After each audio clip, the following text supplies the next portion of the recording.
Oh, that's not very nice. We ain't here to be nice. We're here to Wow. debate.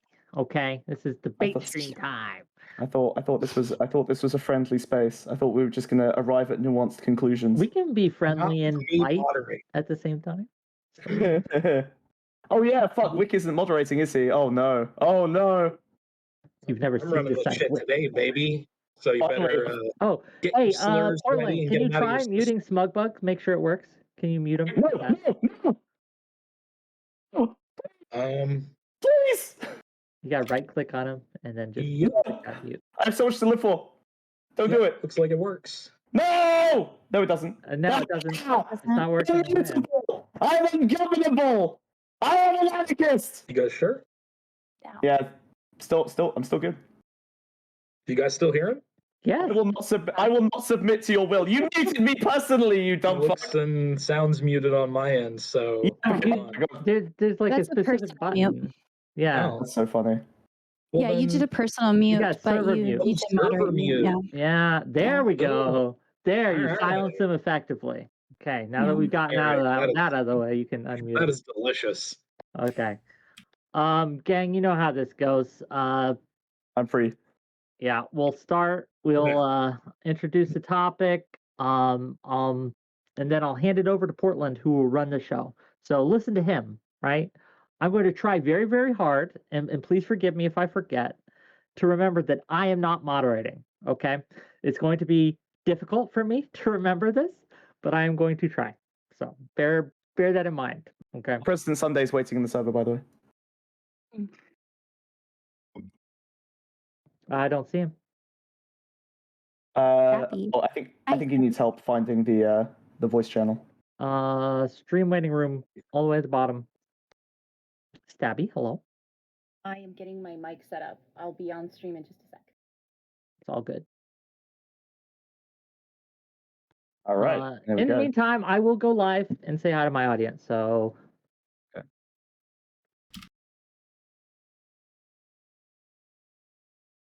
hello. Is this thing working? I can hear you.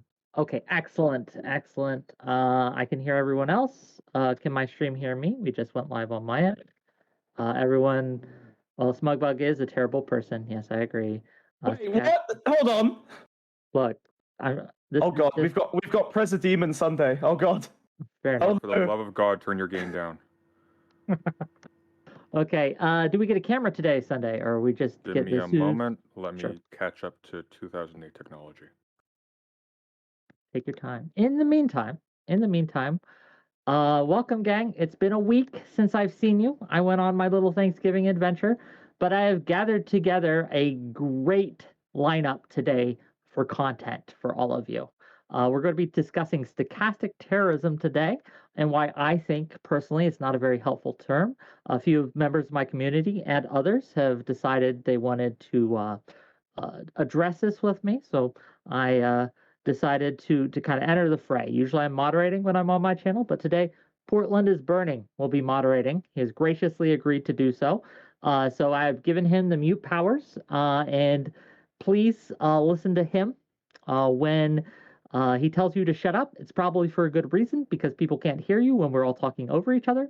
Other than that, you guys know how it goes. So hi, how's everyone doing today? Everyone doing good? Doing good, yeah. I fucked my voice up for the promo. You're welcome. And then I fucked up the time for it too. You did. Double whammy. You did. Portland, the last time we spoke, I don't know if you were just wearing a beanie or something, but I thought you had substantially less hair. You're looking good. Wait, you've got a Coke? All right, hold on. That's cheating. I got to get one there. It's true. I was looking a little Tim Pooley the last time that we spoke, and I apologize to everyone in the audience for that experience. But nice to see you again as well. Thanks for the compliment.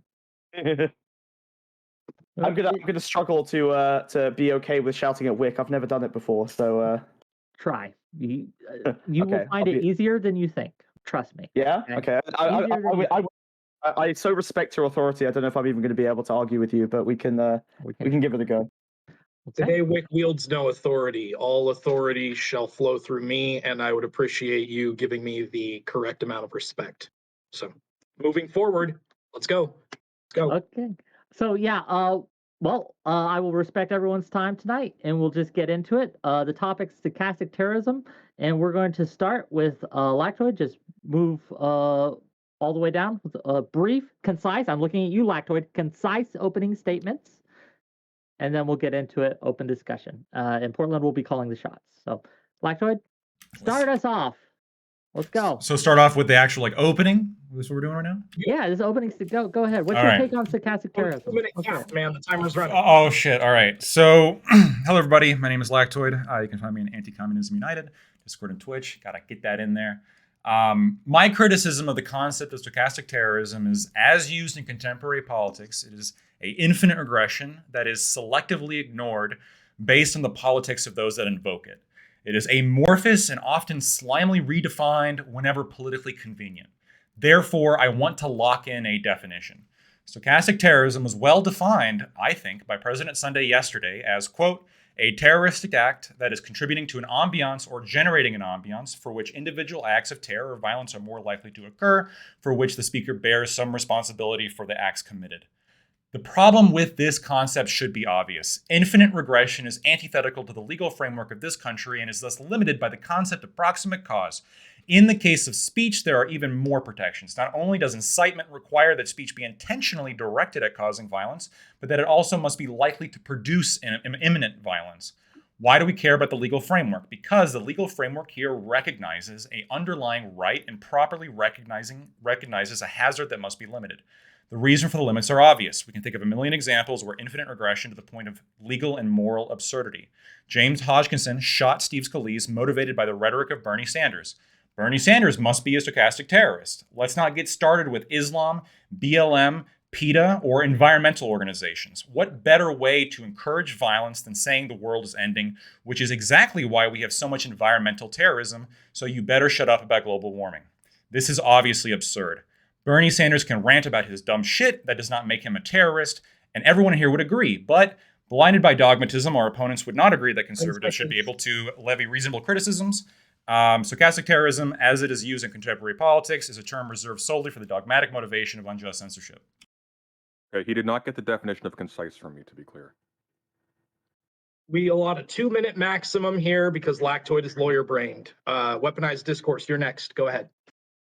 So stochastic terrorism has emerged with a meteoric popularity, specifically in the last few days, but obviously the last recent months as well. It's an understudied and it's an underdeveloped term, but it is relatively intuitive. And I sense this intuitiveness comes from an eagerness to apply the term, in part because I think the lone wolf narrative has become deeply dissatisfying, especially given the political standstill on how to take appropriate action against this phenomenon. It is also fun and politically useful to weaponize this term against our enemies, of whom the presence of obviously rising violent rhetoric is definitely a concern. But I am concerned that this term is being inappropriately deployed. At best, I see this word turning into yet another thought-terminating cliche to be wielded carelessly by online label frogs. And at worst, as an American who lived through the 9/11 era of increased state surveillance, I am concerned about the repercussions of weaponizing specifically the term terrorist, which in the hands of the state is a very dangerous accusation that has potentially serious repercussions for free speech for everyone. In truth, the term is probably very useful, but not in the way it's become popularly understood. I've liked reading Ramon Spy, who in his book, The Age of Lone Wolf Terrorism, offers probably the most comprehensive study of the phenomenon and offers Alex Jones as an example of a potential stochastic terrorist, which I might point out sets a very high bar of maliciousness. In this book, he also says there's no one factor fully responsible for stoking stochastic terrorism. It can happen through a combination of mainstream media, polarizing political discourse, and more frequently, social media. So it's my understanding that if stochastic terrorism exists, and it probably does, it exists in an ambient environment of violent rhetoric, of which it's undeniable both sides are willing to participate in. A study from the Carnegie Endowment for International Peace found that 1 in 5 Republicans and 1 in 7 Democrats are willing to, they find politically violent rhetoric and threats justified. So I think that we need to look at, if we want this term to be useful, we need to be able to not apply it asymmetrically or hypocritically. No favoritism. That is 2 minutes. President Sunday, you are up. I think it's useful. We live in a world of unprecedented mass media exposure to events, and that can be manipulated to certain ends. And I like the term stochastic terrorism because it highlights that issue and allows us to hold people to account when they engage irresponsibly with that mechanism. I found the last speaker's point about the term terrorism interesting, though, so looking forward to exploring that. Mugbug, you're up. Yeah. Yeah, so I do think it's a useful term. I think it does get misused, and I do think it gets used by one side more than the other. But I do think it's one of those terms that's very, very broad and easily applicable to different kinds of rhetoric at different scales. I think that one thing that is probably important to note is that the kinds of people that may respond to that kind of stochastic terrorism rhetoric, whatever you want to call it, fall into a few different categories. There are some people who will self-radicalize in such a way that they were always going to commit violence, but this only became the lens with which they committed violence. So there are non-political school shootings, for example, but there are not always. A lot of them are generally personal compared to some of the politically violent attacks of so-called lone wolf terrorists or people who respond to rhetoric that results in a kind of stochastic terrorism. The problem there is that there are also groups that can be rallied towards violence that wouldn't otherwise have had a proclivity to violence. And the more you leave solutions kind of off the table, like not considered, which tends to be a problem on the right more than the left, where they'll leave the quiet part quiet. They won't really talk about the solution so much as this impending threat that requires a solution, and then they leave you to devise it. This is quite similar to a lot of the research that's been done, particularly in how ISIS has found remote ways to radicalize people, in devising your own strategies, building your own method of achieving whatever ideological goals you have, and having those goals be a radicalizing force in your life. So there are groups of people who would always commit violence, and then that becomes political violence. I do think there is another group of people who are willing to commit violence if they're radicalized politically as well. I think that the best demonstration of that is probably January 6th. While that wasn't necessarily like a mass terrorist event, that was the kind of situation where people who didn't have a proclivity for violence necessarily at the start were goaded into it through rhetoric directly. Okay, just a quick reminder, brevity is the soul of wit, a la President Sunday. Wick, you're up. But is it the soul of Wick? We'll find out. Stochastic terrorism is a misunderstood, oft misapplied, and very unhelpful concept. Relatively new, it does not have a lot of literature behind it. It's not something that's been well researched or studied. It was a tool designed to try and explain another phenomenon, which is the lone wolf terrorism phenomenon. The problems with this become immediately apparent when you kind of look into it. And Lactoid kind of alluded to some of this. The explanations for these types of events, these violent events that are attributed to stochastic terrorism, is all done post hoc because necessity, it has to be, right? It has to be by necessity. It's trivially true that given enough time, violence will be done against any group, person, or institution that is criticized extremely. So if you look, you could probably find someone, right, who's criticized someone who's been attacked. And what stochastic terrorism does, and where it falls short for me, is it looks back and it says, aha, see, that's what did it, that these things were connected. It led to violence. It had to be. But this doesn't necessarily follow. When you look at the individual instances of mass shootings or mass violence, there are a myriad of factors at play, of which rhetoric, if it plays a part at all, is a very, very small part. Stochastic terrorism ignores those other parts largely, at least has how it's dealt with the mainstream, right? To its detriment. It's like we're in a flood and we're running around with fire hydrants to try to put out electrical fires that might be started by the flooding, when what we should be doing is grabbing sandbags, repairing the levees, and pumping out the water. In the open, I'll be discussing all this further, but suffice to say that stochastic terrorism, while trivially true, is too broad and applies to far more than it intends, and thus becomes unhelpful when trying to reduce these heinous attacks and acts of violence. All right, Stabby, you are up. So I would like to point out that the term stochastic terrorism has immense uses. We are actually running into a historical problem here already.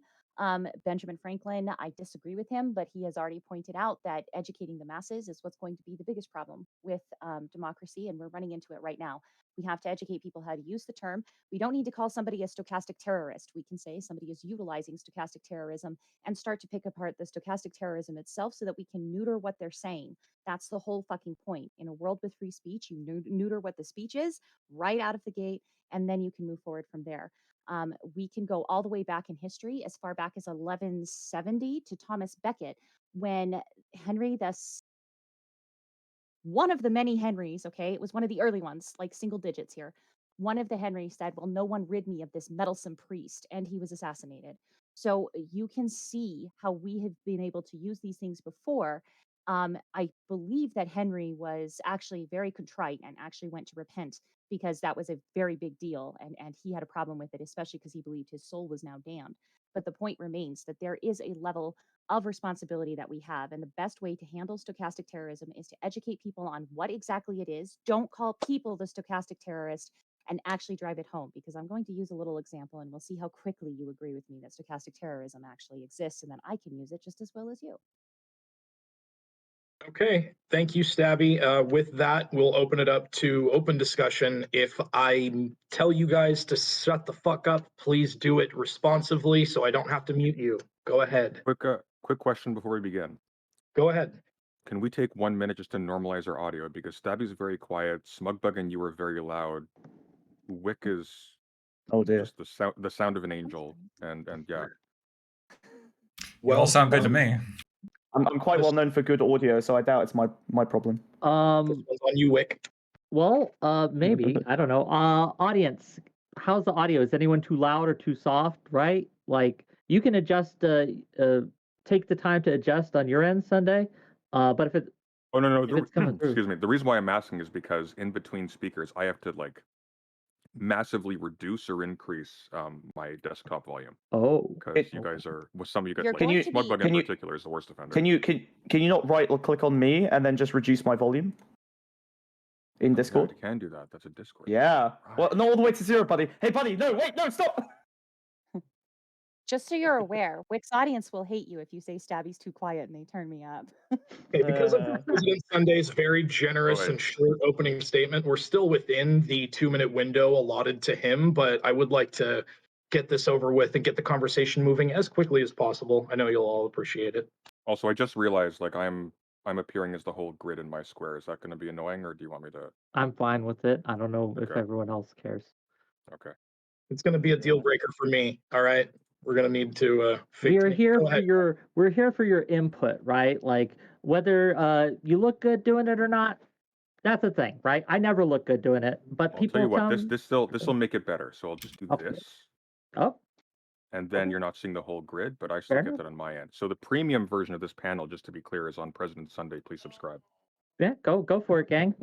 Mods, if you're in there, put a link to his YouTube, and if they want to go and check him out, they may. Wick, I do have a problem with one What's thing that? you said, which is that any institution that gets criticized is eventually going to have some kind of violence done to it. Over a While that long may be enough period true, of time. over Mhm. a long enough period of time, sure, but there are degrees, right? Like you're equivocating critiquing an organization with declaring that organization an impending threat, right? Like part of the problem of degrees with stochastic terrorism is this idea of self-defense. And we see this on both sides, right?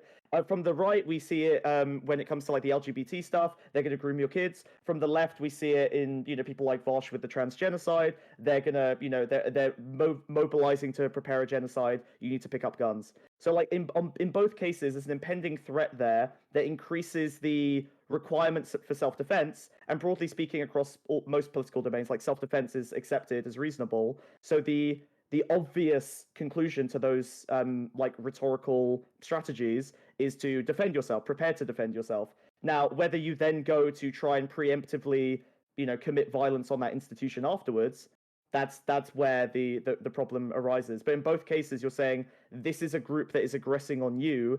You're going to have to do something about it at some point. We won't say what that is. That's the stochastic terrorism. Yeah, but Really, go on.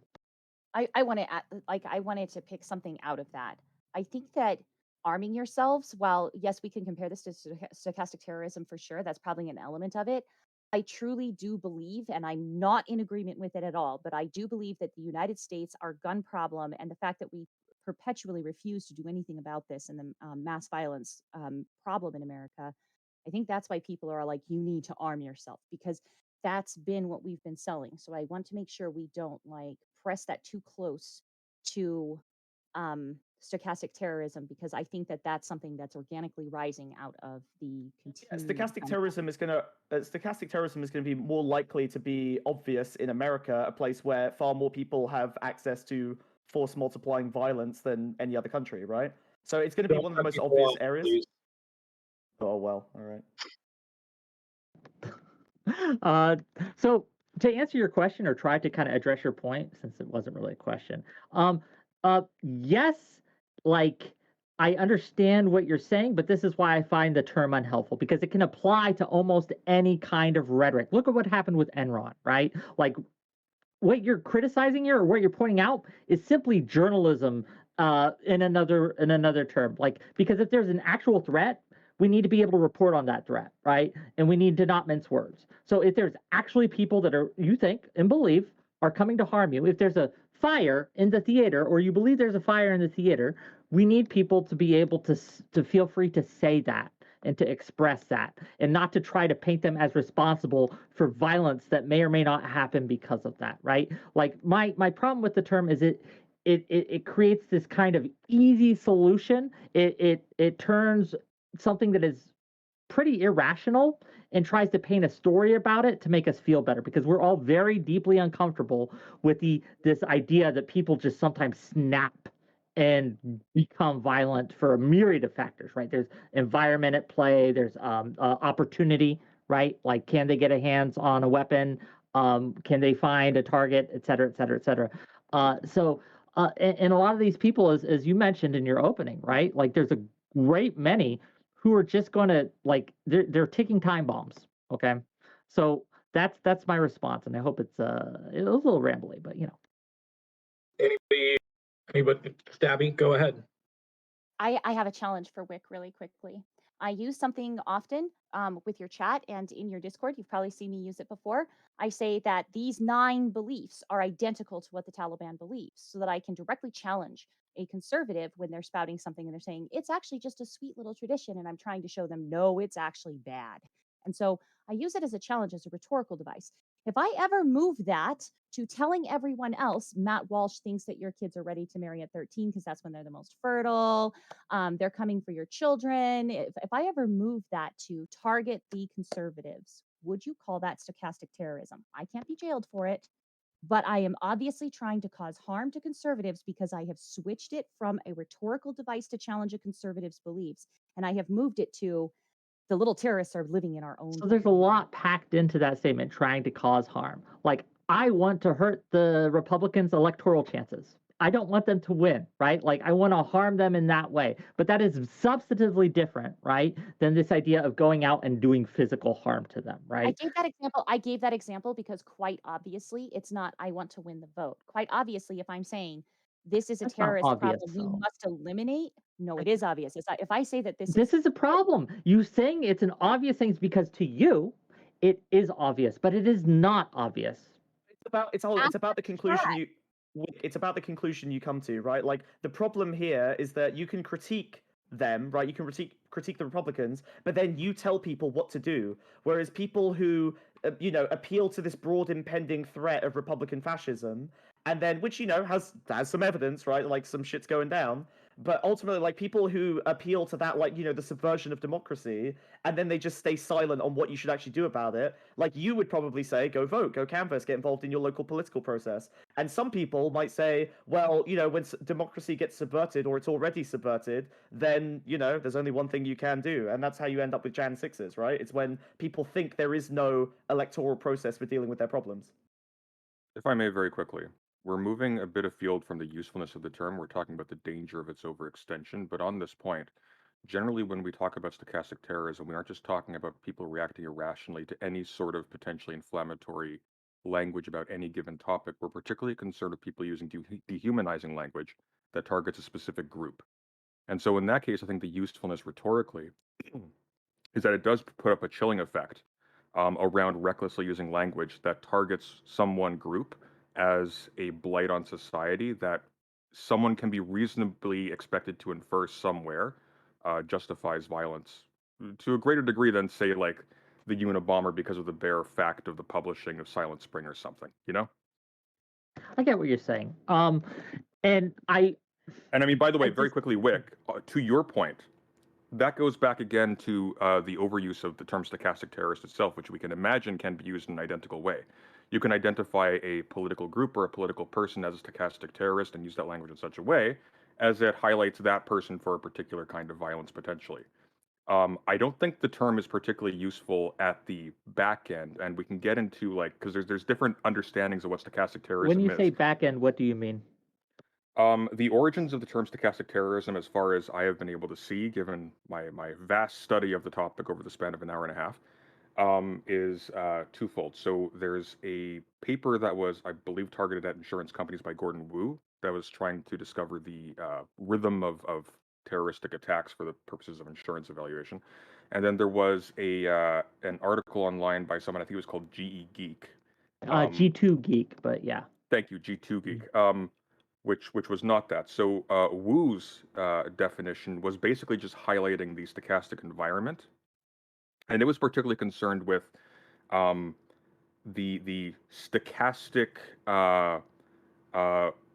basis upon which the rhythm of terroristic attacks takes place, whereas G2 Geek was concerned with stochastic terrorism as an act of terrorism that attempts to use a stochastic process to incite a terroristic attack or increase the likelihood of a terrorist attack as an act of terror in and of itself.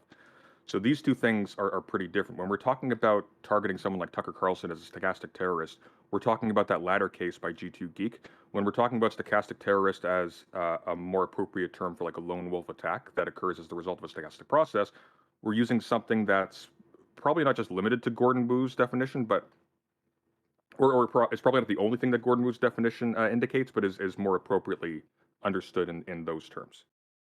Well, in both cases, I have issues, right?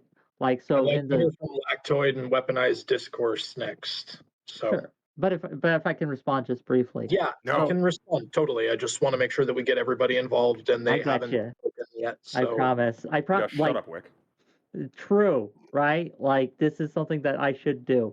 But to answer your question, if I can remember it after Portland so wonderfully derailed my thought process, it's that when it comes to Good man. things like accusing Tucker Carlson, right? Like this specifically, I want to drill down on this just a little bit here.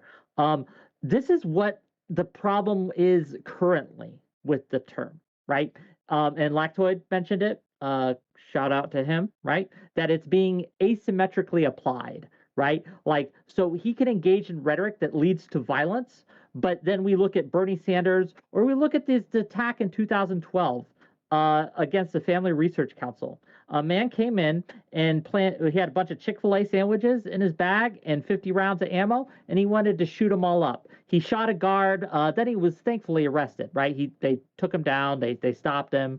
And when he was asked like why he did it. It was because the Southern Poverty Law Center had said that this group and other groups were trying to take away his rights and try to stop him from being, being able to get married as a gay man and things like that. This is what he claimed was the case.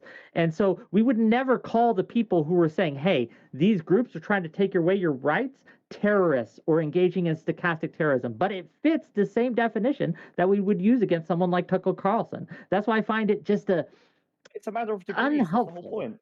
Yeah, It's just I make don't- sure I to don't- just make sure to acknowledge that there is an asymmetrical application of actual terrorist events. They are overwhelmingly far above 90% conservative attacks. So let's just make sure that's one of the reasons Well- for the asymmetry there. Or these guys aren't going to accept ISIS as conservatives in the same way that you are right That's there. when we talk. does our resident conservative Lactoid have anything to say about the disproportionate rate at which his brethren commit terrorist attacks, according to Sure. So He's a libertarian. I didn't know he was conservative. It's disavow time. So, I disavow people who commit violence, terrorists. I think it's a problem. I almost feel as though perhaps maybe there's a little bit of context I'm missing because it feels as though as discussion is being carried on from before this panel a little bit.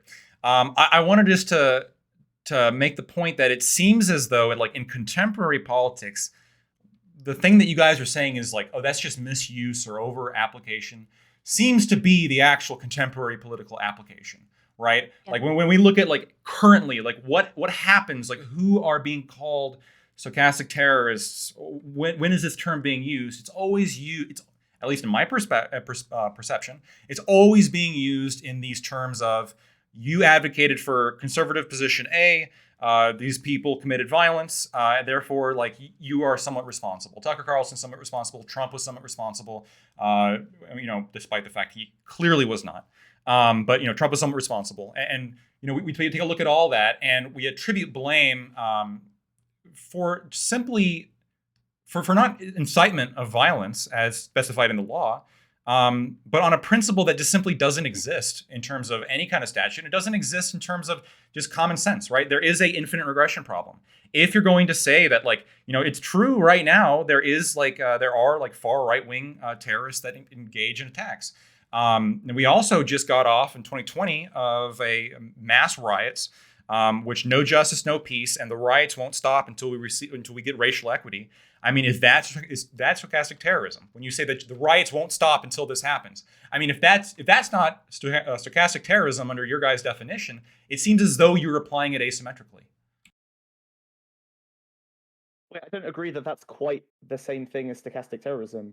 Wait, you're saying that the threat of them saying we're going to do this thing unless you comply with us that's kind of like regular terrorism, just on a larger. No, with a so class of people, right? so there were people.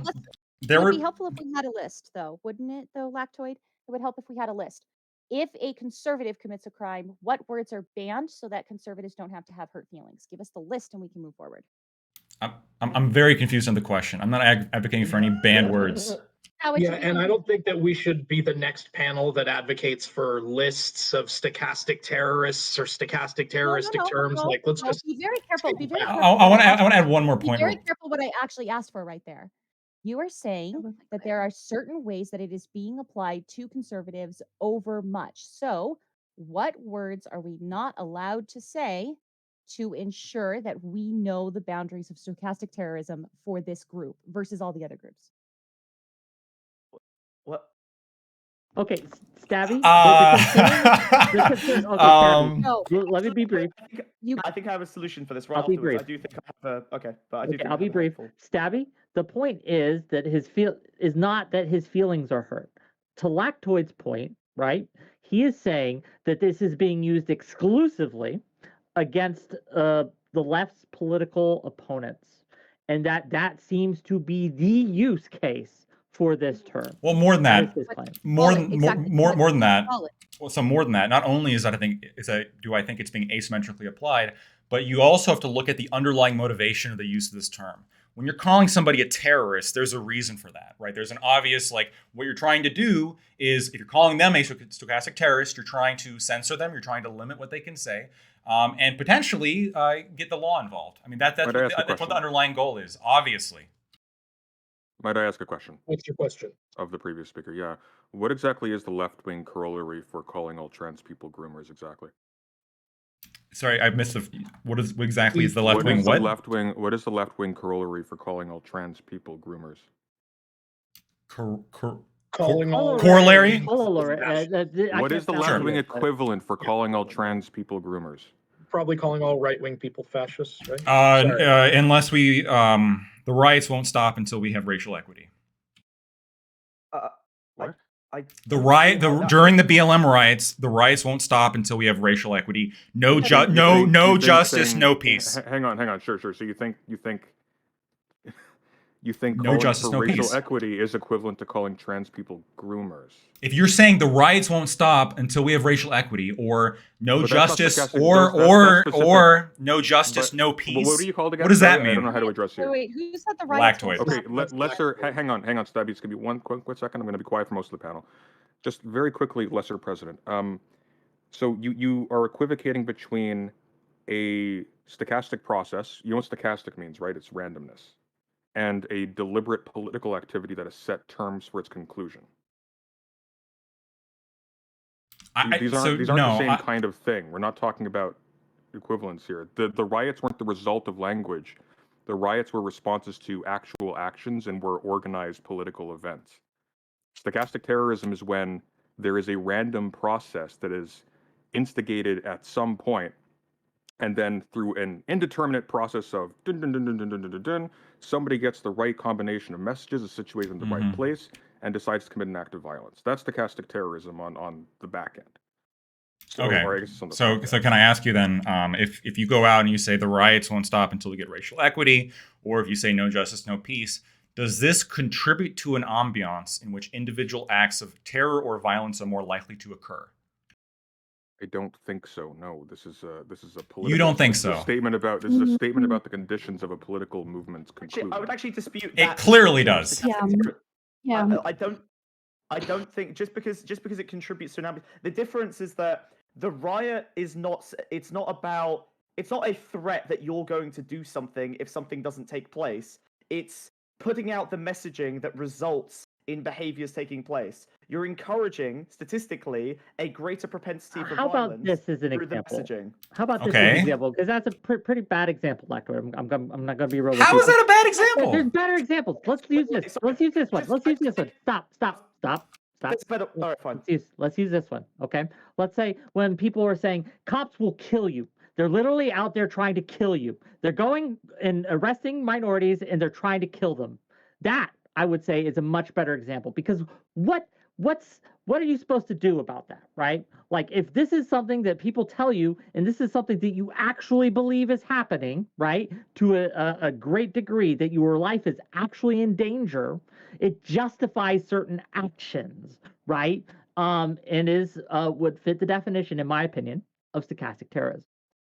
I just want to point out, it's really important. As the I just need to point moderator, this I accept Wick's analysis of the situation and permit the conversation to continue. I do feel it's worth kind of reframing and pointing out that the advocacy for the continuation of an ongoing protest is in no way stochastic, and there's something about the random nature of the calls to violence that are suggested by the rhetoric that Wick was just alluding to, and that is something that correlates a lot more directly with the stochastic nature of the event. So if we could just kind of nail down this definition of stochastic, is talking about increasing the likelihood of a random event, not encouraging the continuation of an ongoing event. I want to address that. But when in my opening I said the definition is amorphous and often redefined when politically convenient. I think that is maybe that's what's sort of happening, because my understanding and how it's used all the time against conservatives or people generally when they don't like what they're saying politically is. You're saying something that's contributing to an ambiance that makes something more likely to occur. I mean, that's the point against Tucker Carlson, right? I have a clarifying question here. I have a clarifying question. You have said that twice, where it's to label people, and I'm wondering here. And you said to use the police against them or to get them in trouble with the law, or censor them. Hold on. Do we have any cases whatsoever of anyone being charged with stochastic terrorism? No, because it's not in any statutes. It's not domestic terrorism. Domestic terrorism is against the law, but stochastic terrorism has no basis in American jurisprudence. Is anyone advocating to make it illegal on this panel? No. So here's then why are we discussing it? So here's my next question to you. Do you recall in the beginning when I said that stochastic terrorism is useful to describe an event or to describe what is happening without having to turn to the term stochastic terrorist? I said stochastic terrorism needs to have its well-defined uses and not be used as the term stochastic terrorist. There's a massive difference between those two terms. So if you say that somebody is engaging in stochastic terrorism, does that make them a stochastic terrorist?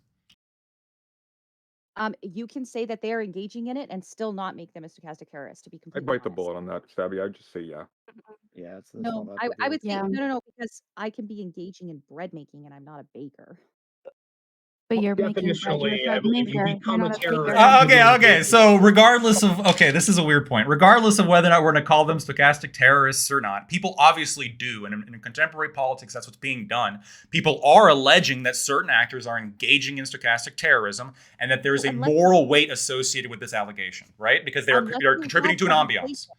Do you have a replacement term we can use for when stochastic terrorism happens, if this is a term we cannot use? I don't think advocating for a genuinely held position is again, unless you're like directly inciting under the context of the law.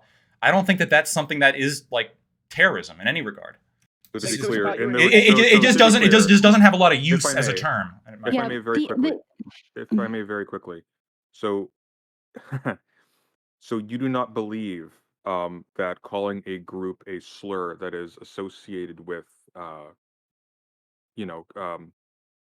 making acts of violence against them appropriate, because we know how people talk about groomers. You don't think that which creates like an ambience of frankly terror, increased the likelihood of these people being attacked or abused in public. You don't think that's appropriate to call an act of terrorism, to do that deliberately for the purposes of inciting terror against that group. I mean, so there's obviously a political end to it. If you genuinely, I would think you're wrong, but if you genuinely believe that they're groomers, you should be allowed to say so, in the same way that when the left calls all right-wingers fascist, even though that's clearly stupid as fuck, I don't think that's terrorism in the same way, because we all know what happens to fascists, right? We all know what we want to do to fascists. Well, what happens to fascists is they get in power and they kill a lot of people. Generally, that's kind of what the or they get punched, right? Well, no, it's self-defense. They get like the idea, the justification for. No, you said it. So stochastic terrorism. That's what. Yeah. So when you call a right winger a fascist, under your definition. Wait. Yes, in this definition, which you are refuting and making more amorphous and ambiguous, the definition is, or at least one way that you can do stochastic terrorism is saying this institution or this group has a threat of impending violence. The right wing do this when it comes to grooming. The violence is against your children. And the left does it when we say things like, there's no solution to the cops other than like dismantle. They're going to kill us. There's no way to solve this democratically. The state is always going to defend them. There's nothing you can do but arm yourself. Or saying that there's like an impending transgenocide. Or the fucking like Kenosha riots, right? Like you could argue that that's a product. Or calling Republicans fascist, right? Just like you did earlier in this panel. Yeah, absolutely. I didn't call. Well, you said Republican fascism. Republican fascism that you said was popular and it was upcoming, right? Did you say that? No, I was giving you an example of stochastically terroristic rhetoric. Calling all Republicans fascists is stochastic terrorism. Yes, you're implying. You see how this is ridiculous? This is ridiculous. Hold on. You're implying a threat of impending danger to you, which justifies self-defense, and that self-defense can easily justify. And again, this is all probabilistic. It's smaller and smaller and smaller groups over time. The people who see it as like a real threat, and then the people. Applies to all extreme criticism, though. It applies to any criticism. Some weaponized discourse since opening statements. I'd like to toss it to her because she's on the side against Smugbug and the rest of you anyways. So what are your thoughts?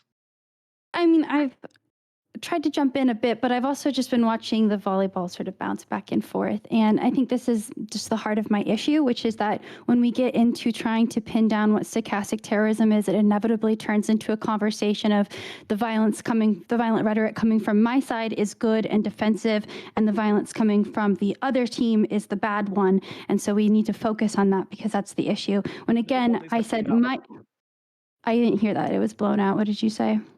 No one is making that argument. No one is saying that it's only justified on one side, and I don't think anyone here has only been attributing it to one side so far. I think we've all been pretty balanced in that, so implying that is a bit silly.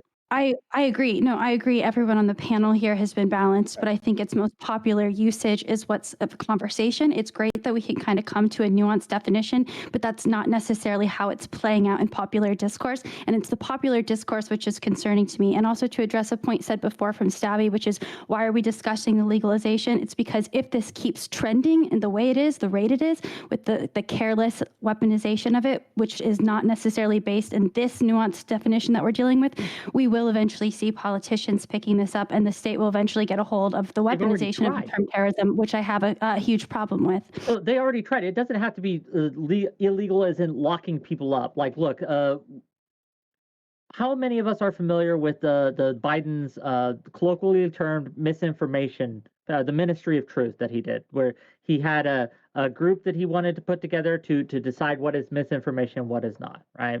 Are we all at least passingly familiar with this? Yeah. Yes. To an So that's the problem here. Like these, when weaponized discourse is talking about where it's going to go, like we've already seen forays into kind of turning these things into kind of weapons or tools that we can use to dismantle and silence our political opponents. Like in that panel, it wasn't a panel. What was Well, it like? there's Go on, please. yeah, there's an easy threshold then you can set, right? Like when we're talking about fascist or whatever, there's a really complicated political debate happening within that about like the nature of the state, da da da da da.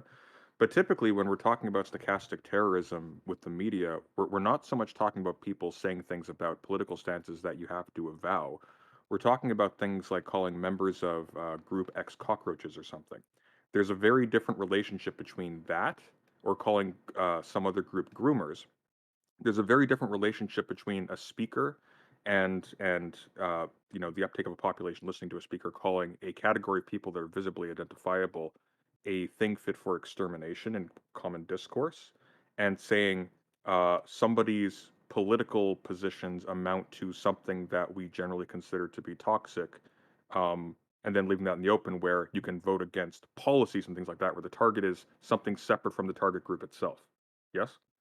So Go on. I don't know. I don't think this is. I don't think whether or not this gets taken up in law is the major issue. I think Yeah. the major issue is whether or not we are basically able to talk about this at all, because the consequence of not being able to refer to a stochastic process of terrorism is that now deliberate acts of terror, which they are, can now be engaged in by means of a stochastic process, and we just can't identify it or highlight that as the issue. But that's the problem. Is like when we try to identify it or highlight it as the issue, it has to, as I said in my opening, by necessity, it is been done post hoc. It is not a No, not necessarily. You can't predict No, because you can make right? you can make That's what stochastic means. It's unpredictable. not necessarily. Not Yeah, I need necessarily. to take about a Specific. 2-minute break, guys. While I'm gone, Lactoid is in charge, so I expect his authority to be respected. Wow, this is how Hitler rose to power. You put the True. Oh, no, fascist the in chancellor. charge. Now he's the chancellor, and now we're all done. Yeah. Okay, how do I start muting people? How does this work? So, but Wick, I wanted to point something out really quickly, and it's that when that's why I'm saying we have to educate the public. You have to actually educate what stochastic terrorism is. One, Who does the first- educating? Right? That's Yeah, we the have to problem. all Who of does the us. educating? All of us. Let's It's a educate them. democracy. For the love of God, I'm gonna bite the bullet. All of us. Jesus fucking Christ. Every parent, every person at a fucking town hall meeting. Okay, moving forward, so I can finish the fucking thought. That's my fucking point. In a democracy, we have to educate these people. This is what Benjamin Franklin was so worried about. He was literally talking about this, and it sounds classist as fuck, and probably was, but this He is still exactly died. what the problem here is that we have to educate on how to use the term stochastic terrorism. The first reason we want to show people how to use it is so that they can understand what is happening when they see somebody engaging with stochastic terrorism. And the second reason we want to be able to educate people is so that they know, my God, I'm engaging in stochastic terrorism. Like, I have come on. I have a quick response to Wick. Sorry about the previous thing. Just twofold. So you Sure, mentioned about but the then I post want hoc thing. to respond to Stabby after you. Yeah, Go sure. ahead. Sorry, I just don't want this to be forgotten. So there's two things going on here. First of all, it's not always the case that we only post hoc identify something as stochastic terrorism. We make an inference that, for example, calling Group X groomers, that may result in an attack farther down the line. It's a fairly reasonable inference that this increases the likelihood of that taking place if there's uptake of that speech, right?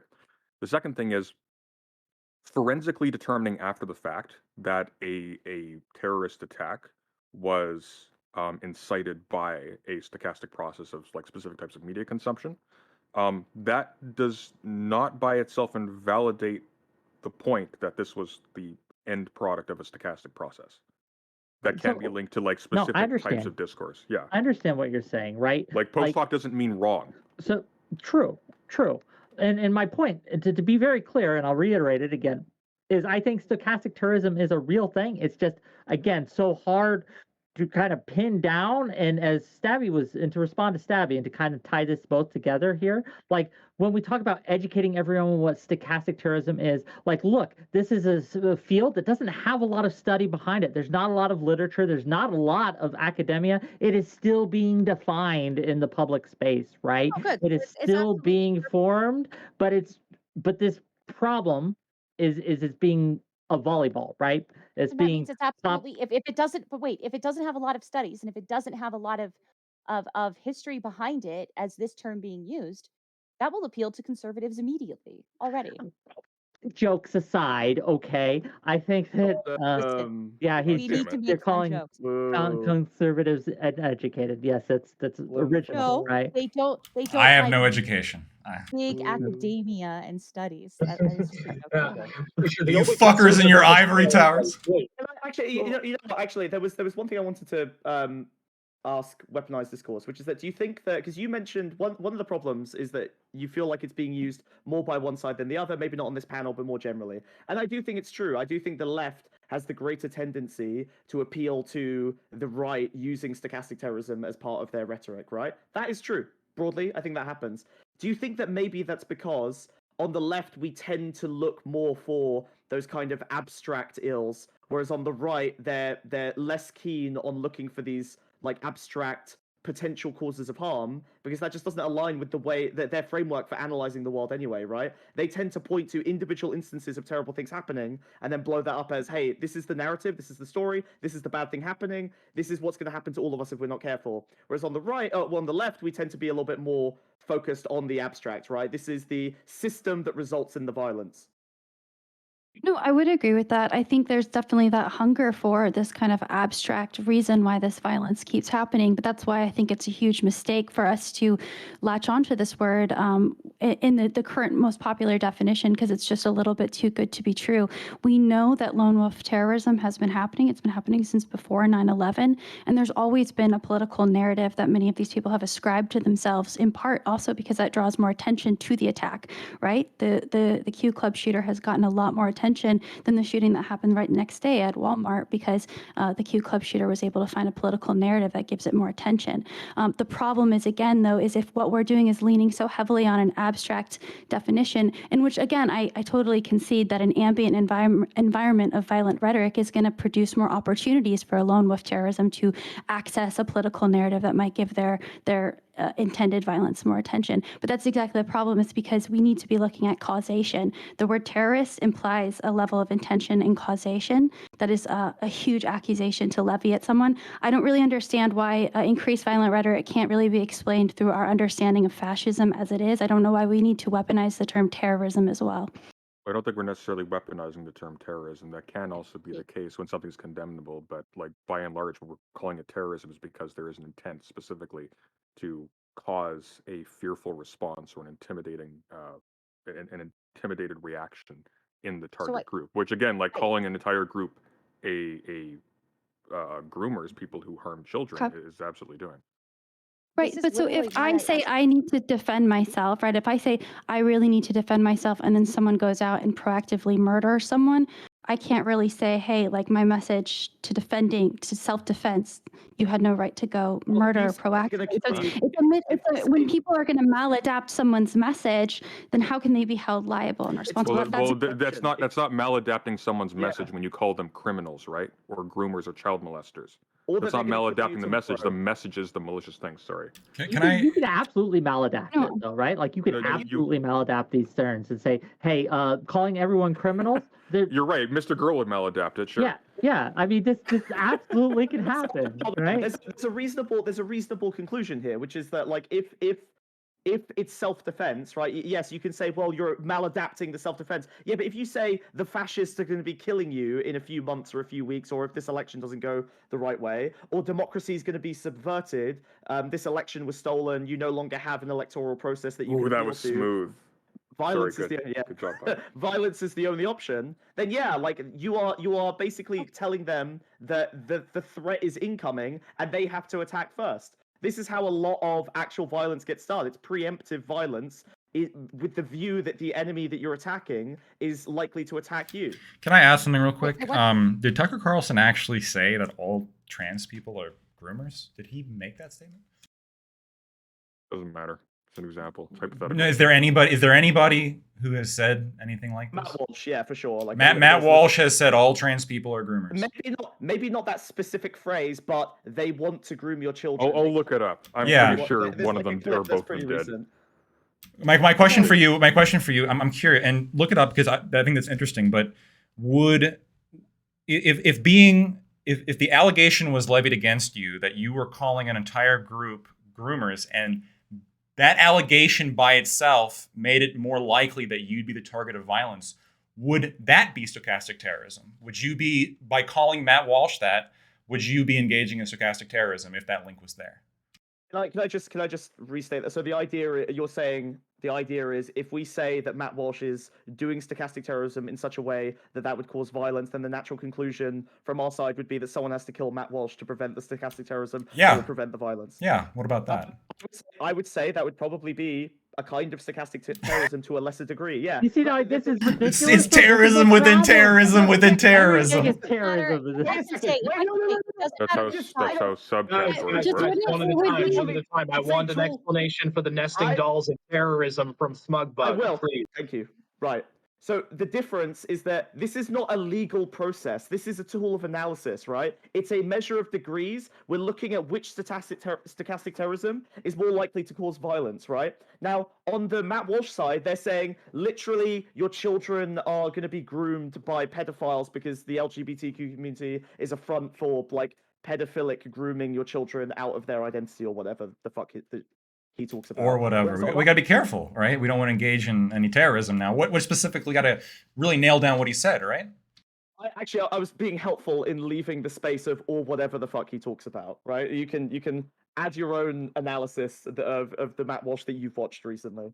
But the point is I don't that, watch Matt Walsh. Okay, all right.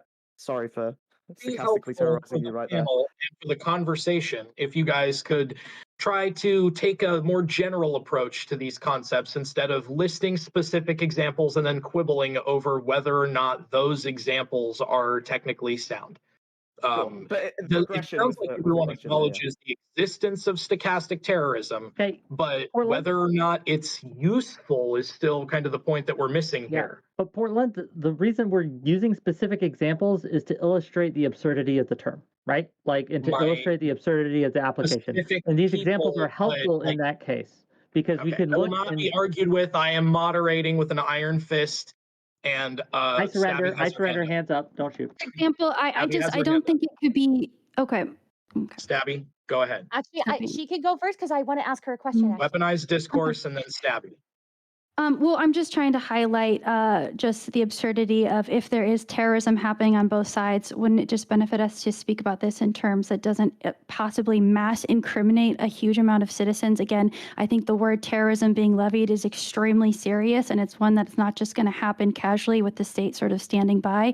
It's going to get involved, and it seems like we can discuss dehumanizing and violent rhetoric and its implications on the media environment without implying causation. Well, I mean, saying somebody is engaging in stochastic terrorism by putting incendiary or inciting language into the media from a position of extreme influence, that's not targeting an entire group of people. That's accusing one person of engaging extremely irresponsibly or maliciously with their platform. So what you're talking about just doesn't bear on the conversation. No, Well, I wanna point- the reason just I'm real quick. asking- I'm going to address this real and then quick. Stabby. Oh, Just real quick.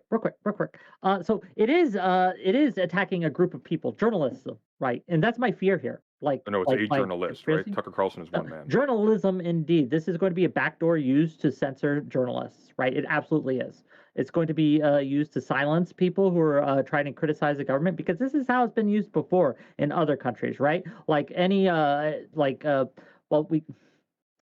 I hesitate to bring this up, right? Typically, inciting language is more silencing than asking journalists to be responsible and not calling. They don't people ask. tar- This Pardon? asking does not happen, right? What they do is right? they like we do with any behavior that's incentivized, right? Like disincentivizing it by criticizing it and pushing back against it, and basically trying to reduce their audience by critiquing them to the point the that state their has audience done more may be than swayed that. away They from have them. removed it. It's not criticizing it. So- The state has made gotten in bed with Facebook, Twitter, these other companies, the social media companies, and created backdoors where they can remove information they dislike. They Intercepted a wonderful Wick, report on it. hang on, Smug. I'm going to make one last comment, and then I'm going to be silent. I'm going to be silent, please. Please, All brother. right, go ahead. Okay, Wick, here's my fundamental problem with your take here. So you are extremely concerned with the proliferation of this language of stochastic terrorism being adopted by the state to oppress journalists and other kinds of speakers and people of particular political persuasions, yes? That is one of problem- them, yes. Okay, sure. I am not seeing a commensurate concern for what has also taken place historically, which is the uptake of that dehumanizing language by the state to target other people for silencing and elimination. Because the way to deal with that, right, isn't by dealing with the rhetoric. I mentioned this earlier, right? But there are causal effects, and the weaponized discourse talked about this earlier. Like, for example, the Q shooter. He should never have been able to get a gun, right? The red flag laws should have stopped that cold. But because there was corruption involved, right, with his connection to politicians, things like that, we're not. I hesitate to speak on it too much because we don't know for sure yet. But that is the mechanisms we should be looking at, because that's absolutely going to stop these attacks. Whereas the rhetoric may or may not, right? May or may not. It's wishy-washy, but we have concrete tools we can use. But go on ahead, Stabby. I'm sorry. I would just like to point out that three men interrupted. Too emotional to vote. Anyway, there's an example of a fun stochastic terrorist meme about men. Anyway, my question is, that's what I've asked like 3 separate times. I've asked this 3 separate times already. What do we use in lieu of this? No one else has asked this. They just want the term to not be used ever. So what do we use? Because we're not supposed to call it far right extremism. We're not supposed to call it right wing terrorism. We're not supposed to call it fascism. You're not supposed to call anybody a Nazi. I get all of those. All of those make complete sense. So now we're trying to find a term that can be applied to anyone, anybody, regardless of their politics. And we're trying to use this term. And now this has to be banned too because it's not supposed to be said about conservatives. Please explain this to me.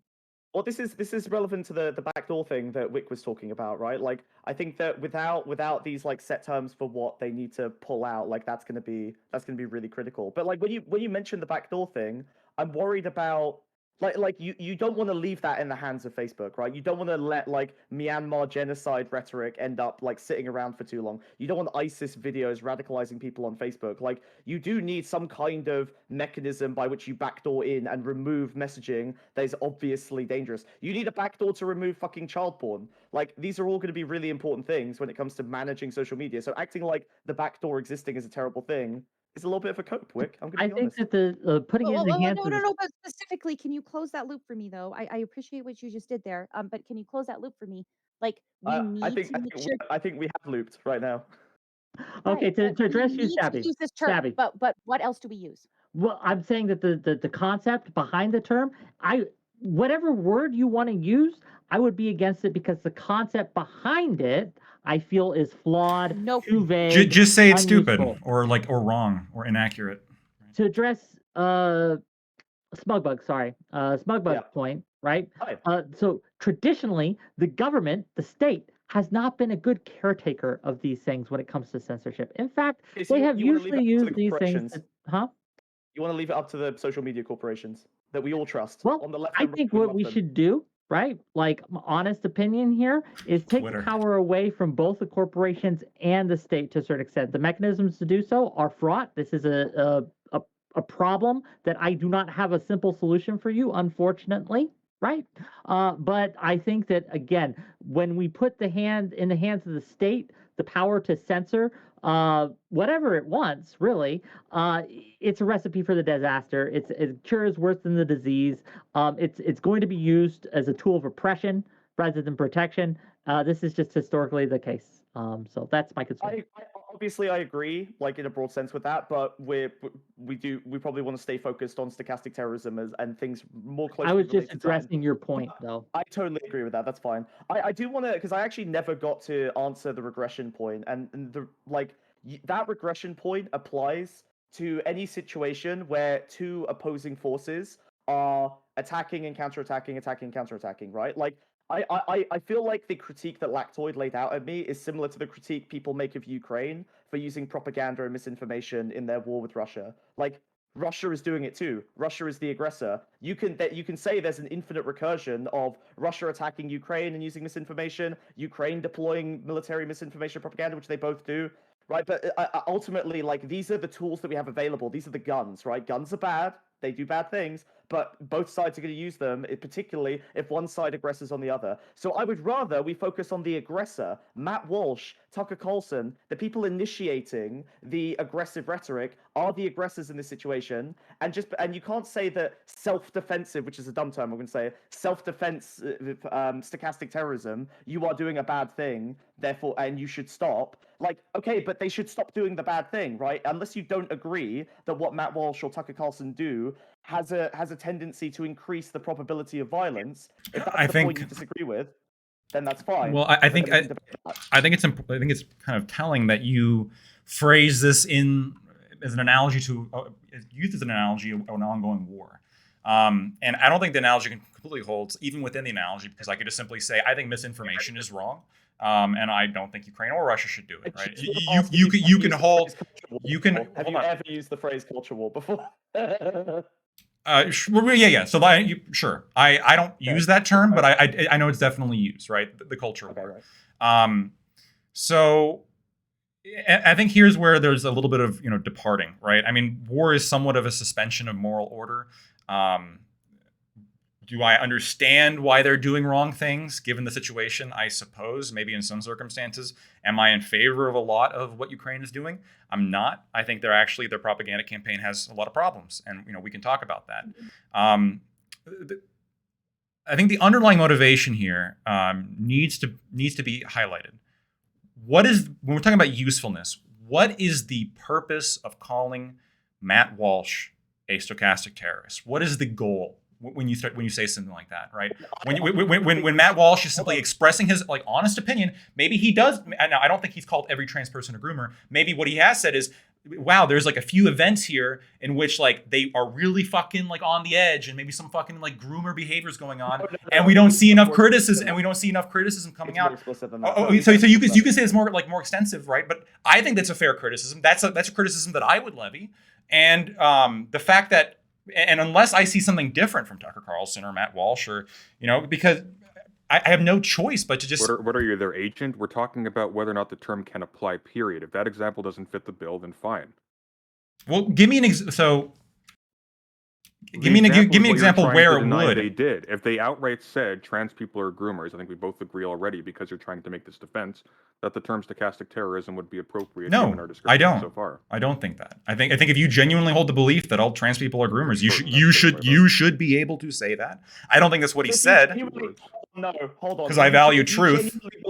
Wait, hold on. If you genuinely think that Jews control the media or democracy or the banks, it's okay to say that and push that rhetoric, and it's not stochastic terrorism because you think it's true. So it's not. I would deny that it's stochastic terrorism. Well, well, I'm denying that it's stochastic terrorism. That's an important part of this. Second of all, I think you should be able to say that if you genuinely doubt something or you genuinely believe something. If you believe something is fact, do you not want people to be able to say it? We're going Godwin. Okay, so Nazi Germany's propaganda, was that stochastic terrorism? The anti-Semitic propaganda in Nazi Germany, was that stochastic terrorism? Did it increase the propensity for violence against Jewish people? No. What? No, the state action was wrong. I mean, am I in favor of the fact that they taxed the Jewish people and then used that money to run propaganda campaigns? You can make an argument that might be maybe not stochastic terrorism, but it would definitely be immoral on a number of bases that I would criticize. I would not call it stochastic terrorism. I would say it's wrong. So, Lesser President, very quickly, so you don't think the forging of the Protocols of the Elders of Zion had any effect whatsoever on the rise of pogroms against Jews in Russia? It may have had an effect, but I just did in the same way that the Communist Man, in the same way that the Communist Manifesto led to countless deaths. One is directly targeting a racial group. One is saying this is a political action that will take place by Yeah. the Sure. distinct. No, it's not distinct in the idea of contributing to an ambiance, right? The Communist Manifesto. Well, no, like, but the issue commun- isn't hold just hold on, contributing- sir. No, hang on, no. this No, is important. I'm in the You're middle missing of a crucial I'm in the point. middle of responding. Can I not respond? I know, but my response is better. So Your response the- to the- my the- response that I yes. haven't said yet? Hold on, guys. Gotcha. Let's not- exactly. Let's not be petty. Let Mr. Lactoid finish his point, and then Thank you, President sir. Sunday, you can respond. Thank you, sir. So, when we're talking about again, so the question you asked me, did the protocols of the Elders of Zion increase the likelihood that the pogroms occurred? And I said likely, right? It's probably true. In the same way that the Communist Manifesto likely increased the probability that the Holodomor happened, that the mass killings of both the Soviet Union and Holodomor. and Not Holodomor. sure, you can lecture me on mispronouncing words. That's rich. But we can talk about Vietnam or Cambodia or all these other areas in which this book and these writings and these theories led to a lot of suffering and led to a lot of destruction. And under your first question, under the Protocols of the Elders of Zion, do I think that somebody, if they genuinely believe this, should be allowed to publish that book? Of course. In the same way, I think people should be allowed to publish the Communist Manifesto and disseminate that, even though that book is responsible for far more murder than any piece of right-wing literature you can point to. There's a difference between hold a on. state. There's a difference between a state policy being enacted down the line that's associated nominally with a political ideology from a different country, and a document meant to imply that a specific racial group that is a part of your state is actively controlling things and not to be targeted for extermination because they're a threat to the people. There's no difference in principle as I've outlined it. Obviously, they're different documents. No, there's a but radical difference in principle because you're missing the crucial point here. It's not just a contribution to an ambience generally. It's the deliberate contribution to an ambience to the end of inciting terror against a group. And you know for a fact that the people who wrote the Protocols of the Elders of Zion intended for the pogroms to happen. No, they We could didn't bite intend that for the bullet. We wait, could sorry. say yes.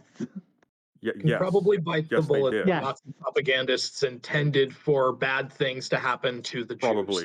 Yeah. But I think And I think it's You also prove it. fair. It's falsifiable. But the thing we're missing with this, like it buries the Uh. lead, right? It buries the lead in a way, right? When we say this, because Nazi Germany, Russia, Stalinist Russia, all these other groups, like the Rwanda thing that happened, right? It wasn't the rhetoric that did it. It was them implementing policies, arming their people, rounding people up in camps that led Well, to this, Night and was also nice, and wasn't it? also the duress that if the populace did not comply, they would also be considered culpable and suffer the same fate as those targeted. So the rhetoric, once again, does it play a role? Sure, but we are missing the point where it's these other actionable, measurable, easily identifiable, easily well, not so easily dealt with, but you can actually concretely, institutionally, systemically deal with these things in a way that you simply can't with rhetoric because it's too fuzzy. The rhetoric portion is too fuzzy. Wait, Kristallnacht was not a policy. It was the outcome of anti-Semitic rhetoric, right? Do you really think that the propaganda didn't cause Kristallnacht? Kristallnacht. You know, the Night of Broken Glass. Oh, okay, fair enough. I don't know the German words. I think that again, it was the as I understand it, they were engaging. They would go around and beat people up. It was the actual violence they were doing. Why Along were with they beating up Jews? Why were they beating up Jews? Well, Case. the Nazis wanted power to be. Because of differing wait, political opinions, Bug, wait. obviously. Wait, I would- what? They I got mad can in individual see- debates with each individual Jew. Of course not. Of course not. Yes, it obviously look rhetoric To the obviously marketplace plays a of role. ideas, bitch. Holy Rhetoric fuck! Wick, obviously you plays a role. You're I would- basically saying there's no connection between like Goebbels and the shit that happened to Jewish You're not people on listening. an individual- Obviously, there plays a role, but the bigger role It's that called we are stochastic missing terrorism. is That when role it is called comes. stochastic terrorism. So okay, sure. I will give you and concede to you that in a state like Nazi Germany, that yes, it played a role, but had that been all there was, then it would not have led to what happened. There was a lot of steps that had to be taken, right? There was a lot of things that had to be in place. They just suffered a huge war, a world war, in fact, right? Like there's these all these. The propaganda. I'm not saying the propaganda was the only reason that this happened, but it was a very useful tool. It was used to invoke individual instances of violence against Jewish people in Nazi Germany, and it was a tool of oppression. It was a way for them to inflict stochastic violence, right? Increasing the proclivity and the oppression for violence, pushing them into like more and more segregated communities because they were only safer together. Like this is a method of oppression and genocide. This is a big part of how it's They executed. put them in the same communities. Like the Jewish people didn't choose to gather together and segregate. They were pushed. They were forced. They were exiled into these communities. But why was it? Right? Why was the government able to normally get away with that? Well, they had guns first No, of no, no, all, no, no. right?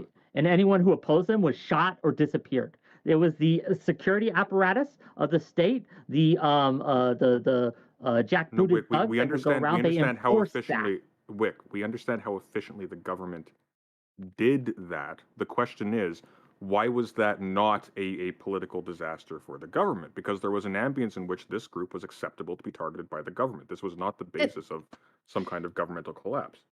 I hear what you're saying, but the conditions of centralization by the time Kristallnacht happened in 38 were they're unparalleled in Germany. Hitler had already centralized and had enormous use of state violence at his disposal. So, I mean, I completely concede that I think Kristallnacht is an example of stochastic terrorism, but it's almost impossible to compare this to the state conditions of any other state, really.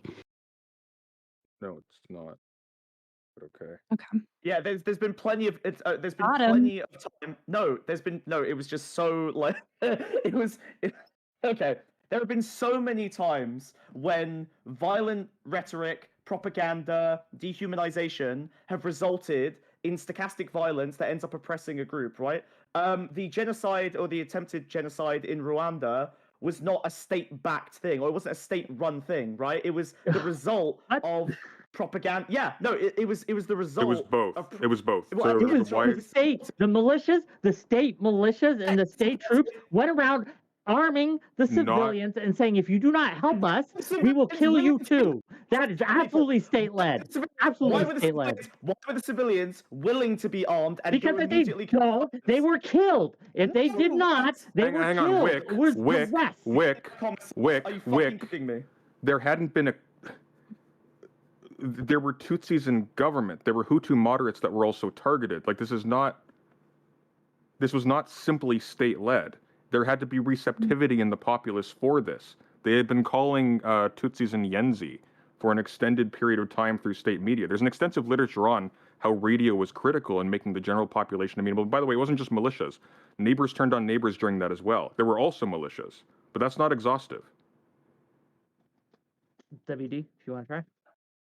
And I just wanted to clarify and just maybe respond to that as well. What I'm talking about is I would concede that these are examples of stochastic terrorism, but what Wick and I are pointing out is that there is almost unparalleled participation of the state with this stochastic terroristic propaganda.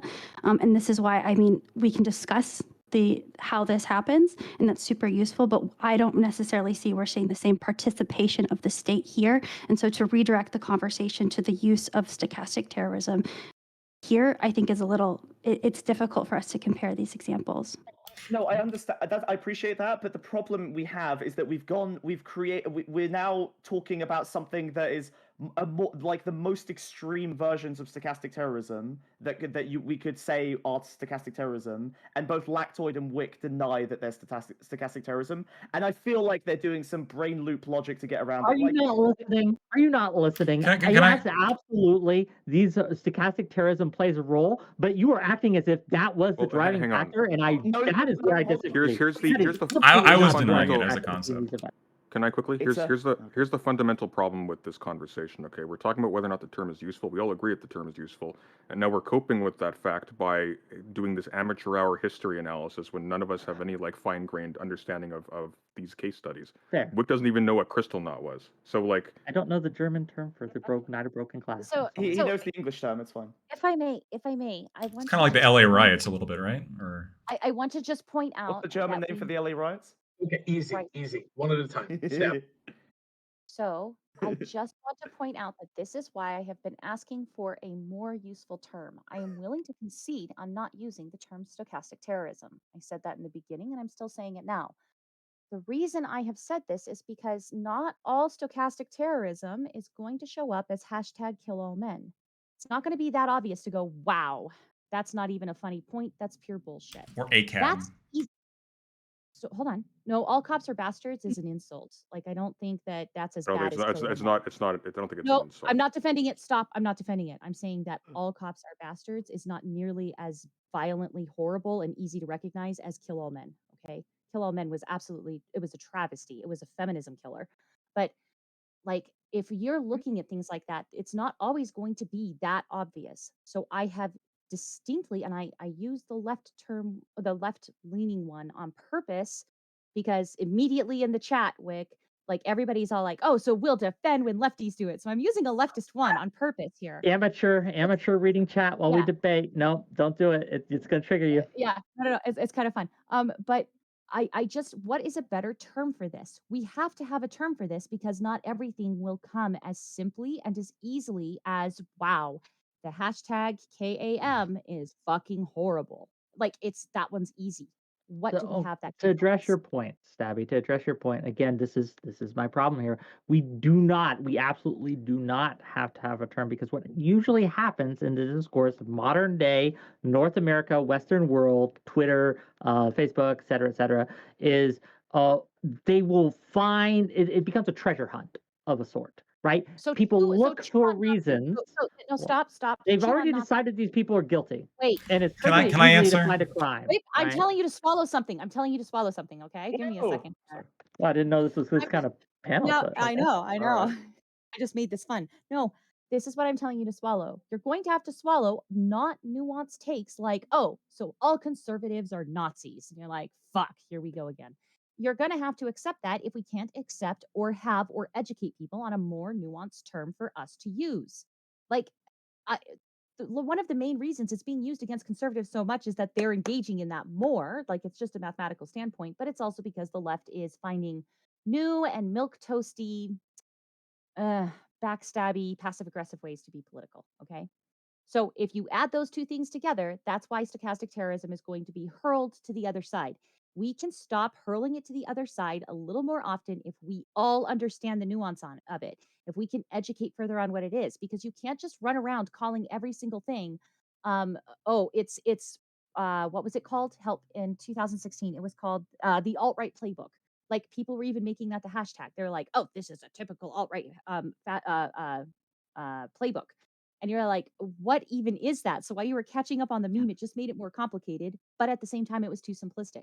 So we have to have something that's a little more nuanced, or get used to people calling every conservative a Nazi and just be all happy with that. That's fine. It'll work. Could I? So I think maybe the difference is, or if I understand the question correctly, the difference here is just in, is it an incitement? Is it a call to action or not? Right? If I make the term, we should go kill all men, right? This is like one statement, which is like, we should go do something. I'm issuing you a directive, like, or, we have to go get rid of the cockroaches, right? In the case of the Rwandan genocide, as they hand out guns, right?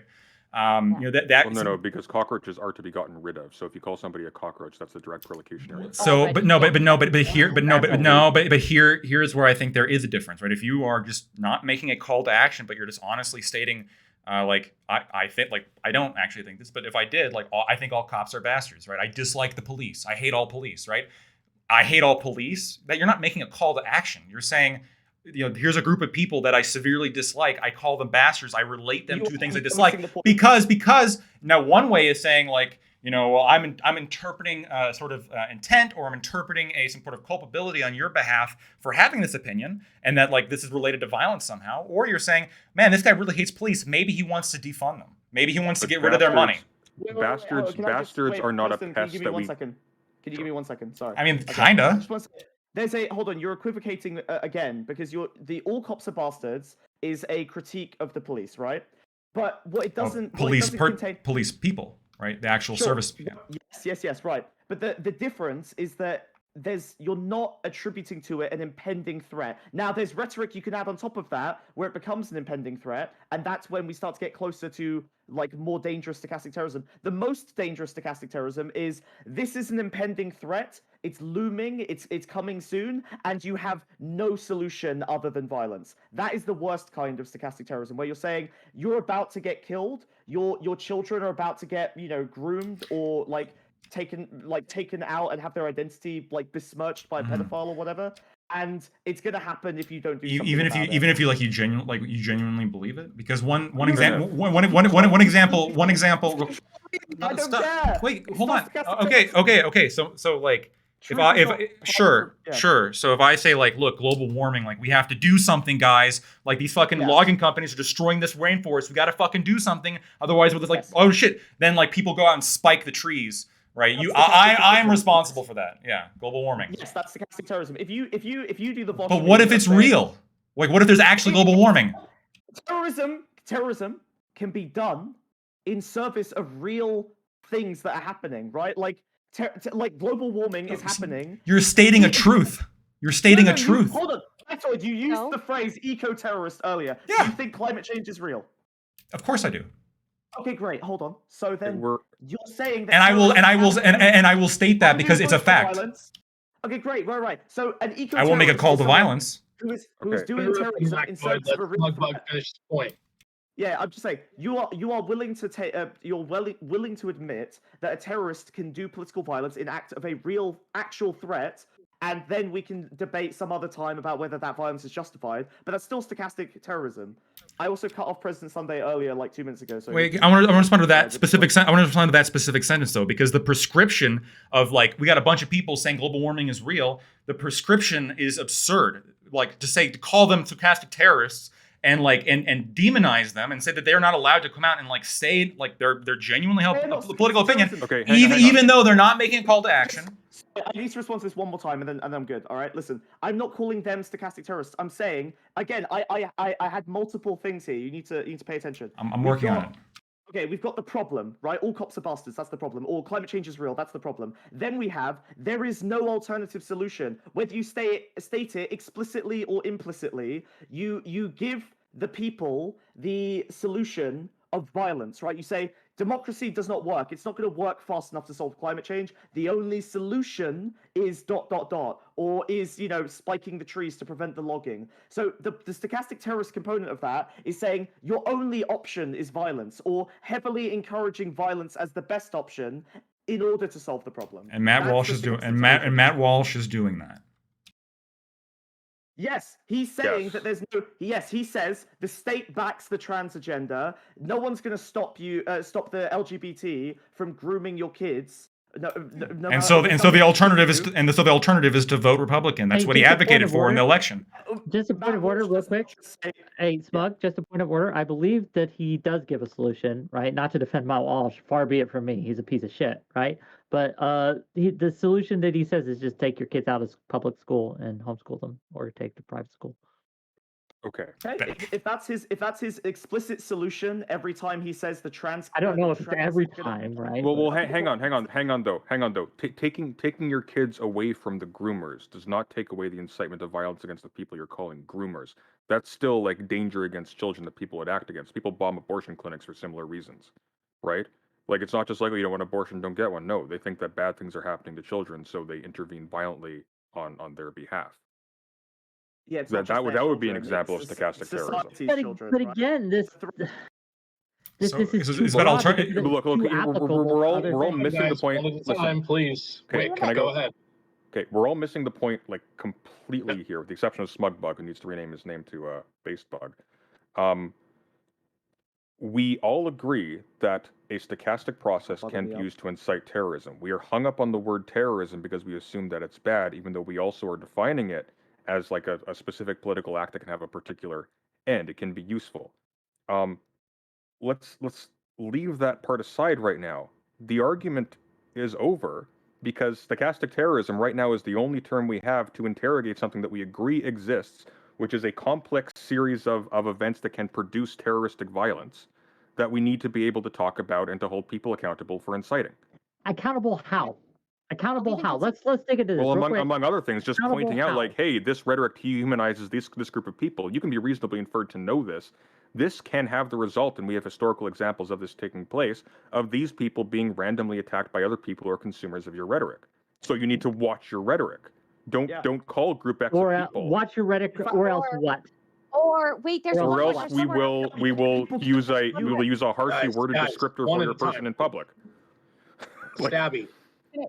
Okay, that's one of the reasons I opened this entire thing by saying that it's educating people how it's being used, especially if there are children, especially if there's somebody in a group, or we go to a town hall meeting, or you're part of an advocacy group. Educate them on how it's done, because there's another avenue here to neutering the violence from some of this rhetoric. And it doesn't involve controlling the people with the violent rhetoric. It includes showing people it's nothing to be scared of. This is what they're doing. It's rhetoric. They're trying to incite these feelings, but we're too smart for this dumb shit. Like, do shit like this all the time. All of us do stuff like this all of the time. We can actually manage this particular terminology, and we can actually make sure that we are using it as best as we can without controlling those with the violent rhetoric. Because in a world with free speech, you need something like a rudder where we have words that mean things and that we use properly so that we can navigate the fucking nightmare that is free speech. No, you know Ideally- what? We have a great word for it. We have a great word for it, and it's called stochastic terrorism. It's No. yes, it is. It is. This is exactly what we're talking about. This is not what it's being used for. Are Wait, I don't care. Oh my God, I are you don't just- care if some dipshit. I don't care if some dipshit says the Fuck, wrong thing some fuck, way. go What- to town. Somebody doesn't know you have to turn the wheel. I have this to be able way to respond to also this that at some way. point. Let me Wick, finish the go point ahead. before you respond. on. Okay, I won't Fuck, finish the I will point. Well, mute you. Stabby was Quick, making a point. I ahead. would respond to her, and then you can make your point, and then I'll respond to you. Does that make sense? Good. Okay, Stabby. So the reason, right, that like ideally in an ideal world, sure, but this is not how the term is being used or utilized right now. This is not what is happening. What is actually No, I happening know. on the ground right now is people are using it to silence their political I know. opponents by censorship, analogy. You are misrepresenting my analogy. That's why, like, you literally have the answer right there in my analogy. I said that stochastic terrorism is one of the words that we use because it's one of the rudders on the boat. So somebody doesn't know how to steer the boat. That's our job. That's what I literally just said. Teach them how to steer the boat. Ta-da! Boom, solved. There is no incentive for people to teach that. The people are using it, and it's becoming a very effective tool, right? Or they believe it's a very You guys effective asked if I tool wanted to be a part of this to conversation. not I said, engage it, but to just silence their enemies. we're doing it right Mm-hmm. now. You guys asked if I wanted to engage in this, and I said, yes, please. Thank you. Sure, we are, me and you, but neither of us are holding on to these levers of power, right? We are individuals, and I'm speaking of a general trend, right? So individually, not sure, power. we may be behaving ourselves, but general Learn. trend No, is absolutely knowledge not is power. happening. It's Knowledge like is saying, power. well, Stop. Knowledge is power. Education is a right, and teaching is something that we can do. It should never have anything to do with power. Knowledge alone is power. What we learn personally and individually. Like, teaching should not be something the powerful do. Teaching should be something all of us are doing down here. This is exactly how we solve stochastic. What is What's the- stochastic? I still terrorism? want to hear an answer to Stabby's question. What word would we use in its place? We all acknowledge that this is a field that needs to be tracked somehow.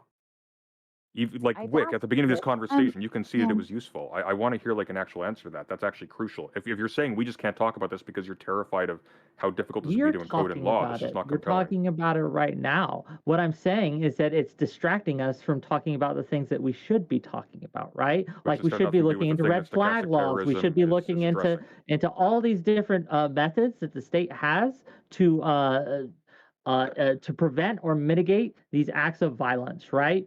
And the It rhetoric can't, it is can't such a prevent small or portion. mitigate a stochastic process if it can't actually identify a stochastic process, which is what your insistence on not using that term lends us to do unless you can provide a suitable alternative. But what we're doing is we're trying to mitigate upstream, I should say, effects, like such as red flag laws, things like that. That would have absolutely stopped and mitigated the Q So I have shooting, more right? crude- You could use a I have knife. more You could make a crude- I have bomb. There are more- millions of things you could do. I have a more crude way to restate what I had asked for before, if I may.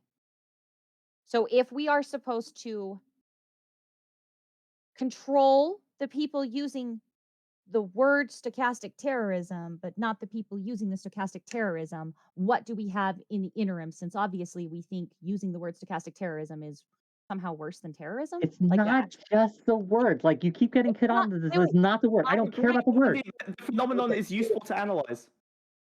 This is Right, literally the basis of the panel. Is the term useful?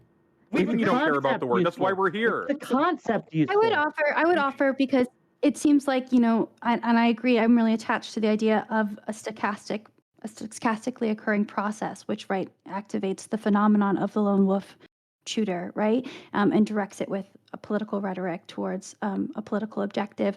But I guess my question is, why is, keeping the word stochastic, why is something like stochastic violence insufficient? It's so descriptive. I think it's great. I don't see why. It's there's an excellent word. It's why it came into parlance in the first place. It's No, yeah. okay, It's a useful word for them. No, wait, no.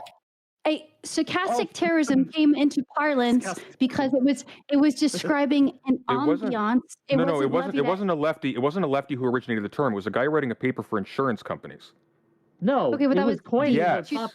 It was coined in the That was the popular rhetoric by 2010. G2 Geek. No, We it was discussed coined this earlier. first by Gordon Wu, who wrote a paper talking about But how not- the rate of violence can be predicted for insurance reasons. Yeah, but that was Right, but insurance not reasons. The the reason it came into iteration. political parlance was because of G2 No, Geek when he talked about Palin. No, it came into specifically political making parlance that as a map, result of that right? because The he origin doesn't matter. The origin doesn't matter.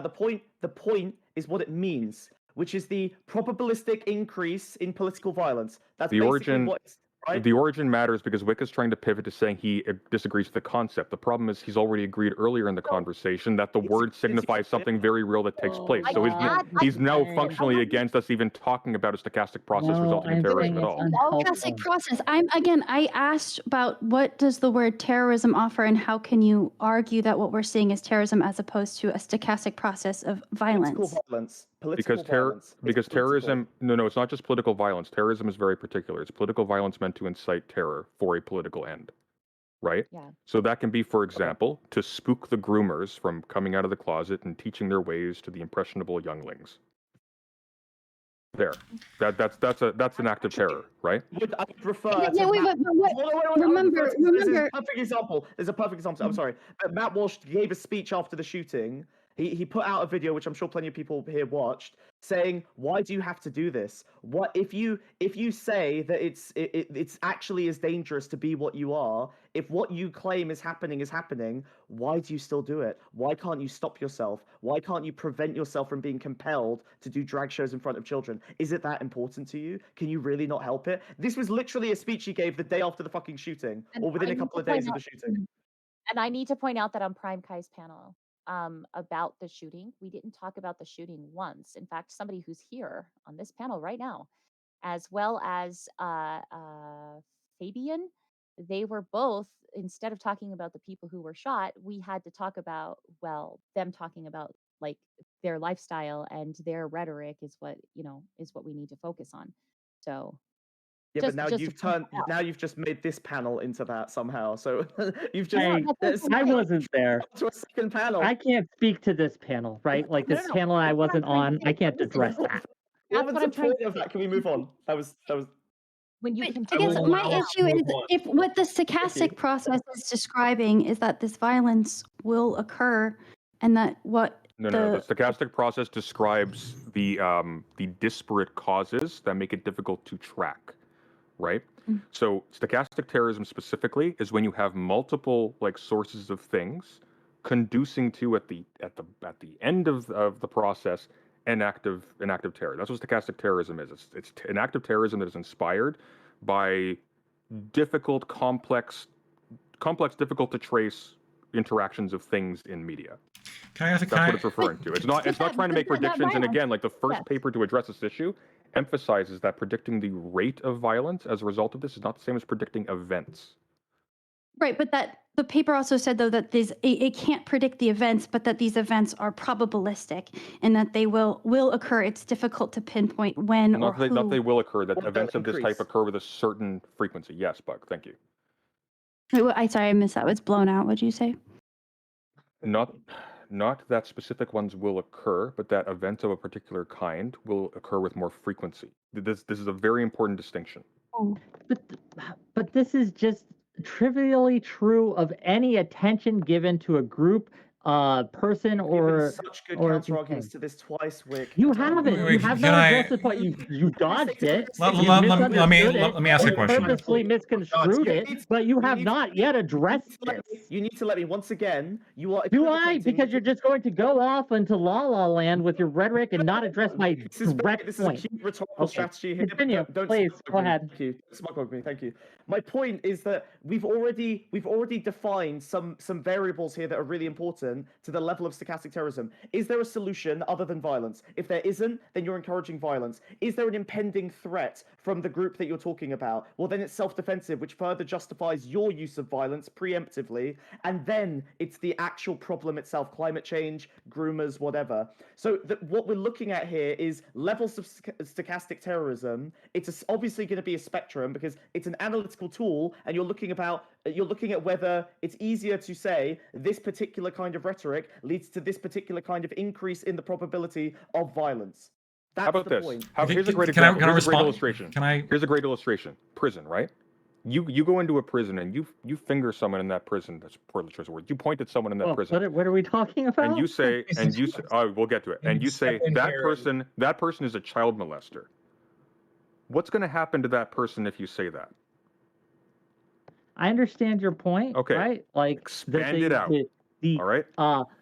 the chances or the likelihood, if you can prove it. Now, obviously, there are other variables at play. Like if we talk the analogy, like who are you accusing? Do they have a gang backing them up? Are they more likely to beat your ass for this, or are you going to get them? It depends on who has the power in this dynamic Group. here. I think it's a You're silly talking about- analogy. No. I think the fact that you're talking about like competing forces here, it actually demonstrates that you do think that stochastic terrorism is a relevant force, because you're having to explain the other factors that would prevent that force from acting on this situation and increasing the propensity for violence. You yourself are using it as an analytical tool. The fact that you are in a prison is the environment, right? And the likelihood for violence in that environment is so high already. The rhetoric doesn't matter. Okay, right. So there's no difference. If I go into a prison and I say that this person's a child molester, no difference to the probability of violence. Is that your point right now? I think that it would depend on who Yes or no, you Wick? are. Oh, wait, You bite this can't- bullet. You asked for a Bite yes this or no bullet. answer to a very If some- complex if- question. Okay, no, it's not. And If this I is why no, stop. I'm going to explain why this demonstrates my point. You are looking for simple answers, yes or no, binaries, to a very, very Binary, Wick, you're complex doing set of binaries. problems. You You're gotta let me suggesting- finish. You are I'm just engaging in this suggesting- binary kind of rhetoric, like it's either stochastic that terrorism default? or No. it's You're and strawmanning you're my- ignoring all of these other myriad points, right? You're ignoring all these other different like factors at play that are more important. My point, to be clear, is not that stochastic terrorism doesn't exist. I absolutely say it does exist. I say it's Okay. not useful or helpful. win. You are currently you're obfuscating this point, because my I'm point gonna was ask you the never that question it after didn't. this. My thing was this was unhelpful. It's an unhelpful term. It does not have a use case where It's we an can use unhelpful it. term. It just points to something real accurately. Thank you. I want to, okay. Lactoid has his You can hand answer up. the So question. Yeah, I want to, Lactoid has his hand up, so we'll be throwing it over to the toy. all right.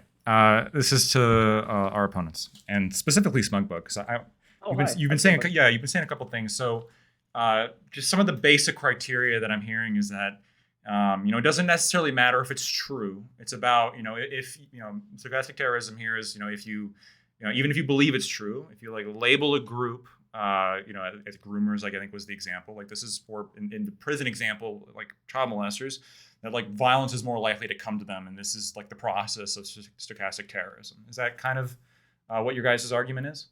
Yes, whether Okay. it's true or not, it Whether it's increases true- the probability of violence. Yes. Whether it's true or not. So if do you Suicide think going to heaven? It's Sure. terrorism. Do you think in the U.S., given our cultural attitude in 9/11, that labeling a group as terrorists would make it more likely that violence would come to them?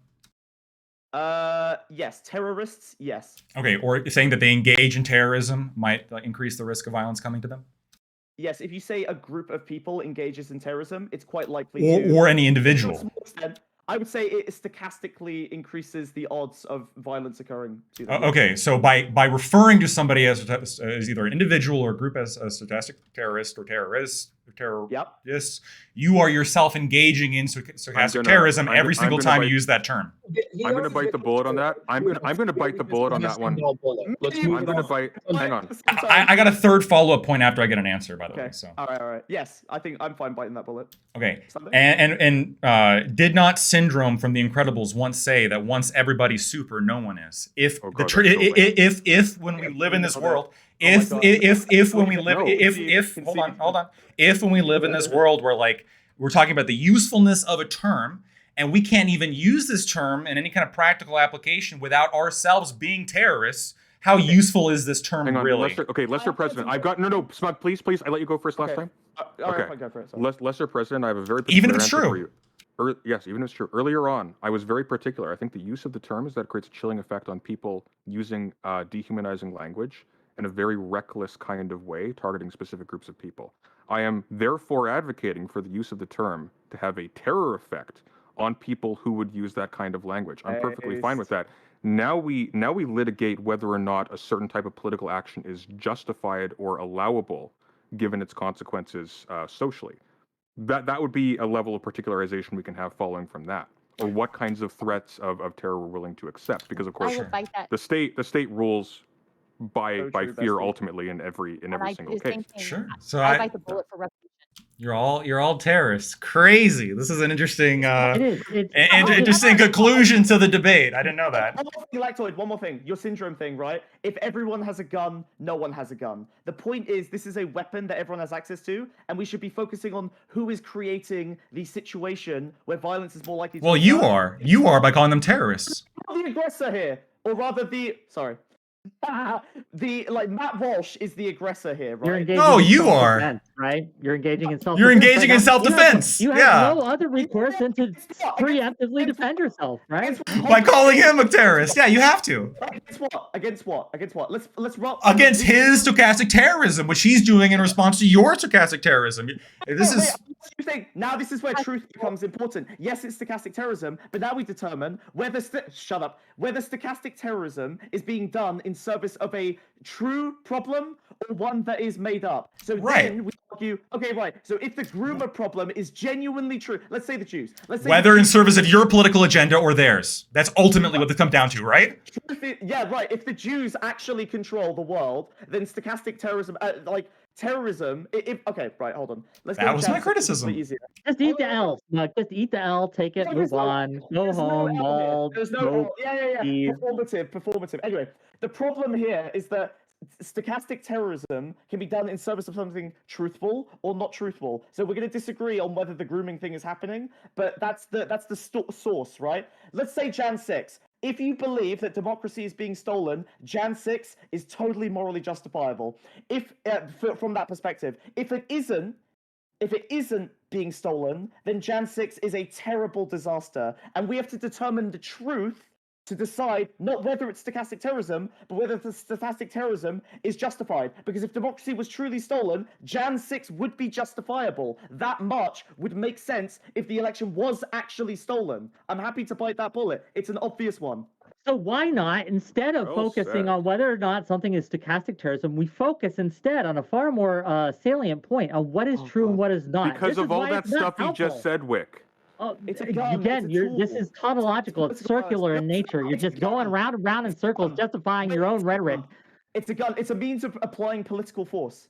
Stabby, I'm sorry, you've been. This is what I said in the beginning. This is literally was the first fucking paragraph. Go. This is It's a political liberal panel, You dogmatism. have to be violent. This Yes, Stab Stabby, it. So- Go. Stab.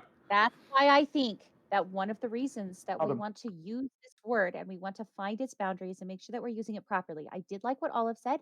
weaponized discourse. I very much liked that portion about, you called it stochastic violence, correct? Okay, Well, I I like was that I one. was asking. I was genuinely asking. Yeah. Okay.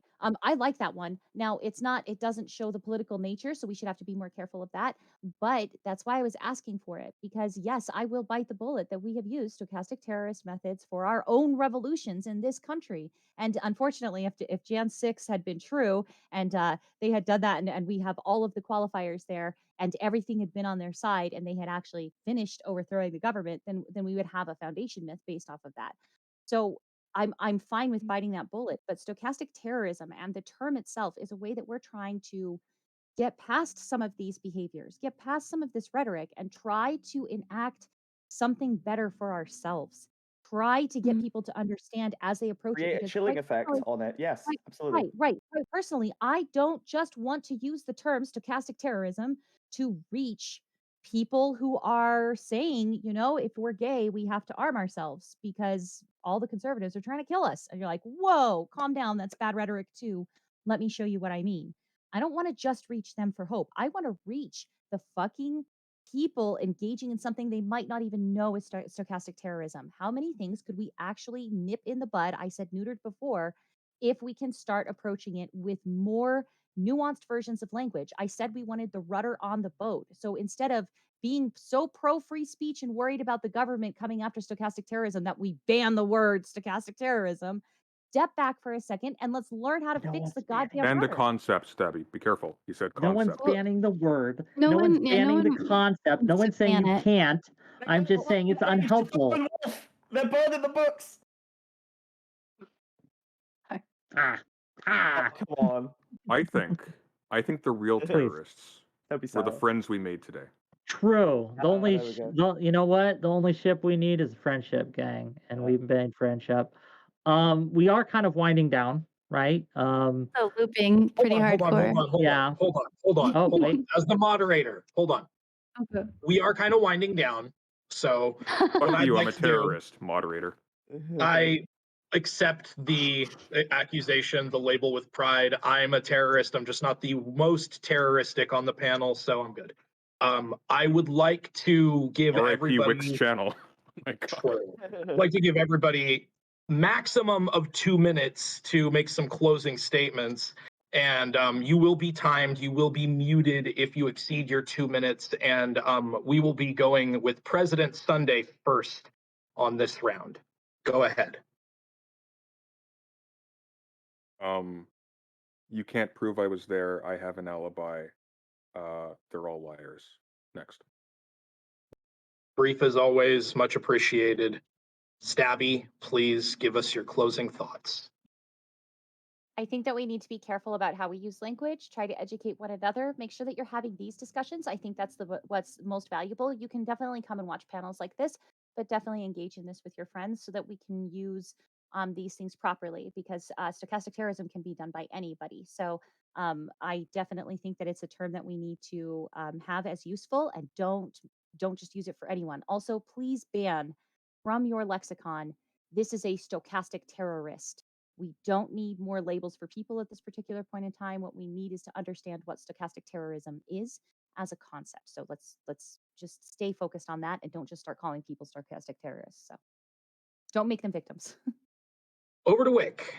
So yes, anytime you bring attention to a thing, whether it be a positive or a negative manner, you increase the chance that people will interact with that thing in either a positive or a negative manner. This is just trivially true, and this on its when you get to the root of it, this is all stochastic terrorism is saying, that if you are negative about a thing and draw attention to it, some people maybe someday down the line are going to react negatively to it. This is going to be used as a weapon, and it's being used as a weapon right now to attack journalism and attack free speech. This is why I find it not only unhelpful, but kind of a dangerous topic. Not a topic, but a dangerous concept, if you will. That isn't to say we shouldn't talk about it.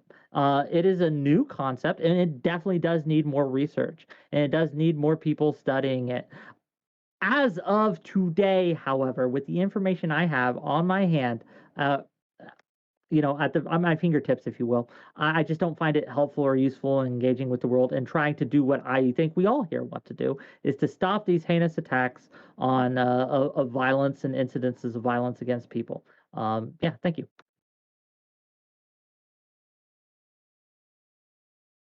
You muted, buddy. Bug, you're up. Moderating himself. Right. You conceded that stochastic terrorism is real. We all agreed that it does happen on both sides. We agreed that it is a force that's useful it's useful to analyze this force in situations where words increase the probability of violence. I agree with Wick. I think it is a weapon. I think it's one that's worth analyzing. I think it's one that's worth critiquing the aggressors for instigating and using when they are not appealing to truth. You can use it in both a truthful and a non-truthful way, but in both cases it's stochastic terrorism, and it's about the justification of that political violence. You evaded disavowing Nazi Germany's propaganda as having an impact on whether Jews were subjected to stochastic violence. I can't believe you wouldn't be willing to bite that bullet. We confidently bit every bullet with total consistency across the board, the rarest case of lefty unity, and you choked on your L's this entire debate. Very sad. Amen. Weaponized discourse. You're next. I'd just like to say I did bite that bullet. I don't know if I could get my statements in there, but I'm really happy with today's conversation. I don't really feel like there's enough crosstalk about this word, and I've been really satisfied with what people have brought to the table. I am glad that there's a concern with how the popular usage may be drifting a bit from its intended usage. And I do concede that there is a phenomenon of stochastic terrorism, but if that word is going to be used so frequently insofar that both sides are being potentially called terrorists, I think we've handed the state a really useful mechanism for surveillance and limiting free speech, and I think we should be a lot more careful with this term than we currently are. Lactoid, you are last, but you don't get to use everybody else's extra time. You are still limited to 2 minutes. Sure. So in my opening, I stated that the use of the term stochastic terrorism here was, quote, is a term reserved solely for the dogmatic motivation of unjust censorship, which I think was just revealed in the big ending right there, in which our opponents just straight up admitted, yeah, it's a political term that we use for political dogmatism. Technically we're all stochastic terrorists, but we're just the good ones, and they're all the bad ones, so we got to use it just the right way. I think they should speak for themselves. I am not a terrorist, and you all are free, without any fear of violence, to come find me at Anti-Communism United on Discord and Twitch. Just what a terrorist would say. Gang, post your links in chat, gang. This has been great. I really enjoyed this discussion. Sunday, thank you for coming. Really appreciate you. Hopefully we can have you on again. With our remaining 7 minutes of airtime, I would like to relitigate Wick's terrible movie takes for just we will a minute. Discuss this later. Just say, weaponized discourse. You're right. I don't include you in my statement. That was fair. You were much more graceful. I'm going that's to, true. in my I will bite that as bullet. moderator, I'm going to hand the W to the lefties, only because Lactoid and Wick refuse to bite such outstandingly obvious bullets vis-a-vis Nazi Portland, propaganda. you didn't come in here as a neutral party. I don't listen to terrorists, okay? So I don't negotiate with terrorists. So I don't want to. We'll let the audience decide. That is honestly, terrorism. Refusing to listen to the Oh shit! I called you. So now I'm a terrorist. Fuck. Gang, stop! I'm taking the moderator hat back. Okay, I just want to tell people state control. Yeah. This is why you were worried about that. I get it now. State violence. Let's go. Let's go. Okay. Funny. Ha ha ha. Okay, but gang, what do we got coming up? I'll just be very quick, then I'll let you all go, right? And we'll rate out who's streaming. Are you still gonna be streaming Spunkbunk, or are you done? No, I'm gonna bail off this now. Then we're gonna rate into Anti-Communism United then. But just to let you guys know, what we got coming up tomorrow's an open call-in show where if you disagree with my takes or any takes I have, or if you just want to kind of chill and hang out, that's what we do. You call in. Me and my lovely guest host will be very happy to see you. Wednesday, I'm going to be interviewing Karina Cohn from Heterodorks podcast. She's had articles published in Washington Post talking about her experience with trans medicalism and transgenderism and things like that. Then Thursday, we're going to be talking about the protests in China and the COVID lockdown, zero COVID policies they have and how that's going to play out. Friday, we're going to be debating Canada, made policy. They're medically assisted suicide, medically assisted death. So tune in for that. Thanks for being here. Anyone else want to shout themselves out before we let them go? Go ahead. I don't want to shout myself out, but I wanted to raise the possibility that I think this concept does need a lot more fleshing out, and I wondered if everyone on the panel could maybe name a concept that they would recommend the audience or other panelists look into more, so we can kind of develop our ideas a little further. I was going to start by saying, because I didn't want to talk about this too much because I'm certainly not well researched in it, but I know that reciprocal radicalization does have a sort of temperature raising effect on the online violent rhetoric, and I think we need to have a better understanding of reciprocal radicalization if we want to talk about stochastic terrorism. But I wanted to hear what other people sort of felt like we should maybe as a group or as an audience look into more. You're that person who really liked those classes where they told you to bring a question in, weren't you? No comment. I Um, wanna. I Critical wanna. theory. I. Boom. It's not like a Easy. weird concept or theory, but there is one thing that I want like more people to get involved in, just as knowledge, especially with how things are changing now. We had like 700 landfills in the United States in the 1960s, and it's something like 49,000 now, and it's just gone absolutely insane. And you should like look into some of the things that people want to reclaim from landfills and why like your state might be struggling with a recycling program or something. It's infinitely fascinating. What you can find out is just stunning. You'll find out that there's farmers who have fertilizer shortages. There's just all of this crazy stuff happening around these landfills. And if you can educate yourself about that, maybe you can find a way to locally get involved immediately and start doing things. I'm doing this guy right here. This is all reclaimed fabrics. So I don't throw any scraps of fabrics away to try to help with that kind of textile stuff. There's so many little things that you didn't know about, and just how humans live with, create, and recreate their trash is one of the most fascinating subjects I've ever been on. So I would definitely recommend that one. Cool. Rocheism. I was thinking about related to stochastic terrorism, but that's Yeah. also super It's interesting. Well, okay, to tie it Another in, one I if really you were like. to accept Stabby's premise that waste and garbage waste is out of control, you might be motivated to a form of eco-terrorism. And so Yeah. Stabby may have True. just formed stochastic Oh, shit, terrorism I'm right here. terrible. we need to educate people on the fact that that just happened. I just We're taking the scenic route around here, aren't we? All right. so Yes, I I hope you enjoyed the tongue-in-cheek contributions, but I did really enjoy this panel, and I do think that the lefties are correct that stochastic terrorism is not only something that we need to recognize, we all seem to recognize as a specific form of speech that entails a certain kind of vague call to action that If you can put be left in a interpreted. position of authoritarian Here, power, look what I've got a- happened. Don't fucking interrupt me. I haven't spoken on this topic one goddamn time. You know what? Forget it. You guys don't get my takes. If you want them, watch the next time that I stream. Oh. Orlin, please, thank you for being here. Like seriously, pleasure is I all mine. appreciated you stepping up and modding for this. I know that it would have been a conflict of interest, right? Since I have such strong opinions, and I kind of wanted to get into it. I wanted to throw some punches a little bit. I think I went The very person well. with You got a strong little opinions spicy. on the Yeah. matter as well. I was biting my fucking tongue. I the entire know. time, but We talked about this in private, right? We Yeah. have our disagreements, but it's love okay. I watching still with love you, you Wick. all. I still I love would you. recommend people look into a really interesting essay called "Genocidal Language Games" by Lynn Terrell. Lynnettirrell. She has talks on YouTube. It doesn't use the word stochastic terrorism in there, but it is an excellent illustration of how this mechanism works terroristically. I would give that a look. You can find it in Speech and Harm: Controversies Over Free Speech, published by Oxford, edited by Ishana Matra and Mary Kate McGowan. Could Check it out, okay. I want to also contribute a little bit. I think everyone should look into the legal concept of proximate cause.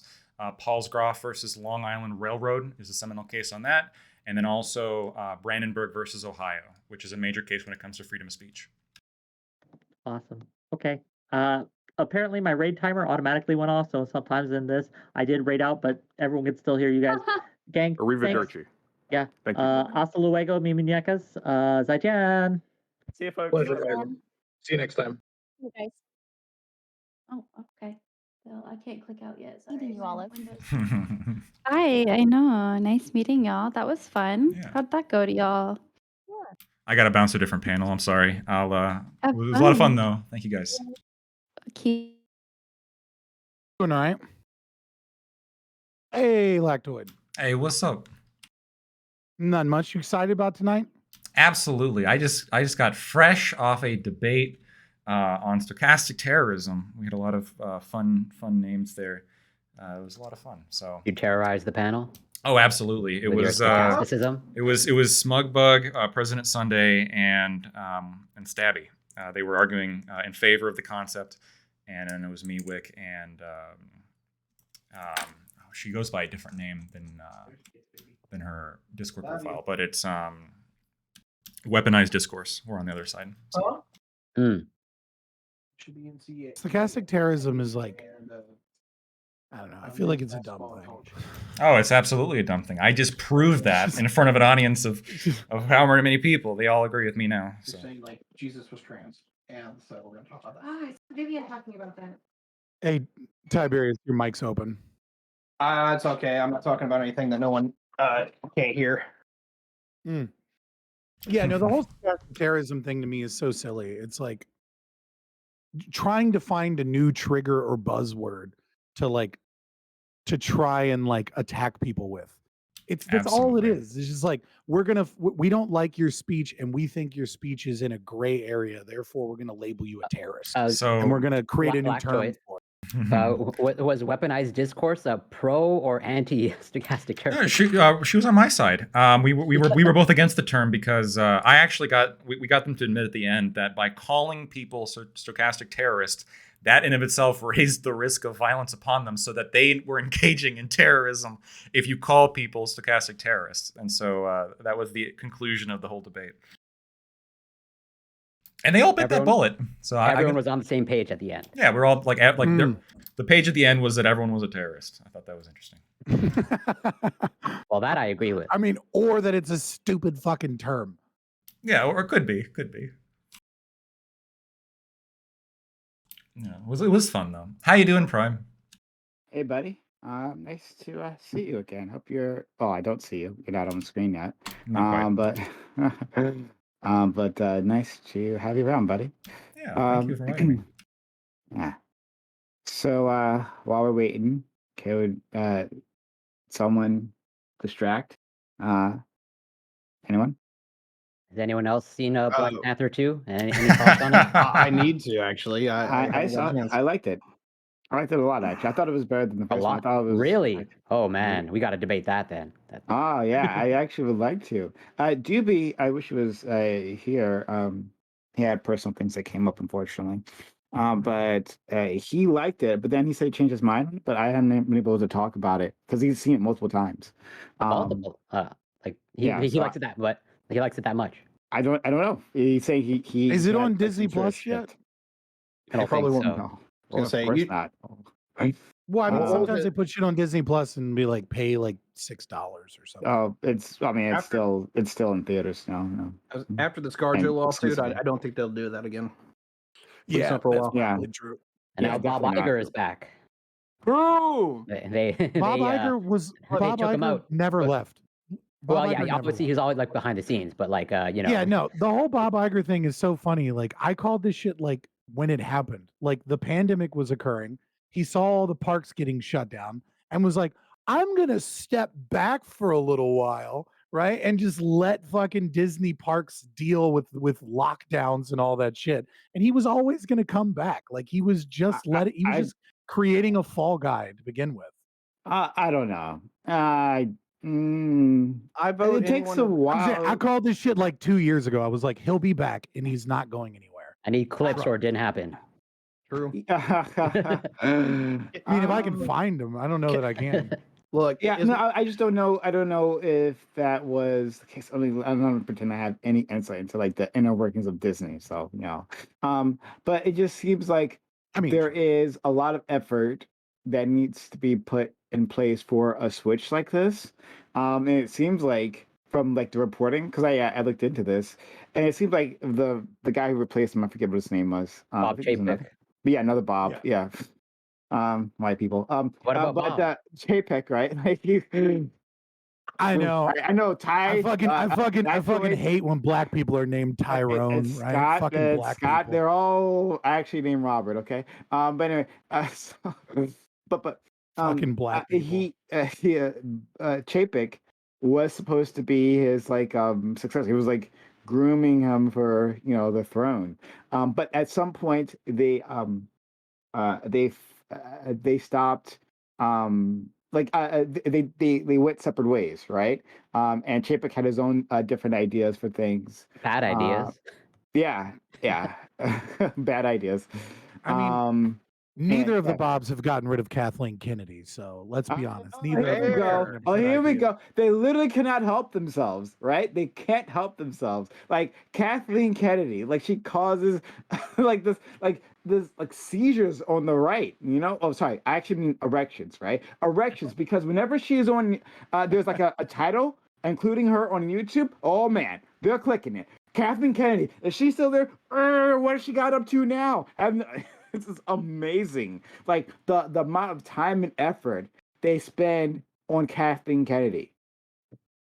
Well, I'm not gonna act like there's not a lot of complaints about Kathleen Kennedy. However, can we all be honest might be a here? good reason to get rid of her. Like, I was gonna it's say, like, what? Or, I mean, if it's like the one like tiny group of people who are really fucking loud because they cannot, like they physically cannot stop bitching and moaning, right? Well, then no, maybe not. Maybe you don't actually get rid of her for that. And not that I'm saying that, like, I think that she has run Star Wars perfectly, right? I actually don't think that. I think there are legitimate concerns legitimate concerns with that. But like, I take none of that from the crying, screaming sides, like women on my TV screen. I don't know. I mean, yeah, say what you want about Kathleen Kennedy, or however she's handling things now. Like her track record, which goes back decades, I think speaks for itself. Like, sure, you can say maybe she's fumbling now, but like, if you go back, she's been fumbling since you've been in charge of Lucasfilm. She's been fumbling the entire fucking time. What movie did she come on? Stumbling in the dark. Did she come in? I forget. Did she come in at the very beginning of the acquisition, or she came in after the sale? Before. No, she's the sale. Yeah, she's been there before the acquisition. She's been part of Lucasfilm. She became head of Lucasfilm after the sale because they wanted somebody who was in the company to take it over. But and so the thing is that, like, I'll say it's one of two things. Either one, Kathleen Kennedy was good at what she originally did, but she got, basically tiered into a competence, which happens a lot here in America. So that we just promote people until they're no longer useful, which is asinine. Or what it is that if you want to go by these metrics, Lucasfilm is still profitable. It's still doing what its original intent is to actually do. I can bitch about the quality all the live long day, but as far as the board of directors is concerned, Lucasfilm is still a legitimate, viable company that is just getting bad media. Yeah. Also, what you're talking about is a sociological theory by Weber called the Peter Principle, and that's his philosophy. Essentially, is that people rise to the level of their incompetence in any bureaucracy.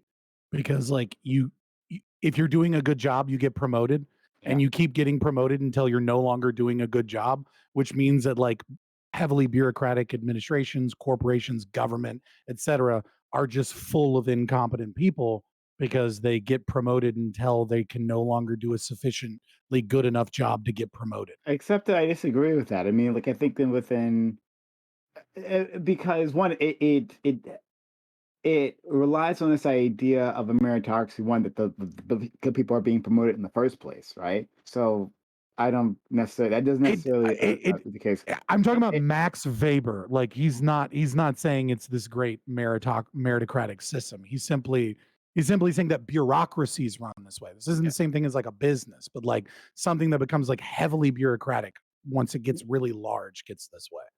Yeah, I hear you. I understand that. And I'm familiar with the principle, but and it's like the part that I really take issue with is the idea that people stop getting promoted once they've like overreached their competency, because that never happens. Like you see a lot of people who keep going up, right? Like the reasons people some people fail up, like Kathleen Kennedy. Oh yeah, but the point is that that these things people can just keep rising despite poor performance. There's all kinds of ways people move up in an organization, right? And it'd be great if it was simply like metrics, but it's not. But that's not what a sociological principle is. Like these people all work in the frame of lenses, right? Like Max Weber's like the original critical theorist, right?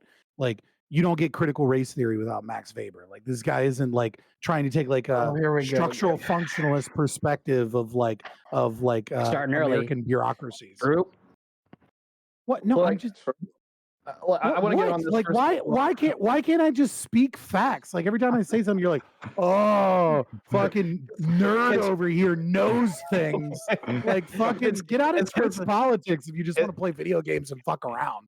It's because no one cares. Like this is the point that I was gonna get. The problem with like any kind of longevity system. My audience cares. Fuck you. Well, we don't care about your audience, so there you go. All right, so like the problem with any kind of system that has longevity is that there's meritocracy in almost anything. But the problem is that just because it's meritocratic doesn't mean it's the meritocracy that you want.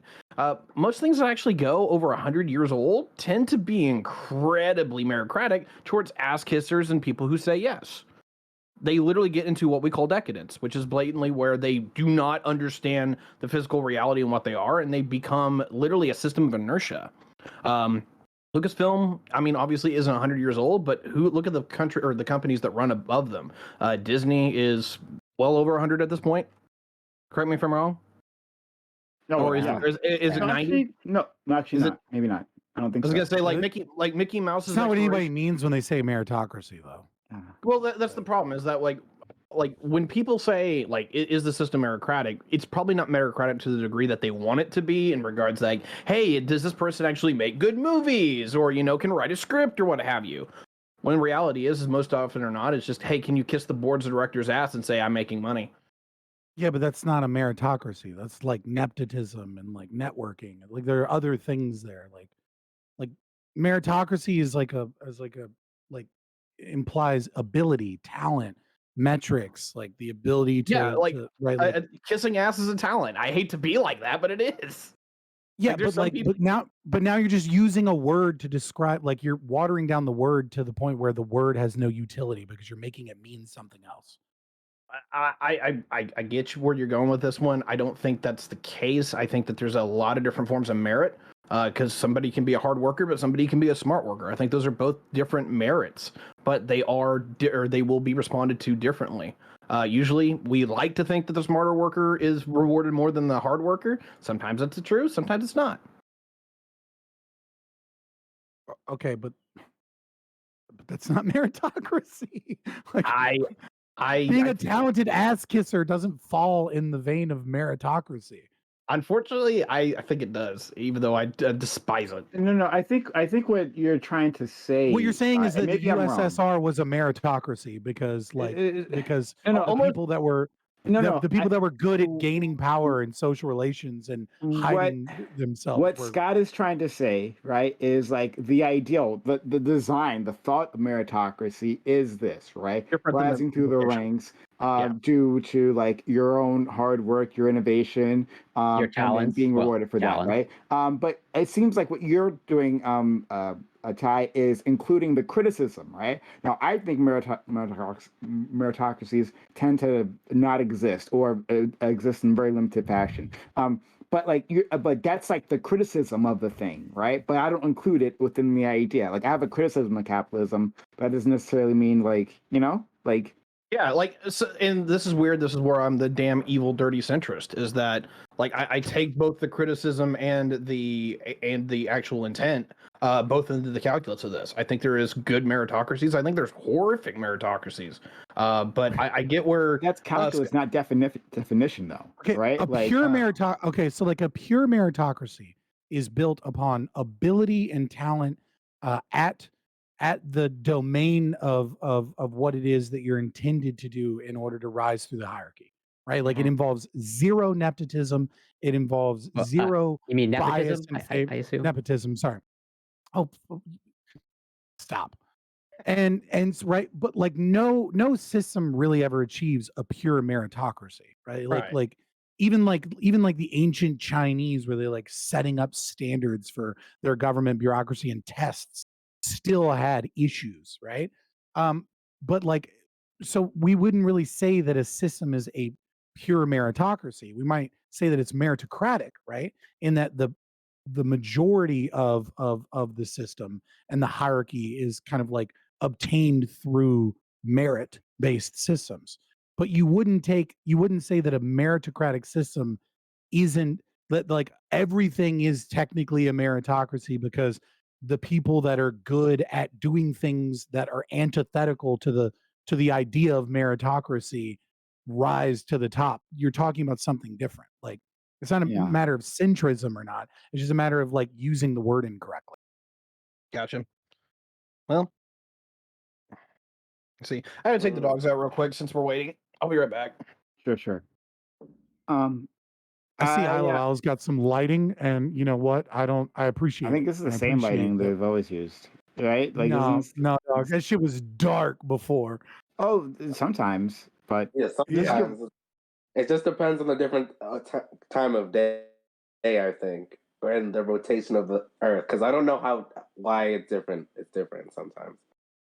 yeah, like there's nothing changed here. Like, I don't know, whatever.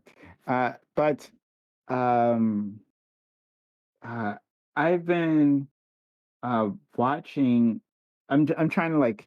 Oh, that's what I wanted to talk about. Have people here watched 1899? It's on Netflix, right? I think I've seen Netflix, it. yeah. I've seen it come up, but I haven't watched it yet. Yeah, I'm I haven't working watched my it way either. through. So I've heard some people say it was good, but I haven't seen it. I'm working my way through it. So far I like it. It's a TV series. Yeah, it's a series. Okay. Yeah. So far I like it. I think it's pretty solid. But like the show, and I'm not spoiling anything. This is just like literally the premise. It's just that like people are on a ship, right? And a mystery happens, right? I won't talk about the mystery. It's not important. But there's just people. They're coming from Europe, right? And they're on their way to America. And like it's a collection of individuals. It's a collection of people from all around Europe. And they all speak different languages. And like the show acknowledges that they cannot understand each other, right? Like most of the crew that runs the ship is German. And there are Danish people who are like second class citizens, and then there's like the upper, like the first class ticket holders, right? Some are French, Spanish, and all that kind of stuff, right? Italian. So you have this collection of individuals, and they're trying to communicate with each other. So sometimes they just dead stop each other, like, I don't understand what the fuck you're saying. But oftentimes they just let them go on. And it's like people give like these long speeches about like how they're feeling and like the drama that's happening. And I'm like, but the other person, they don't get it, right? It's like you went to like detail about your dark past, because every passenger has like a dark past, right? Like you went to a detail about like this dark and interesting past, but like this other person did not receive any of that.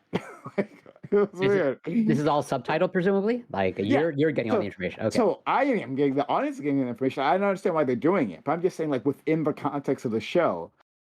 I'm like, I just wouldn't be talking this much. It's like, I know these people don't understand me, so like I'm just gesturing to get people to do what I want. So it's a murder mystery in like a nail salon. Murder mystery in a nail salon. Okay. All right, that's what 1899 is. It's a murder mystery, a period murder mystery in a nail salon. Got it. I might check it out. Dude, so like I don't know how many of you like speak other languages or like took other languages in college and stuff, and like because like I took 4 years of French. I don't remember any of that shit. I took Latin in Same college. here, and I'm from Quebec. Right. I took more than 4 years. I took like You're from over a Quebec, decade. which is fucked for multiple reasons. Because number I one, agree. Quebecois is like I can still understand Quebecois. Like when like Pierre Poilievre is speaking, I'm like, oh, I get that. Like I understand what he's saying. He But like speaks that's English. because yeah, but you guys Quebecois has glottal stops, like Parisian no, I know. French doesn't. Right. So it's way easier as like an English speaker to hear it because the words are individuated. But like like I can still kind of like get the gist of like, you know, most languages that are spoken, right? I think most people do. But like if you hear someone speak Russian, or like you hear someone you speak like a language that's not connected to English or a Romance language at all, you can't understand it like even a little bit. So like I kind of wonder like what element that plays. Cause like my stepmom, for example, is South African.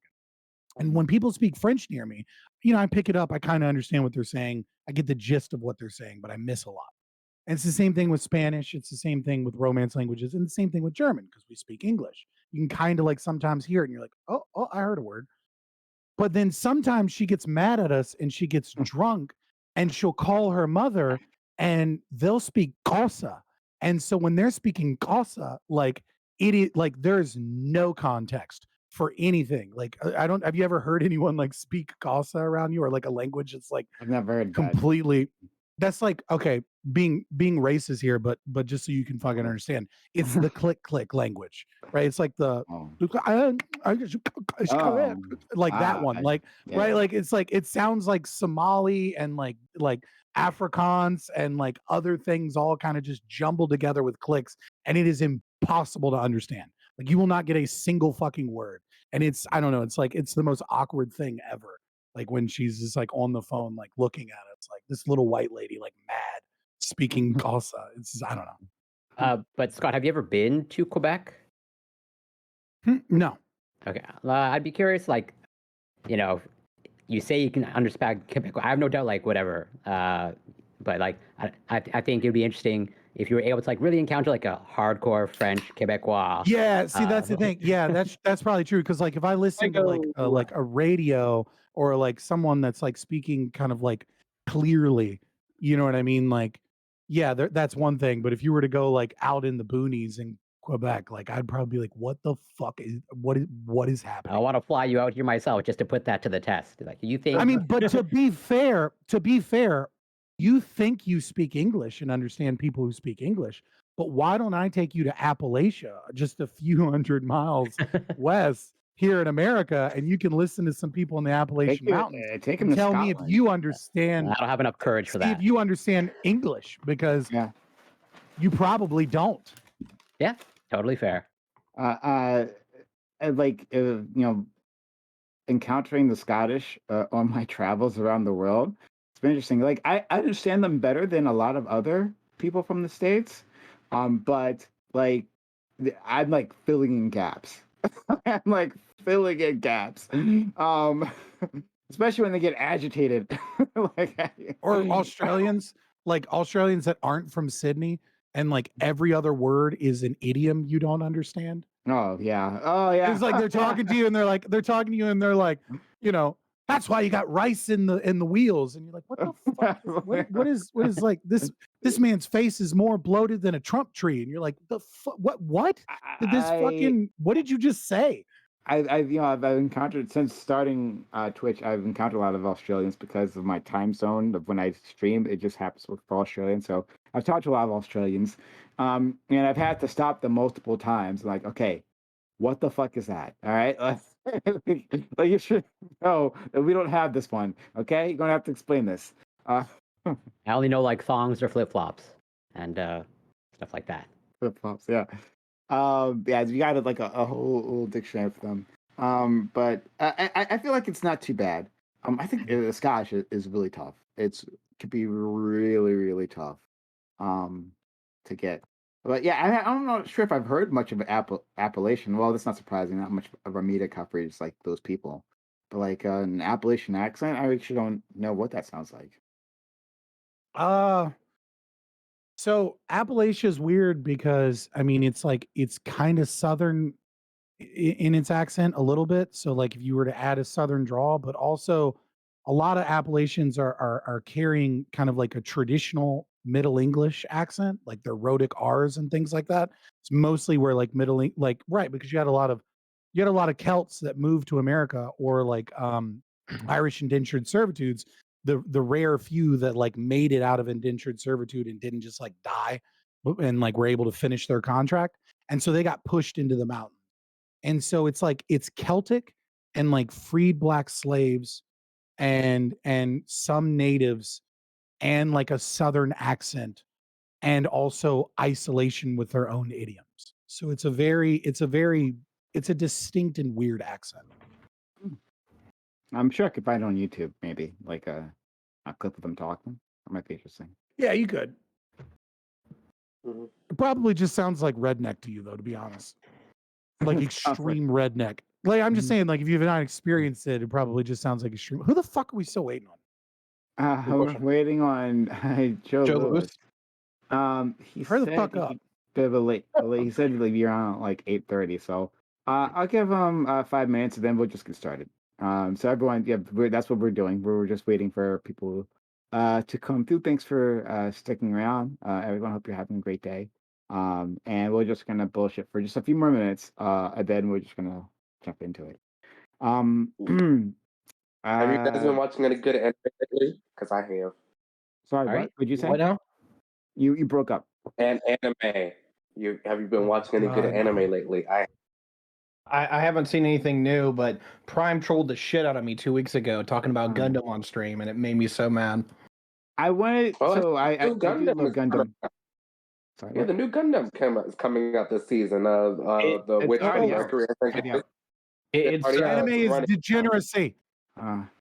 There one is has a mech show, and I want to check it out. It's been out for a bit. But like I decided to check it out because there's not many mech shows. Like the mech era has like faded. There's just not many new mech shows coming out at this point. So I saw it. I'm like, I'll give it a try. And question mark? It's called Mov Love or Mov Lav Alternative, right? It's a weird name. I actually still don't know how that relates to. I actually still don't know how it relates to the actual show. I have no clue. Gundam, because there are Gundams in it, right? The name of the machines, but I don't know how the name relates. So it's a a solid premise. Alien invasion, right? Really effective alien invasion, killed a shitload of humanity. And right now the front line is in Japan, right? Of course. And they got mechs, and they got young tweens to pile them because who the fuck else would? That's what I'm talking. Anime logic is so fucking ridiculous. Like every time there's like a world war, it's always happening in Japan. And it's like, why is there a world war happening for like? Why is the front on this useless fucking island with no resources? Well, Like- the front here is because like the initial contact happened in like the Middle East, and then it like spread from there, and so like Europe dead, Asia, pretty much all of Asia dead, and so like the Western Front, the last most bastion. effective is Japan before they come across the Pacific Ocean to America. So in that case, that's why. But curiously, they skipped Africa, right? So they have a map, right, showing like the enemy's progress, and the enemy just like didn't bother to go to Africa. Well, it's because they're not a threat. Like, what is there to worry about there? I don't think so. Oh, No, fuck. like no, they're using humans as a resource as part of it, right? And so, like, what? All right. Anyway, I just don't get. But in any case, right? So the first episode was actually really good. It was actually pretty emotional. It was like I thought that it was really well done. It got me really excited, right? But then everything afterwards, it's like a harem collection of like waifus who like there's like the one guy who's the main character, right? Who like I don't give a shit about this dude. And then there's like a bunch of waifus surrounding him who are piling their not Gundams. And then there's and it's weird their characterization, right? Like you just watch a few episodes of this, and it's like they're trying to get all their characterizations out of the way as fast as possible. And so like the main character and other people tell you all of their emotions, everything they're feeling, like straight up. Like you the moment you meet them, you learn like all their feelings, right? And like it's like ultimate like tell don't show. And it's really bad. I just like I don't know why I'm still watching it at this point. Like I've like I don't know what to do with myself, but yeah. That's why I let my co-hosts just watch anime and tell me which ones are good. So I don't have to watch shitty ones. Yeah, shitty ones. No one will ever Yeah, be able to explain to me the logic of Girls und Panzer, but it was still a fun watch. I've been haunting Lee the Watakai's chat and trolling them by making them watch a anime, like a 5-minute episode each, anime about anthropomorphized rice. And it just never ends, and it never stops being funny because I just keep telling them they keep going. And thanks. Okay. So we're gonna get started now. Hopefully, Joe will be here at some point in time. We'd love to have him. So, thanks all for being here. This is a roundtable, which we have Mondays at 8 p.m. Eastern. We have a fantastic group of individuals with us today. I'm going to introduce them. We'll get started, and you all love it, okay? We'll start with our friend Lactoid. Lactoid, thanks for being back here. Nice to see you once again. How you doing, friend? I'm doing good. How are you doing, Prime? I'm all right. Good. No, thank you for having me. Really great panel. I know all of you, so it's going to be a good conversation. No wild cards, hopefully. We'll see. The last topic's kind of fun.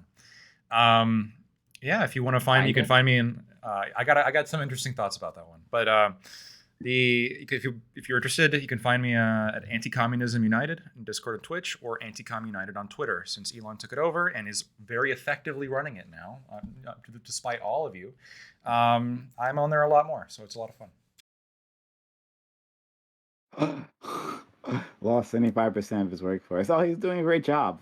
Stay work, right? You saw those new t-shirts? They're good. Okay.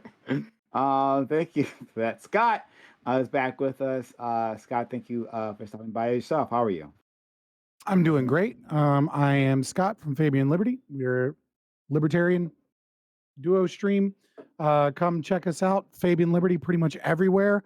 And I will be happier about Elon Musk taking over Twitter once he gets rid of the fucking reply deboosting shadow banning, so that people can actually see my fucking replies on Twitter. All right. I'll be happy once he fixes that bullshit. Right. I see your bullshit all the time, though. I was gonna say I see your replies all the time. Yeah. What? Yeah, I'm sure you guys do. You follow me because you got to fucking come see the shit show. And if you're not following me, what the fuck are you doing with your life? Let's go to Ty Beers. Ty also is here with us. Nice to have you around, Ty. So you obviously stealing Corey's lighting options. I don't know why. Always had this. Don't lie to me. Be one bisexual here. Oh my god. But go ahead. Oh, all right. Well, I'm sure most people know me, but if anyone here doesn't know me, my name's Tiberius D. I like poetry, long walks on the beach, and poking dead things with a stick. I'm sorry, I'm kidding. I largely talk about geopolitics, and I don't have any like politics that actually lines up into what everybody generally likes. Some people describe me as like a progressive Republican, which makes no sense, but yeah, that's kind of where I'm at. I just make everyone hate me because they either love all my takes or hate all of them. So it's good to see Ica Rich and Lactoid here. You go, you know my faves. But thanks for having me back on, Prime. Hope it has been okay without me. I know you've missed me, but thanks for having me. Sure. Thanks so much. And we have missed you. Let's go to our friend Aiko. Thanks for coming through. Yeah. We always enjoy having Aiko here with us, especially if he if he gets agitated, which is actually really hard to do. It's hard to agitate him, but we're working on it. So Aiko, how are you doing today? I'm often agitated. It's just you can't tell. I just turn Under off the beard. I turn off take out my emotion chip, and then all the anger stays on the chip and not in me. Hi, I'm Ika Rich. I'm a debate coach down in Texas. That's about it. Yeah. Okay. All right. Corey, thanks for being here. Corey, will you be launching an inquiry? Would you be an invasion possibly from your home country of Canada to where the fuck Ty lives to as retribution for that frequent insult? I can share the bisexuality with Ty. He's a good-looking fellow. If that invasion happens, is Lactoid the fifth column? True. I'll betray you all. Yeah, super grateful to be here as always. Excited to discuss these topics. And also, as sort of a Lactoid alluded to, good to be here with familiar faces and beautiful faces.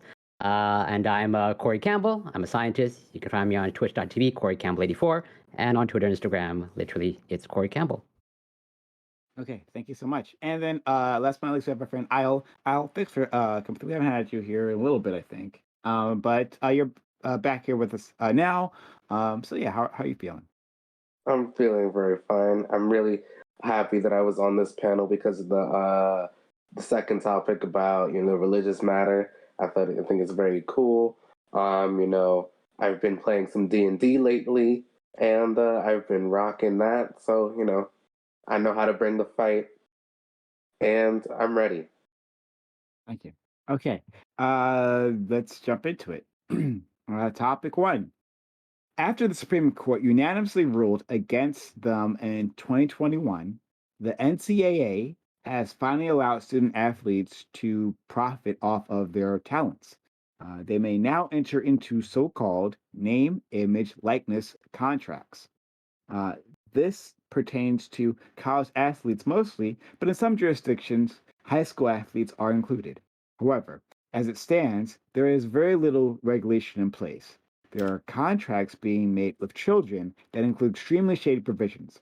Should high schoolers be allowed to enter into these contracts? It seems like this market would be rife for exploitation, so shouldn't we have special protections for children as we do in other areas? Would regulation solve this? Or should we allow them all the ability to try to maximize their profits? Okay, yeah. So I actually hadn't heard of the NCAA reverse request. I don't know how I missed that case, right? But yeah, they lost. Fantastic. Fuck you, NCAA, for which they had in place, and people can make money off of do promotional deals, basically, right? But now we're seeing these things with high schoolers, and like the constructs we're describing in the article are just like absolutely freaking wild, absolutely wild. And it seems like, well, we should just have a level of consumer protection, at least I feel. So I wanted to see what you all have to say. We'll start with our friend Lactoid. Yeah. So as it regards adult college students, I think it's perfectly fine that the athletes are allowed to profit in a more direct way. If you've ever been on a campus, you know that college athletes profit in many other ways, including opportunities for advancement and many on-campus perks. But this is a new way to profit, and it's totally fine. It should not be enforced by law, but they are adults, and if they make money off of it, that should be allowed. When it comes to high schoolers, I agree it's a lot more difficult and is more of a gray area. I think that there likely should be restrictions on what sports that high schoolers should play, and minors should not be exposed to dangerous conditions. But as long as what they're doing is reasonably safe, there's nothing wrong with the high schooler making some money off of it, right? So high schoolers work at jobs, and we all agree that it's totally fine. If the alternative here is that high schoolers would just do the exact same thing but not make any money off of it, I think this would just obviously be worse for them. Child labor is not intrinsically wrong. It can actually be very good, just as long as the children are not tasked with particularly dangerous tasks. Okay, let's go, Scott. Yeah, so I agree with pretty much everything Lactoid said. I'm actually really happy that he's here tonight because this question kind of sneaks in a premise of a lack of understanding of contract law. Because every single case that I saw, I feel like a good defense attorney could void those contracts and potentially get damages, either with an unconscionable defense or an undue influence defense. Like when we're looking at the last case where the individual was separated from their parents, brought out to California, sleeping on the guy's couch, and being basically defrauded about the promises that were given, I think that is a very open and shut undue influence case. And common law and contract law already covers these things. Yes, it's going to take the courts some time to set precedent that's like kind of specific to name, image, likeness contracts with minors and with college students in sports, and like kind of like work out those kinks. But the idea that we need additional regulation is just people seeing a problem and being like, the government needs to step in and fix this. But like, the government already has a process to fix this, which is the judicial system, right? Like it's a violation of state statute. What is it, from since 1954? But really, the precedent is set in 65 with a really famous case that I think most people that have gone to law school and had any class on like contract law will remember, which is Williams v. Walker Thomas Furniture Company, right? And this case is really talking about, from 57 to 62, someone had them on like a payment plan for furniture, and they stopped making their payments in 62, 5 years later, and they repossessed literally everything that they had ever bought, despite most things already being paid off, because the contract stipulated that they lose everything, all of their property, even though they've paid off most of their property, in the event that they kind of like no longer am able to make payments. And so the DC appellate court sends it back and says, hey, can a contract be unconscionable? We need to test this for conscionability. And there's a lot of other case law that goes around this. I'd love to talk about it more. But ultimately, the idea that we need the government to step in is really just a question on like not understanding that the best way to handle this is through the courts and setting precedent from a common law perspective on like how these contracts should be enforced and what is and isn't a valid contract. Hey, Ty, please. Yeah, so I'm not much of a sports fan here, but the whole NBA being able to do this has been a conversation for the last 20 years. So congratulations that they got that one through. I don't think it'll actually be that harmful, but when we talk about minors, I'm a little lost in that one, particularly in the fact that the last I checked, for most legally binding contracts, minors aren't considered to be legally authorized actors, that they're actually dependents and largely legally incompetent. To the point where you're not allowed to be entered into a contract. So either you've got parents signing off on this, or there's some kind of legalism that I'm completely missing. So I'll happily engage with that in the open. I think you're muted, Brian. Sorry, excuse me. I had to mute for background noise. Aiko, please. Yeah. Okay. So when I think about this topic, I think about the way that this has progressed. So it first started with the Olympics when they decided that you didn't have to be amateur to be in the Olympics. Then they started asking questions about fairness when it came to the NCAA. Now, if the question's going to high school, I think we're dealing with a sort of a situation that's very different from those other two. And that is this. So if you look at what prompted the NCAA to go in this direction, it was because the schools themselves were being perceived as exploiting the students that were working for them. They were making a ton of money off of them. They were using them to promote things. These athletes were little celebrities on their own, but then they weren't allowed to have any of the upsides of that status, and that was struck people as mostly unfair.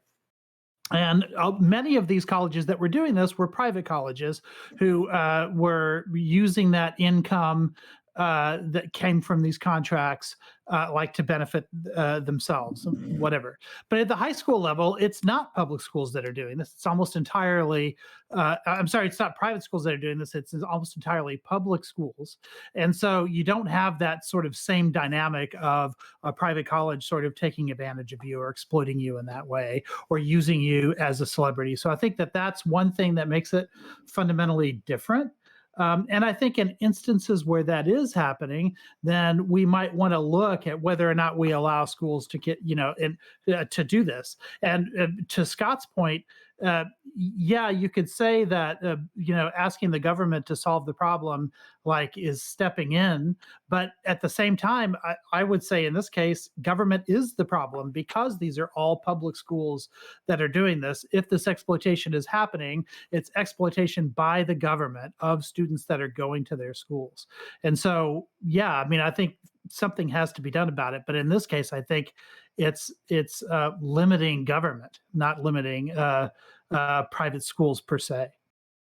Roy, please. Yeah.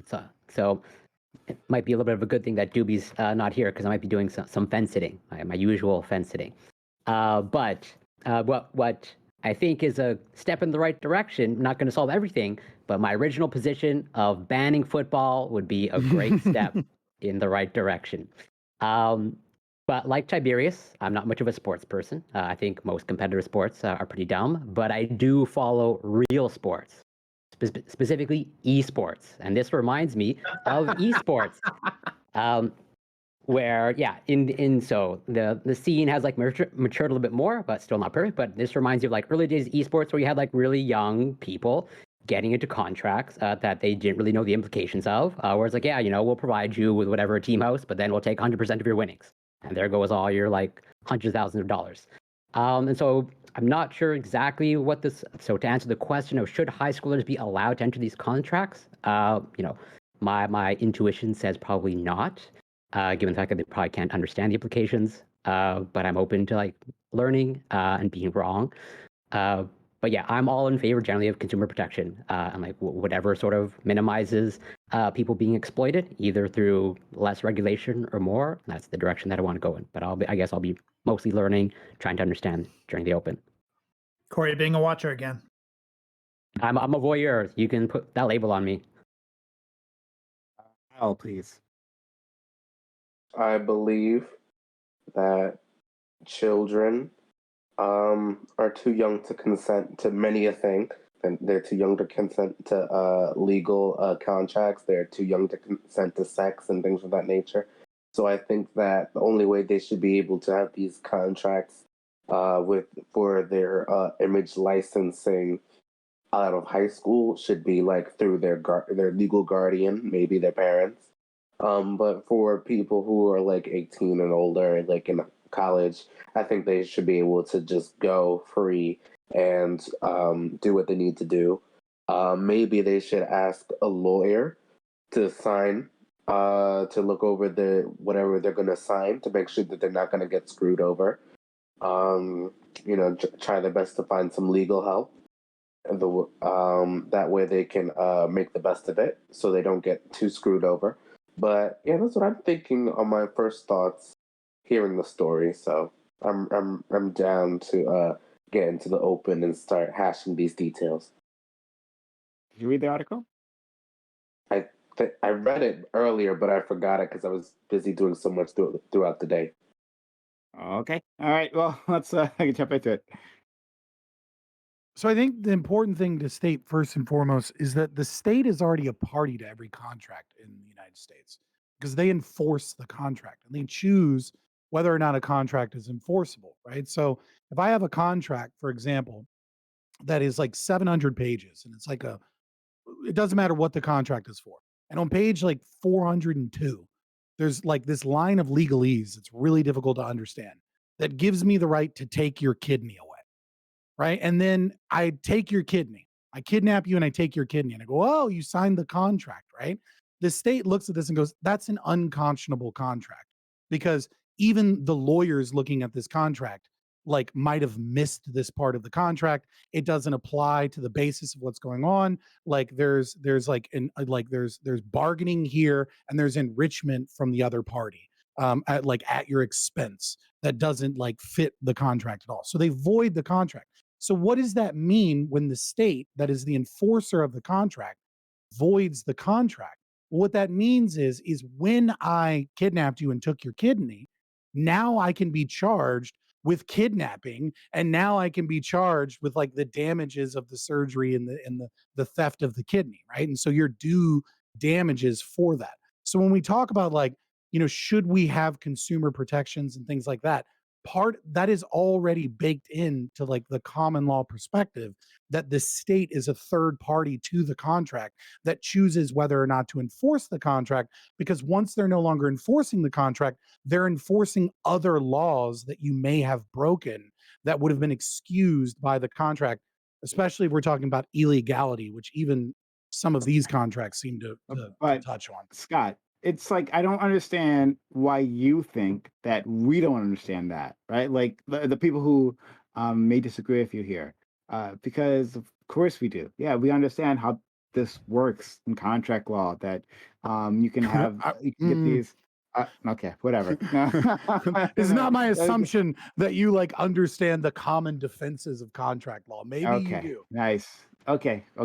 Great. That's cute. Any which way, yeah, we get that. You can take If all of you understand it, awesome. Then this is just for the audience's sake, right? I'm not going to assume the entire audience understands undue influence, duress, illegality, and unconscionability. But then that's clauses. it. But then that takes me to my point: is that other people don't understand. Not everyone understands their rights, especially when we're talking about children, which is especially when we're talking about people in desperate situations. And so, which is what makes it an unconscionable contract. I get that. Oh, thank you, Scott. I get that part. I'm saying is that people don't know how to necessarily exercise their rights. Right? One, have the wherewithal to know to exercise their rights, and then two, have the resources to do that. So if you have people who are of low resource and like can't afford, right, an extremely expensive lawyer like Lactoid, right, only for the elite, and you have and people who don't like understand, like oh, I'm being taken advantage of. It's like I thought this was a fair contract. He seemed like a fair individual, right? He's like when my interactions with him seem the person they're dealing with or seem pleasant. I guess this must be the way things are, right? That's why you don't want people to get into these contracts to begin with. Because people are inevitably going to fall through the cracks if we simply rely on the courts.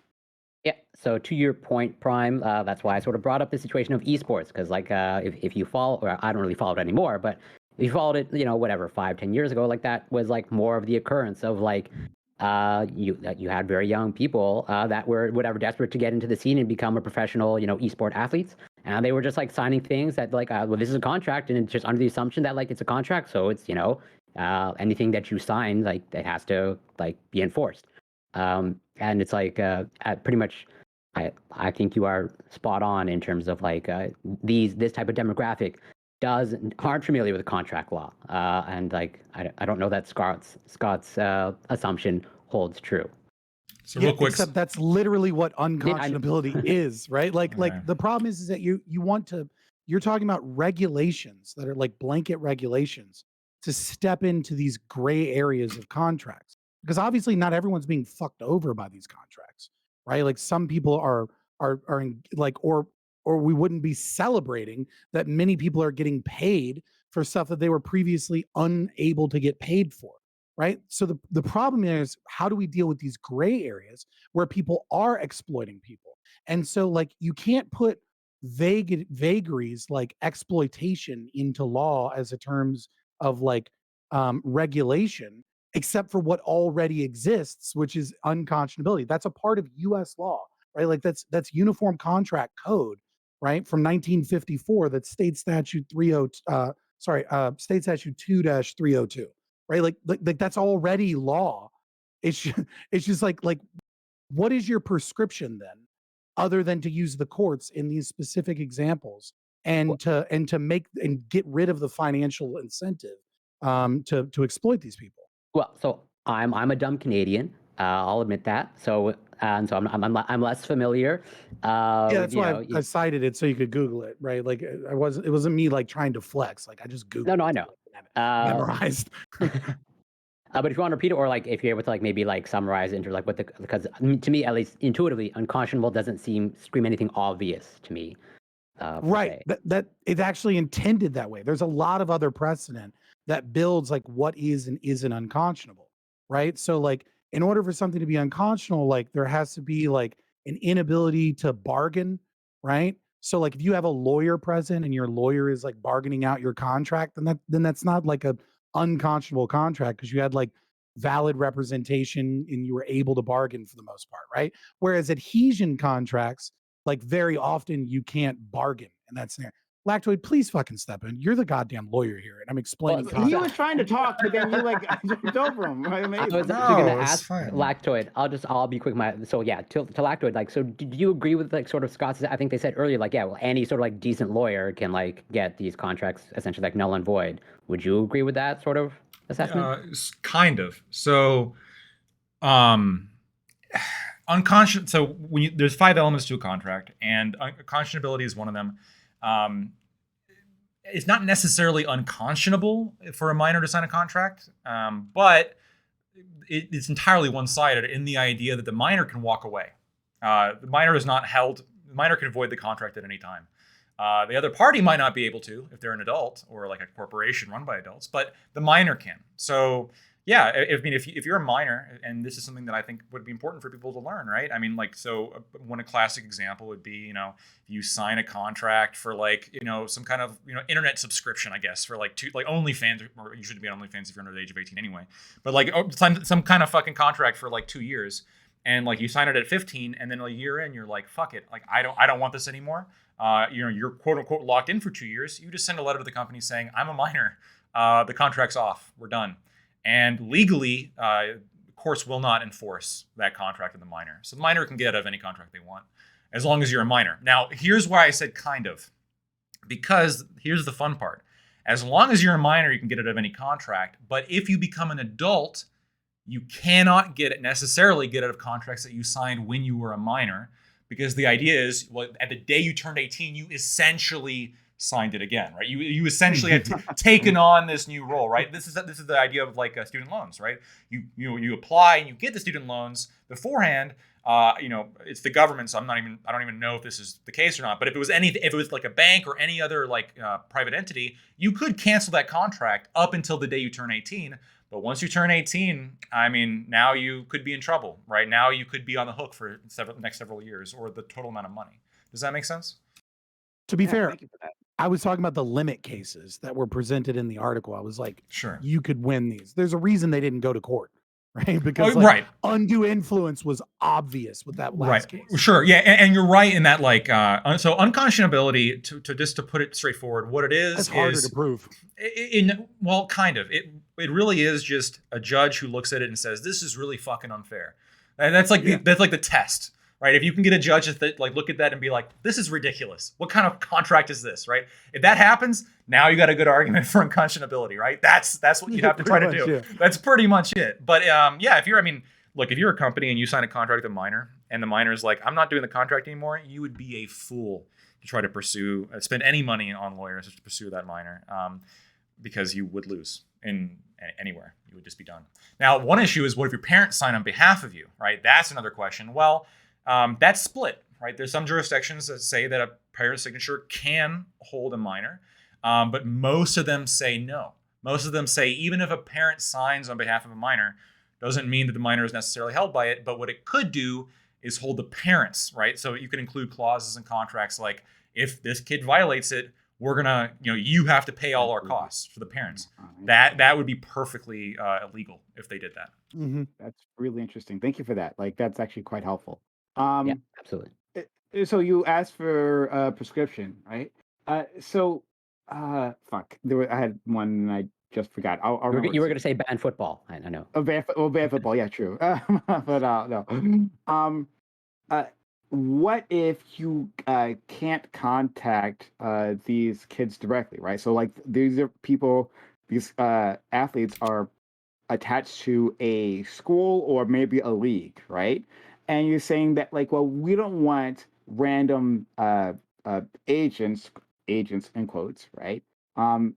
Being able to go to these people directly. So you have to come through the school or the league, right? Contact them, saying, "Hey, I'm looking to reach out to," like the school basically becomes like an agency in and of itself, right? And I want to work with one of your student athletes, right? And the school helps them through the process, not necessarily denying it, but just making sure that everything is on the up and up, and going from there.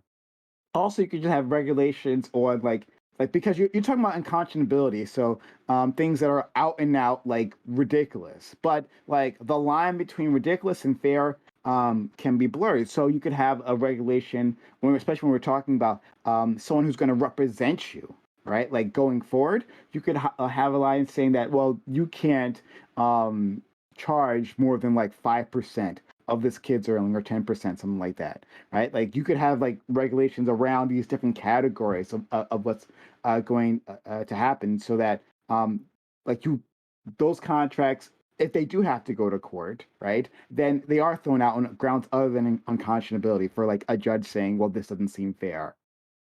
Yeah, but the problem is like, let's say one person wants to represent you for like 10%, right? And another person wants to represent you for 20%. But there's a regulation, right, that says that you can't represent this individual for more than 10%. What this is going to do is this is going to artificially limit the opportunities that these student athletes can get. Because the real reason that this other guy wanted to represent you for 20% is because he represents clients in the NFL. He represents like a lot of, like, he has more opportunities to offer you. And because of that, he's going to spend more money on marketing. He's going to spend more money in getting you in certain places. And so like an artificial limitation of like how much, what percentages, like gets into an issue where now you're limiting the freedom of both the individual that's representing you, but also the students and their parents to be like, this is a better deal, even though they take a higher cut, because it's more opportunity. And like, this is why these gray area, like this is why central planning in this is just silly, and we need to let the courts handle it. I disagree, but I want other people to jump in before I do it. Okay, somebody jump in. Why am I wrong? Come on, guys. Like, I mean, look, I agree. I think it should. I mean, I think like this seems like a case by case basis thing. You could some of the contracts are probably very fair, and some of the contracts the minors probably don't want to get out of, even if they could, right? And some of them might be, you look at and why the hell would you sign this? And if they're high school athletes, they can just walk away. And even if like the person who they signed the contract with, like if now they're out money, they put all this work into it, they're screwed. It doesn't really matter, right? They're on the hook for that. But again, do they know that, right? Like, okay, let's advertise it. I did, but yeah, I'd say I didn't know that until you told me, right? Like, if I was in that contract, like I can tell you, if I was like 17 or 16 and I signed a contract, right, and then like, hey man, I don't know, this seems fair, right? Like, can we talk about this? And then some guy like threatens me, right, and tells me how he's going to repo my parents' like belongings and shit, right? I'm going to like do exactly what this man tells me. So like, that's that's fair. Why you go to a lawyer and say, hey, look, I'm about to sign $1 million contract. Look over this with me and get but you go to a lawyer and say, I'm about to sign $1 million contract. Like, you're gonna get paid afterwards. Unless you don't, Prime. And then like can I just would all your problems be resolved if we just said, okay, new rule, you have to include a disclaimer before all these contracts saying if you are a minor, you can leave this contract at any time before you are 18 legally. Sure. I mean, that would be no. That would be nice, except if they don't include it, if they hide it, they do all those other things, right? Then like we're back at square one, because as a mandate minor, they I'm have not knowing about this regulation, like in the first place, is why we have it, right? Like I'm not sure what that problem necessarily solves in of itself if we're dealing with unscrupulous individuals, Sure. I mean, look, especially when it comes to contracts with minors, I think transparency is important. I would be in favor of making maybe a requirement saying, look, when you're going to give these minors contracts, you have to give them like a disclaimer about what their rights are on the front page. And I think that's a good idea. I like that. Yeah, but like, I agree with that. I feel like there's from a libertarian perspective, there's no meaningful reason for me to fight that in any way, shape, or form. I'd agree to that. Yeah, it's like not really a growth of the state in any capacity. Like, fuck it, make people put a disclaimer. Yeah. But I didn't. That does seem a little bit strange when you described it, Lactoid, in terms of like, yeah, before 18 they can just walk away. That's great. But then like, if they've signed a contract pre 18 years old and then like they turn 18, now that seems a little off. I don't know if there's much. Yeah, I understand. Like I get like so I get the logic behind it, because like you have these agreements and like when you turn 18, like they become official is the idea, right? It makes sense to me. But like I can also understand like intuitively, like let's say you have all these like weird contracts and then like you forgot you signed them maybe, or like something along these lines, and then like you turn 18, like, oh shit, like, oh, now they're coming after me. Like that seems. I understand why people could be uncomfortable about that. I don't know. I maybe some kind of grace period, or maybe like like the day before you turn 18, like they have to tell you, hey, just so you know, like today's your last day to cancel this, something like that. Or I mean, if you signed that contract when you were younger, I mean, the judgment involved is the judgment at the time you signed it, not the judgment at the time that it's enforced, right? So the fact that you signed it when you were a minor, you should still be able to get out of it at any age. If it's unconscionable, but okay, there's like just two elements here, right? So like it's generally minors can quote unquote generally sign contracts. They can just void them if they want to. But just because a minor signs a contract doesn't necessarily mean it's unconscionable.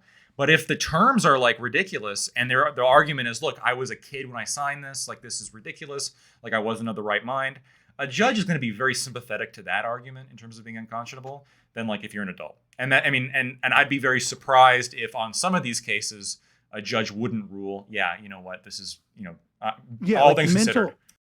Mental capacity plays like a big role in both undue influence and unconscionable contracts, right? Like the ability of the individual signing the contract to understand the contract at the time that they signed it is usually like I wouldn't say it's necessarily a principal element. It can be in undue influence cases. It's not always a principal element in unconscionable, but like it usually is. Like most of the time when you see like an unconscionable like case that like goes to like an appellate or like state Supreme Court or something like that, it's usually like an immigrant that like didn't quite understand the language, or like someone with like deficient mental capacity, or like a minor. It's usually like some kind of thing like that says that like at the time my knowledge or my ability to be able to understand this contract was impaired in some way.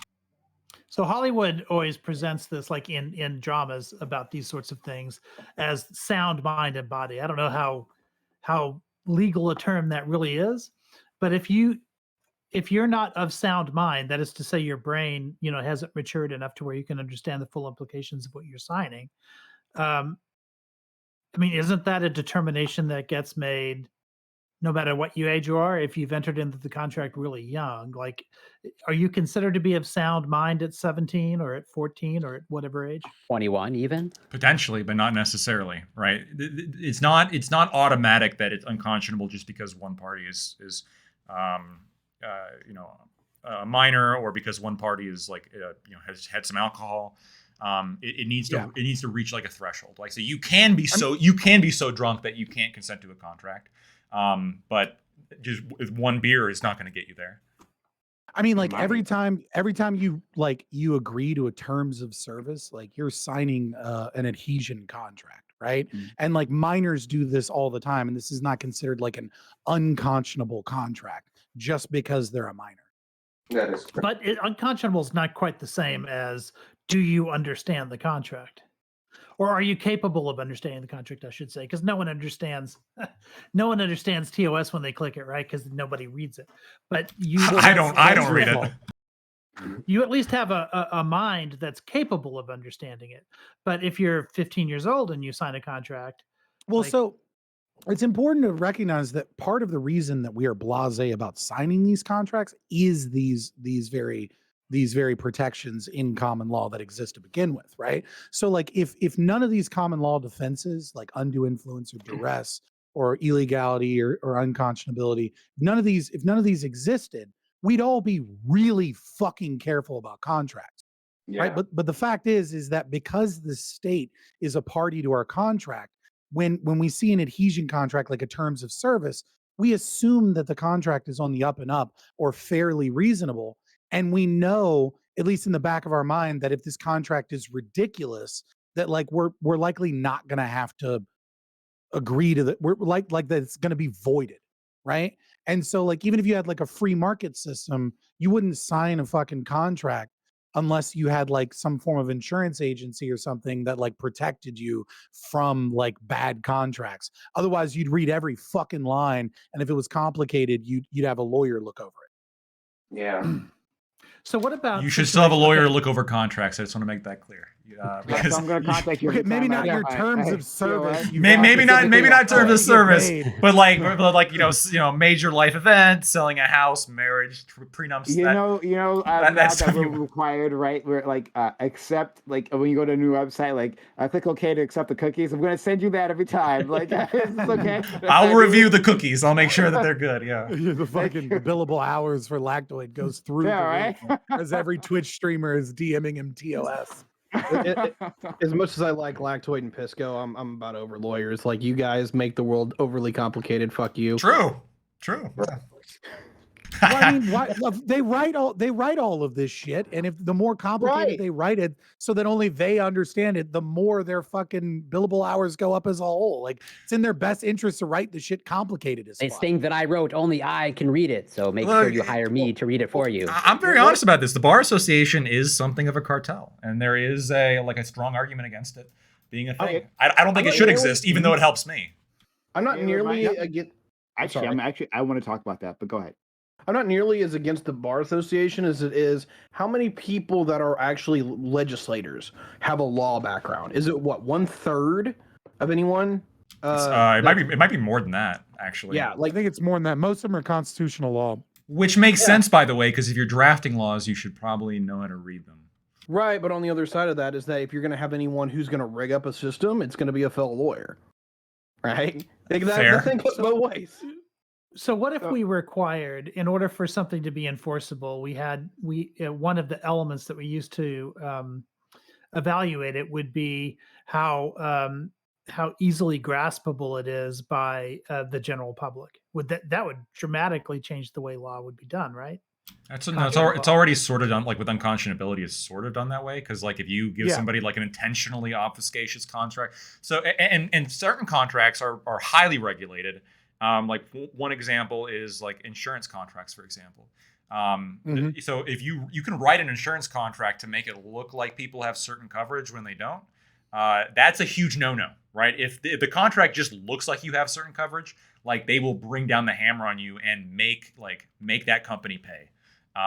If it, to a common person, it looks like there's coverage. It's so regulated that like underwriting is usually is a huge profession in insurance, right? Like individuals that write these contracts, like that's their whole fucking job, because if they fuck up, they can cost a company millions.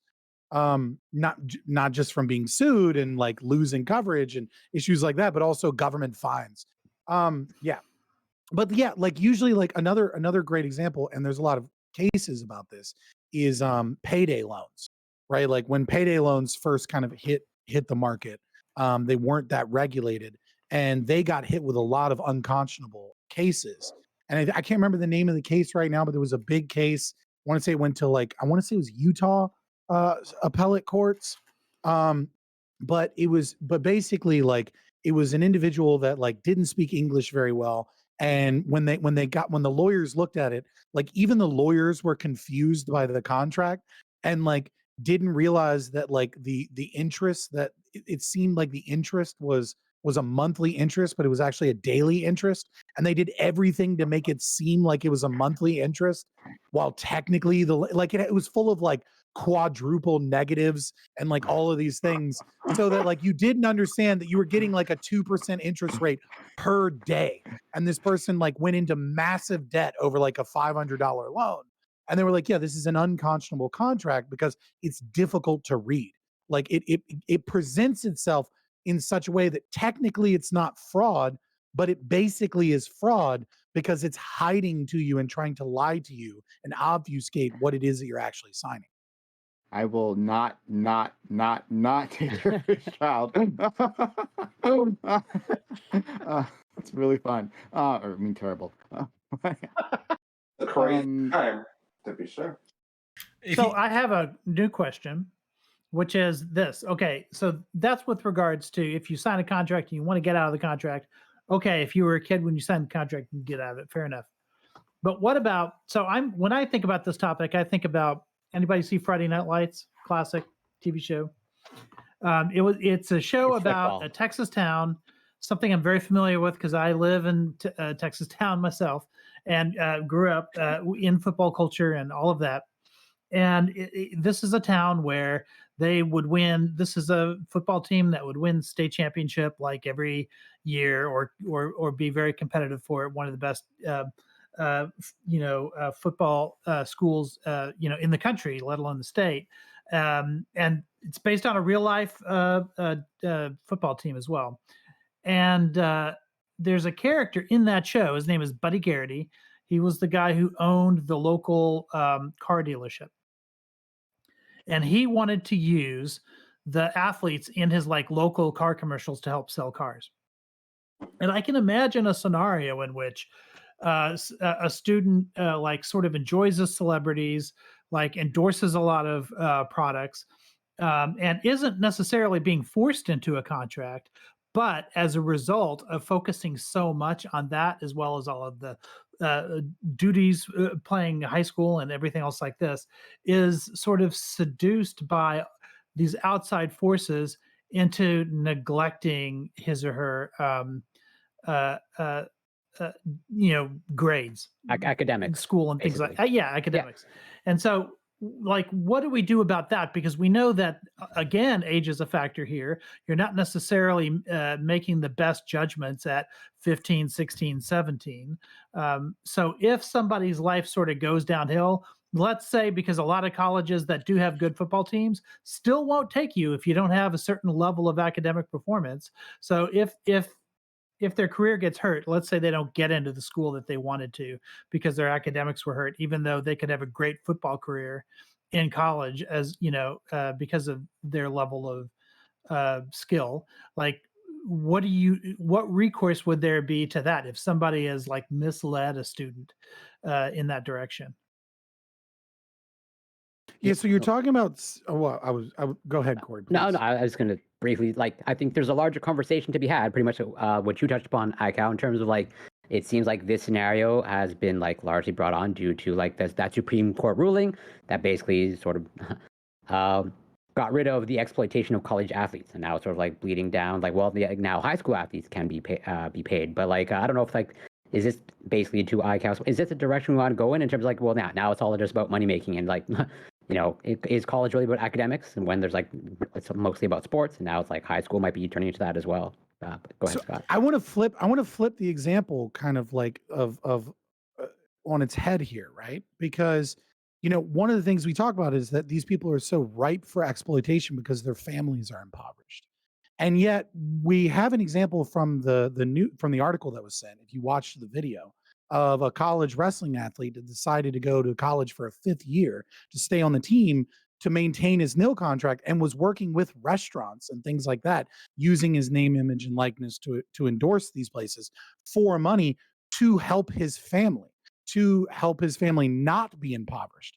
And the thing is that like, if we want to talk about like failing grades, the stress of like the financial situation of your family is also a factor as well. Like, we're talking about second and third order consequences of like, because they did this, now they're doing less school time, and like that could be attributed to this thing. Yeah, that's the parents' responsibility as guardians of minors to ensure that their child is like maintaining their academics. And at the same time, just as easily as it could hinder their academics if they're not careful and the parents aren't doing a good job, not doing this could maintain like the financial insecurity that also could hurt their grade.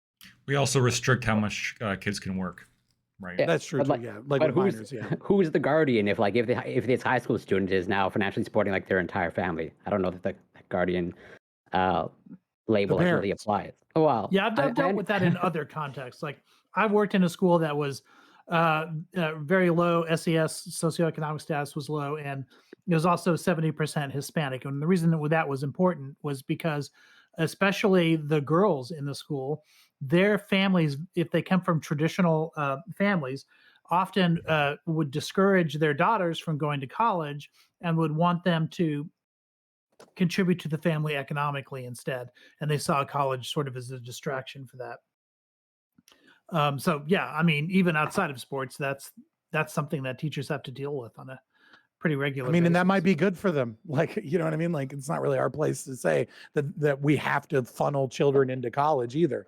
might be Well, good no, for no, the it's family not to that stick together and we work. have to, right? It would be that like we want to give these people a choice, right? That we want to make them not like if they want to go to college. Yeah, of then course, sure. of course. Yeah, Yeah, of I mean, in course. my case, Without a doubt. it was The problem with straight that A is that kids. so much It was- college prep occurs before you're an adult. That I think is maybe the issue there. Yeah, a lot of in many cases these were straight A students who had full rides to good colleges, who then had to like convince their parents that they should be able to go, and they wanted to go, but their parents didn't want them to go, and often I would get roped into those conversations, and then I mean, to their credit, like more often than not, the parents came around. But I'm just saying that they had to be persuaded. Like, it is a problem.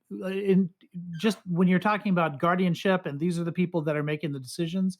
In that case, often they're making relatively short-term decisions, and it makes sense that they're making those decisions in the short term because these are people who are living paycheck to paycheck, who don't really have the luxury of looking 10 years in advance to see where this might take them. It also causes them In to trust Austrian the economics, process. that's called high time preference. Yeah. I mean, that makes sense. And so I absolutely, understand the perspective that they're coming from. I'm just saying that the problem that you're identifying here with this scenario is a problem that also exists in other contexts. It reminds me of Hollywood, right? Well, so the from the other side of it, like looking at contracts where like it empowers the child, right? And it's like, well, who is the guardian at that point in time? Where like the child becomes the breadwinner for the family, and like it, man, that fucks up family dynamics a lot. So I mean, look, I wouldn't, like, to be clear, like I wouldn't deny anyone the opportunity to do so. Like if it's better that these people get out of poverty somehow than stay in poverty, right? It's a lot to take in, and I think people definitely need to be informed of these things. So like I think in terms of the original conversation, I don't think I would be asking for a whole lot of regulation, because I do want people to have as many opportunities as possible, right? I don't want to lock them out of it. I am just concerned that we have a lot of unscrupulous individuals who will take advantage of these kids. I mean, this happens to adults as well, right? We get that, right? But especially for kids, like I think they're going to see like this is a huge opportunity, and we got to have some sort of protection, some sort of buffer. Not necessarily that my idea might be the best idea, but just something to give these kids a better a fighting chance here. Well, I mean, I would say maybe it's a good idea for colleges and universities that are not technically tied to these nil contracts, right? Because legally they can't be offering nil contracts to people to go specifically to their school, because like there's a whole host of other reasons there, issues there.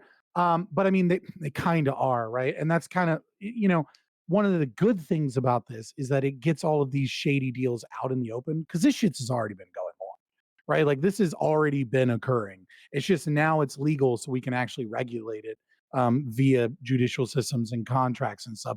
Whereas before it was all shady people to begin with. This business was already shady. But I think it would be a good idea for schools to offer some of their resources towards investigating these things. I think that would be a giant selling point to parents that have, star athlete students that have multiple offers from different universities, that like, hey, these different universities I want my kid to go to are all competing, and they all have good contracts. But University of Texas, they have a good track record of investigating these contracts to make sure that they're like not unscrupulous or shady or something like that. And I think that is a way that a market should probably step in here. I don't know how effective it would be, but I do think it would likely net them more star athletes if they're more protective of their athletes. So then you agree with what I was trying to, that was basically my idea previously, right? Then do you agree with that? That like the school acts as maybe sort of an agency, or like maybe the school district, because they have more funds to do such. I wouldn't right? mandate it, but I would strongly suggest that schools do this, because I think it's a great opportunity for those schools to ensure that they get the cream of the crop. because parents are gonna want their kids to go to that university because they'll have a track record of not fucking over their star athletes. That's really important when you talk about client outreach. If people think they're being screwed, they're not going to want to join up, because word of mouth is really killer for these types of things, especially money talks, but people talk too. So you got to make sure that everything appears to be on the up and up. Yeah. Yeah, and if they get better athletes because they have a better track record of taking care of their athletes, well, then they'll win more games, they'll have more marketing budget, they'll make more money, right? So it's in their financial interest to take care of their athletes and do to create a small investigative board that looks into these things. I mean, universities live and die by their athletes financially in many ways, right? And the thing is that like one of the things that's important also is that like these student athletes that get these contracts, like they get massive help academically that nobody else gets. Yeah. My grandmother, right? She's a sociologist for a public university for VCU, right? Like Richmond Spiders basketball team, right? And her basketball boys, like when she started getting paid to tutor them, she made so much more money tutoring the basketball team to ensure that all of these students passed sociology classes, right? And got a sociology degree with good grades than she could ever have got as a tenured professor. Like she was making triple the money, like making sure that she gave direct like intervention and help and made sure that basketball students got good grades. Like, you know what I mean? So Yeah. I think that we do have to recognize that. For a sociology degree, They dumb money into athletes. They really do. I mean, I was I got when I was in college, like I it was near the end of my time there. Might have been my last semester. I don't remember, but like I realized I could get like a stats major if I just took a one stats class. Right, it was just that close to it. I'm like, all right, why not? Right, or not a major, excuse me, minor. Yeah. But like, yeah. So I was like, yeah, why don't I just do that? Right. So I did, and I met a guy who was on the football team. I had no idea because I don't watch the football, and but he was right. And like this dude did not know shit. No. Like he didn't know anything, right? Like he was like, but I mean, like, and it sucks because I don't know what his background was, right? I don't know like what he had to deal with to get there, but it seems like schooling beforehand failed him, and he just was not college ready, and he was like a senior. He was like a senior or junior at that point, right? And it's like he was just being pushed through. So when that scandal happened, remember that on this note, remember that scandal happened a few years ago, where like we discovered like colleges were just like making up exams or making up scores for athletes. Like, you know what I'm talking about? Barely. I kind of remember. Yeah. Yeah. Either way, it doesn't surprise me at all. Yeah. When that happened, I was like, oh, I get that. Because I remember that dude, right? He was a nice enough guy, but he didn't know shit. Like he would ask me for help. I'm like, okay, I'll try to help you, right? And I'm like, these are like, and it's stat 101. It wasn't hard. I passed that from the A, right? Like, and it wasn't hard at all. And so I'm like talking to him like with like. You just look at the chart. Like you just do the formula, and then you look in the back of the textbook of the chart and go, "This is the number." Like it's do you think for somebody like that though? I mean, not to be mean, but it would almost seem to me that their best chance at like a lot of success would be playing football. And if we're gonna say we're gonna put a whole bunch of effort and direct this person away from what they're good at to like flounder maybe in a field that they're not good at, we could be doing him a disservice, right? Because maybe instead of learning stats, he should be playing football because what's going to make him more money? Yeah, but in terms of maybe like long-term career decisions or life decisions, like maybe getting a college degree or some college education is a good thing. Like I don't know if it can be, yeah. Being highly specialized in only whatever sport I mean, Prime was saying he couldn't like get through a stats class. Like it seems like for this kind of person, like maybe football is like his avenue to success. Oh no, I would say I don't know this person, but there's totally a trend of not just athletes, but many students just being pushed through because many people just don't want to like fail, and understandably so. It's not an easy thing to fail a student. As someone who pretty much like exclusively TAs like pretty much like last year biochemistry courses, like the number of students that they're in their last year taking advanced biochemistry, and they don't know basic fundamentals that they should have learned in first year chemistry. It's like off the charts, and it's like I almost have to I'm pretty much like giving almost like a full brief primer education on fundamental chemistry that they should have had years ago, but they just never. There is a weird trend. There's a weird trend of the average grade over the past so many years has been going up. Professors just grading higher, right? C's used to be the average, right? It's not the case anymore, right? Where it's B moving kind of up into A territories, becoming the average grade, which I think is ridiculous, and it shows sort of a participation trophy culture that we got to work to rid ourselves of. I wouldn't, not my. So way. I remember, it's ironic that you say that because these are people who, in one element of life, are definitely doing a lot more than just participating because they're high level athletes. But at the same time, they kind of do need a participation trophy on the academic side. And I remember having this discussion back when I was in college. I remember being at a party, and there were a lot of jocks that had crashed the party. And one of them was talking about how he sleeps through class, doesn't give a shit about class because the only reason he was here was because he was on an athletic scholarship and it was an opportunity for him to play, and he would never be able to play if it weren't for this athletic scholarship. And the academic side was totally worthless for him. And I asked him, I said, well, do you feel like you're at the level to where you'll be able to go pro after this? And he said, well, no, I'm not there. I'm barely at the level where I need to be for this. I'm like, well, I said, then the whole benefit to you of having this athletic scholarship is to get the degree and then have a career after that. That's what the athletic scholarship buys you.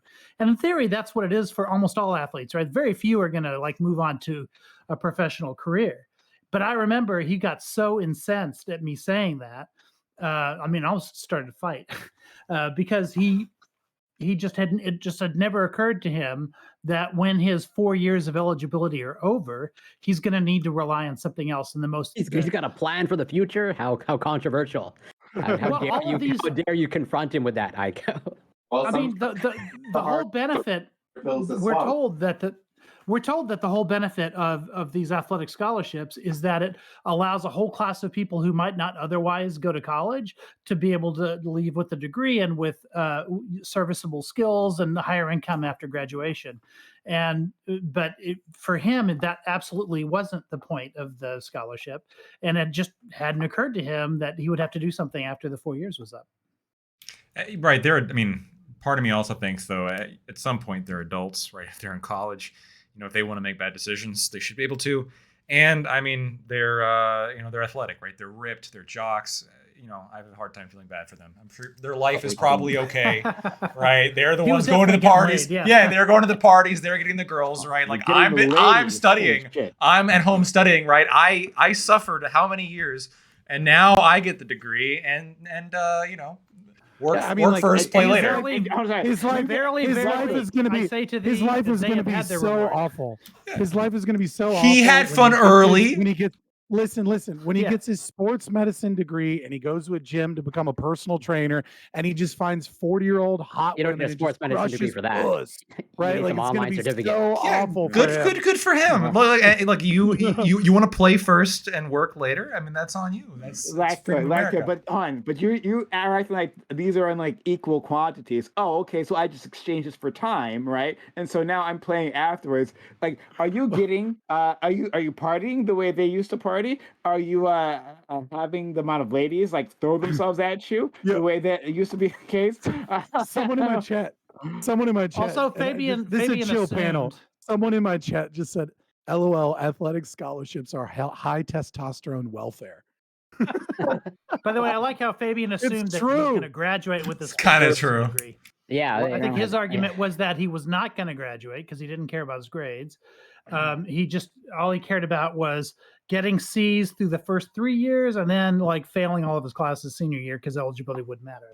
Yeah, I want to, and just like emphasizing my That point. guy's a complete idiot. Well, this is one way. I mean, maybe this is controversial, but like we for those of us who've been to college, and you know, we have met these people, these jocks, right?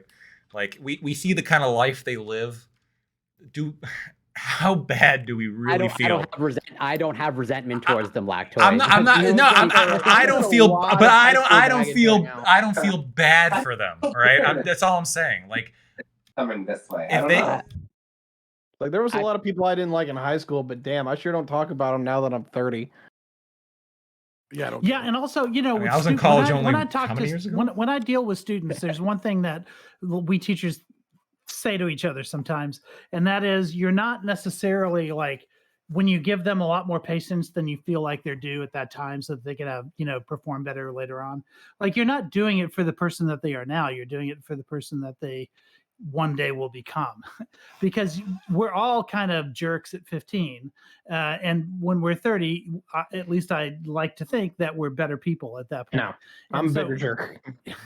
It's only making me imagine Scott as a high schooler. I'm like, this would have been fucking. I was never a jerk.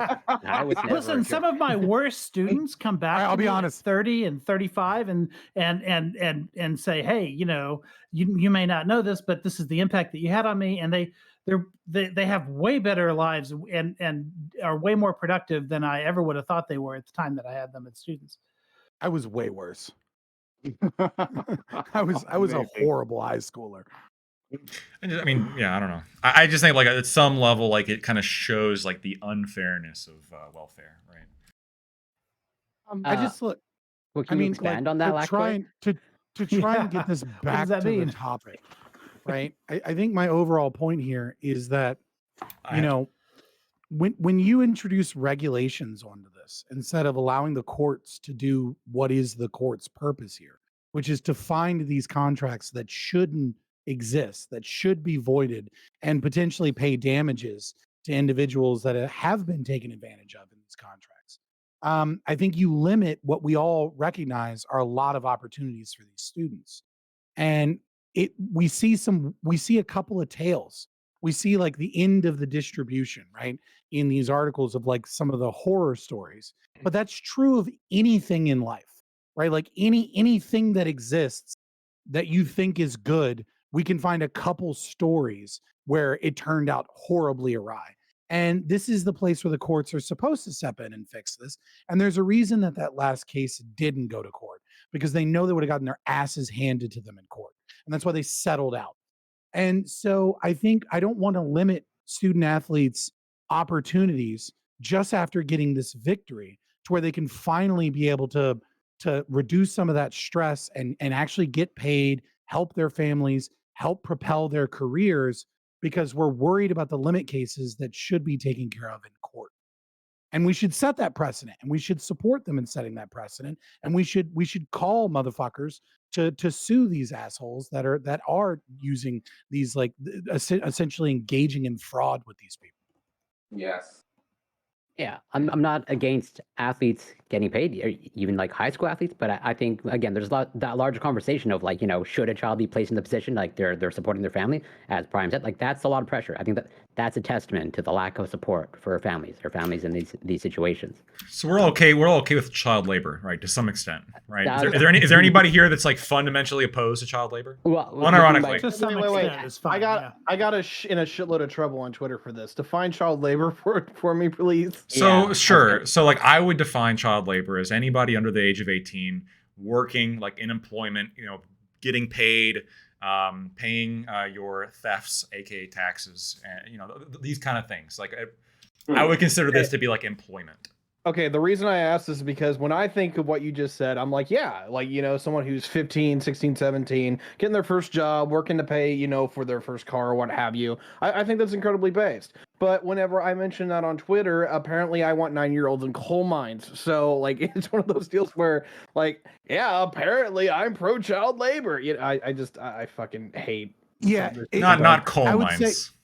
The problem is just mines. The problem is no No, mines. you gotta so put them in many- the salt mines because every time they cut themselves, then they really hate themselves. You know. the Jesus problem is- Christ. the problem is with so many things, academics like to redefine words. So child labor from an academic perspective and the way that like studies and the UN does it specifically cites like exploitation, slave labor, fraud, or like unlivable working conditions, etc. And so, but however, they'll redefine it the way that you're doing it when they want their charts to make it seem like child labor is really bad and they need funding. They'll include all labor that children do like at 15 and below, right? And then when they're talking about like why we're against child labor, it'll be that narrow vision. And so like it actually is really important that you define what you mean by child labor, because academics have muddied the waters and made conversation difficult around that topic, because most academics that are just circle jerking useless ass fucking talking points against each other and not actually doing any good in the world. True. Well, yeah, to Lactoid. So, can you maybe clarify your position on child labor? Like, do you have like a spectrum, or is it like anything goes? Yeah, I mean a spectrum. Anything goes with child labor. No, so here's my principle, right? So like, I don't think children can consent to like certain risks, right? There's certain activities that are inherently risky. So coal mining would be one of them. I don't think children can consent to coal mining. So that would be one of the jobs that's off the list, right? But there's a lot of jobs that I think are perfectly like age suitable. If you're 15 or 16 or 17, you're working in a fast food joint. You're, maybe even like some janitorial staff in some way. I think that's totally fine. And you could go. Hotline? No, not quite. You could even go younger. I think, right? So like. I used to go to this Chinese food restaurant, and there's an exception for like normally going to be 15, but there's an exception if you're a family member, right? It's a family-owned restaurant. So this little 9-year-old girl, or 9 or 10 or 8 or something, she would do her schoolwork, and then when a customer would come in, she would come and take their order. And I felt a little bit weird giving my order, like leaning over the counter and giving my order to like an 8 or 9-year-old. It did feel odd, I'll admit, but it was perfectly fine. And the kid seemed fine. There wasn't any evidence there, I think, of wrongdoing. So, I think I think it's totally fine to have maybe even as low as 9 or 8. Cashiers, wait So staff. to link these two things. To link these two on that, and I'll jump to you, Scott. I'm used to that. I have like corner stores like around here. And like most of them are the ones I'm talking about are Asian run, and their families. I like literally saw their kids growing up, right? Like, and I used to give them their orders when they were like 9. The little girl was 9, right? And now I think she's in college. I don't live there anymore, but like she's in like college. But I've gone back and I've seen her afterwards. But yeah, I've just seen these kids grow up. But it just makes sense within the context of a family, right? To help them out. And that's kind of how we've done it for all time. And build the business, right? And that kid's going to get that business later on down the road. Yeah. So linking these two things of like these athletes, right? I think what's a really interesting thing is that child labor laws don't help anybody. They're really, really fucking bad. And so a really good case study in this is in 87, I believe. There was a congressman and a big movement to boycott the ready-made garment industry in Bangladesh because of all the child labor that was being used, right? And so what the UN and Paul Krugman did is they followed up, right? Like Nobel-winning lefty economist, right? Like you not a lefty. He's not a lefty. Come on. He won a fucking Nobel Prize for trying to prove that minimum wage increases are based. Paul. That's a lefty. That's not just he's on the left. He's communist. Not a leftist or anything like that, right? Okay. Yeah. He's a neoliberal, nevertheless. Right? Like he's not a fucking Republican economist, right? Yeah. Nevertheless, right? What they did is they found that in Bangladesh, what they did is many of the factories fired all of their child labor so that they could avoid these boycotts and U.S. laws that they thought were going to pass. So they fired roughly 50,000 child laborers. And what they discovered is that for nearly all of these child laborers, they ended up in more dangerous professions, disappeared, or ended up in sex trafficking. because that's the reality of child labor, is that overwhelmingly throughout the world, the reason that child labor exists is because of the economic conditions and the education environment. There's only one exception that is an outlier, and that's China. And when you parse the data out, you'll realize that that's just because of massive wealth disparity between places like Shanghai and Beijing and like mainland China. That like when you, it still applies even in China, that once you get over about $12,000 a year, child labor essentially disappears, regardless of the laws. And the laws didn't work in the US. They didn't affect high school rates. They didn't affect child labor rates, any of those things. Like whether or not they existed had almost no statistically significant effect. And so I think it's really interesting when we compare that today to these name, image, likeness contracts of individuals that we're talking about being exploited. And you look at it and you go, well, these people should just wait until college. These are children that like shouldn't be getting these jobs for money. But like it's almost like an elitist kind of like silver spoon in our mouth position that we don't recognize like the struggles that individuals from low socioeconomic status communities have, and like the lure of being able to make a lot of money. And we want to make sure that they're protected, but also we want to give them these opportunities because these are the very things that pull their family out of poverty. I don't think anyone disagrees with that, though, right? I think everyone is on board with them having those contracts. Just like the details of how they get into those contracts and like maybe what those contracts might look like. But yeah, I think everyone agrees with you there. But I think that's super interesting. Just put it out there. I think that's what you talked about Bangladesh. I hadn't heard that. I find it quite believable. If you have any material on that, like articles. Let me write it There's down. more to unpack I want to say Yeah. it's 97 is when they did the study, the follow up. See, that's why I only buy my clothes from child laborers to give them work. Exactly. Exactly. So Lactoid, to understand your position better on child labor and based off of past conversations and panels, I think I know your answer, but just want to kind of like make sure. So do you think, let's say for example, is a 12-year-old like allowed to be like a server at like a strip club? Not at a strip. No, that wouldn't be like an appropriate environment for a 12-year-old. So like, what's your rationale? Around like highly sexualized activity, which is probably not conducive for their well-being and future development, in the same way of a non-sexualized establishment, where I think it's a lot more conducive to their well-being and future development. But you're guiding. Yeah, exactly. What about coal mines then? No, coal mines are. So look, No, Lactoid said earlier I have my he's family. not for I was coal just Right. guiding But principle. like strip clubs, I think, are like comparable to coal mines here. Look, I have a lot of family that died because of coal mining. Like that's where my family comes from. There were a bunch of uneducated coal miners. We have their death records, right? Black lung, kicked by mule and killed. Black lung. Like it's just down the line. It's Appalachian dirt poor coal miners. It's a horrible, like dangerous job. And no, kids should not like be doing that. Let me give you the actual libertarian foundation for that. If you, as a parent or guardian, create permanent physical or psychological harm or intend to put them in that place, then this is a forestallment of your guardianship. You lose the rights towards the guardianship of the child, which means that anyone that is capable of being able to take over that position as a guardian can vie to do so. But if you are in a country like, let's say, Bangladesh, and no one is capable or around to be able to give you those opportunities, then you're still remain under the default guardian. And that's unfortunate, but if no one is there to adopt said child into a better circumstance, then no one is there to do so. That would be the grounding from a libertarian perspective.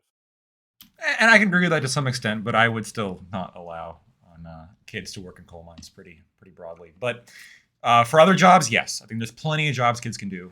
Strip clubs, coal mines, sex work, no. Be fucking wait like running a cashier. Come on, that's totally fine. Okay, no, I was going to ask about that. What if you're a cashier at a strip club? legal drug dispensary, right?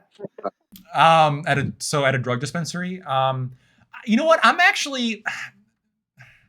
I don't know. You dare say it? I don't know. I think that there, if you can draw like because there are studies on the sexualization that proves that it's bad. I always find it ridiculous that whenever I go to the grocery line, The cashier who's 18 or 19 has to go get somebody who's 21 to come sell me my whiskey.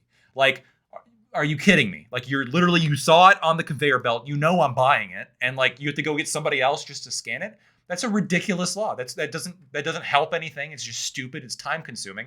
If you have like a 14-year-old who like sells somebody their bottle of, you know, heartworm medication or whatever, is that really gonna like scar them? I mean, maybe for like, if we're talking like recreational drugs, maybe, but for like general pharmaceutical drugs, I don't see like a harm there. I mean, do you? My dispensary will only hire children because I know that they won't get high on our supply. They might, and then you got a big problem on your hand. You know that. Do you know that? Yeah. Well, that's what the whip is. And with the business owners, got their I just think the anti-child labor meme is just like, like back in the day when kids were working, and it's like constantly like pushed down our throats. I don't know. I do think that like working and establishing a work ethic and making money, these are all great things to learn at a young age.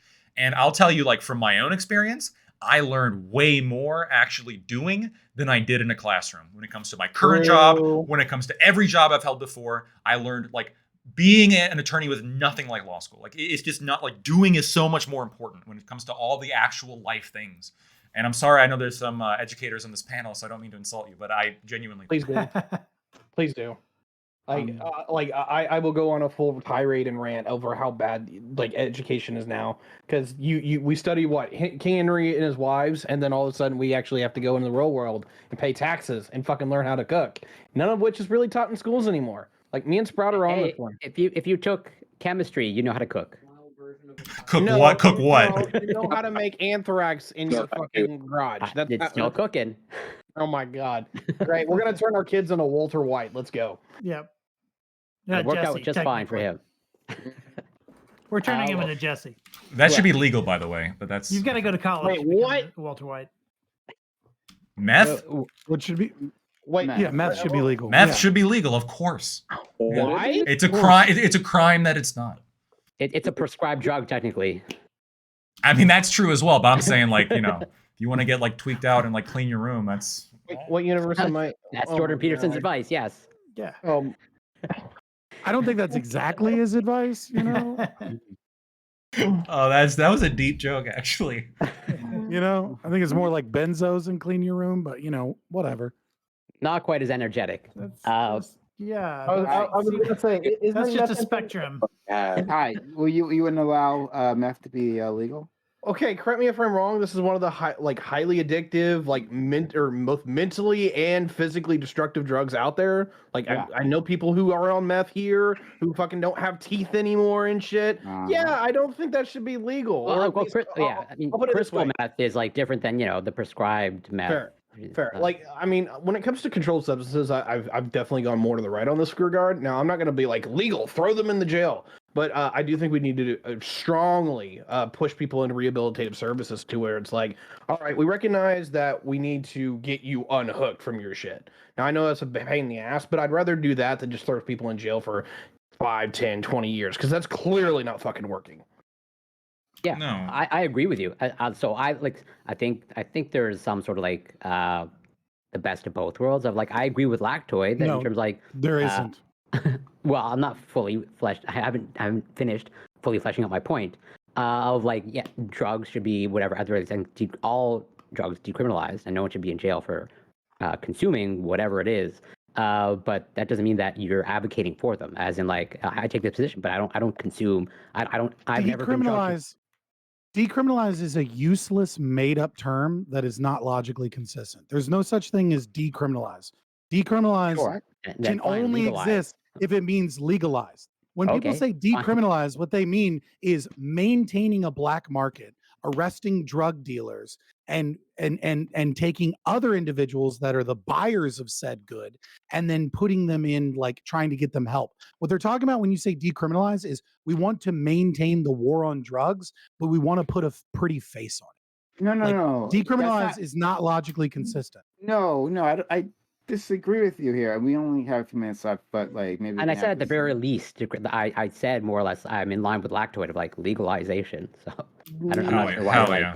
I'm not Well, I'm saying necessarily there's aligned no with you, compromise right? here. Hey. There isn't a compromise. So when No, it comes to decriminalization, right? Like for instance, doing when they talk about sex work, right? So when you talk to sex work advocates, a lot of them don't talk about legalization. They talk about decriminalization because Yeah, because they're feminists and they hate the Johns, but they love the sex workers. No, Yeah, like no, Julie hold on. Bendel, people Oh my like God, that. please let me get words out. It's hard to get a of point out. my I agree. Mouth. Thank you. Great. There are people, and we've had them on this channel, who go for like there was the Nordic model, all right, of sex work, in which it's like the Johns get That's what Sweden arrested, does. right? But that's not what I'm. Yeah, of course. It's so cucked. It's so bad. Yeah, it's a terrible idea, right? No, I'm talking about sex workers who want full decriminalization, like for the buying and the selling, right? And the reason why they're making the distinction between legalization and decriminalization is because of legalization. There is the assumption that regulations come. This actually, in fact, you should like this. That regulations come with that legalization, right? Like the idea of taxing it or like requiring like are you a quote unquote sex worker, right? Like do you have to get a license to become a sex worker? And like a quote unquote safe sex work. And anyway, you put up all these barriers that make it difficult for people to get into that industry if they need it, right? So instead, decriminalize it, meaning the cops aren't going to come after you, right? And you have some protections, like if someone assaults you, you can go to the police, you can go to the courts and get some sort of remedy. But also, I don't know what the fuck just happened. But also, like you can jump in and out of the industry without any like sort of oversight. So let me explain why that's a problem, right? Is because it also cripples the market's ability to be able to solve problems. So let's look at sex work, since that's like the new example, right? Because when you advocate for decriminalization over legalization, what that means is that there's still some illegality to it. There's still some fines and there's still some things, some regulation from the government that aren't allowed to occur. See, like if we had fully legalized sex work, one of the things you could do is you could be a madam, right? And you could have a house. And one of the things you could do is you could have a phone app, right? And every person that's ever worked with a John could rate the John and say, this person's problematic. Like right? Uber. And like then Uber. right, like Uber, right? And so when someone comes in, they're like, hey, I want to hire a prostitute. And then they're like, well, we require everybody be on this app in order to like come to this establishment. And then you scan your app and it's like, yeah, this guy gets rough with girls. He's really fucked up. Like he doesn't like he's a bad person. Don't work with this person.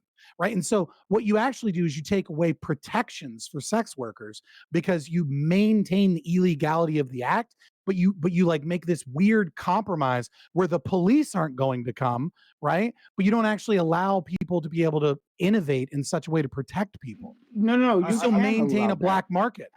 I don't know why you couldn't do that. Like, maybe I have a misunderstanding of the law. I mean, if you couldn't do any of those things, then it's just it's just legalization, which is my original point.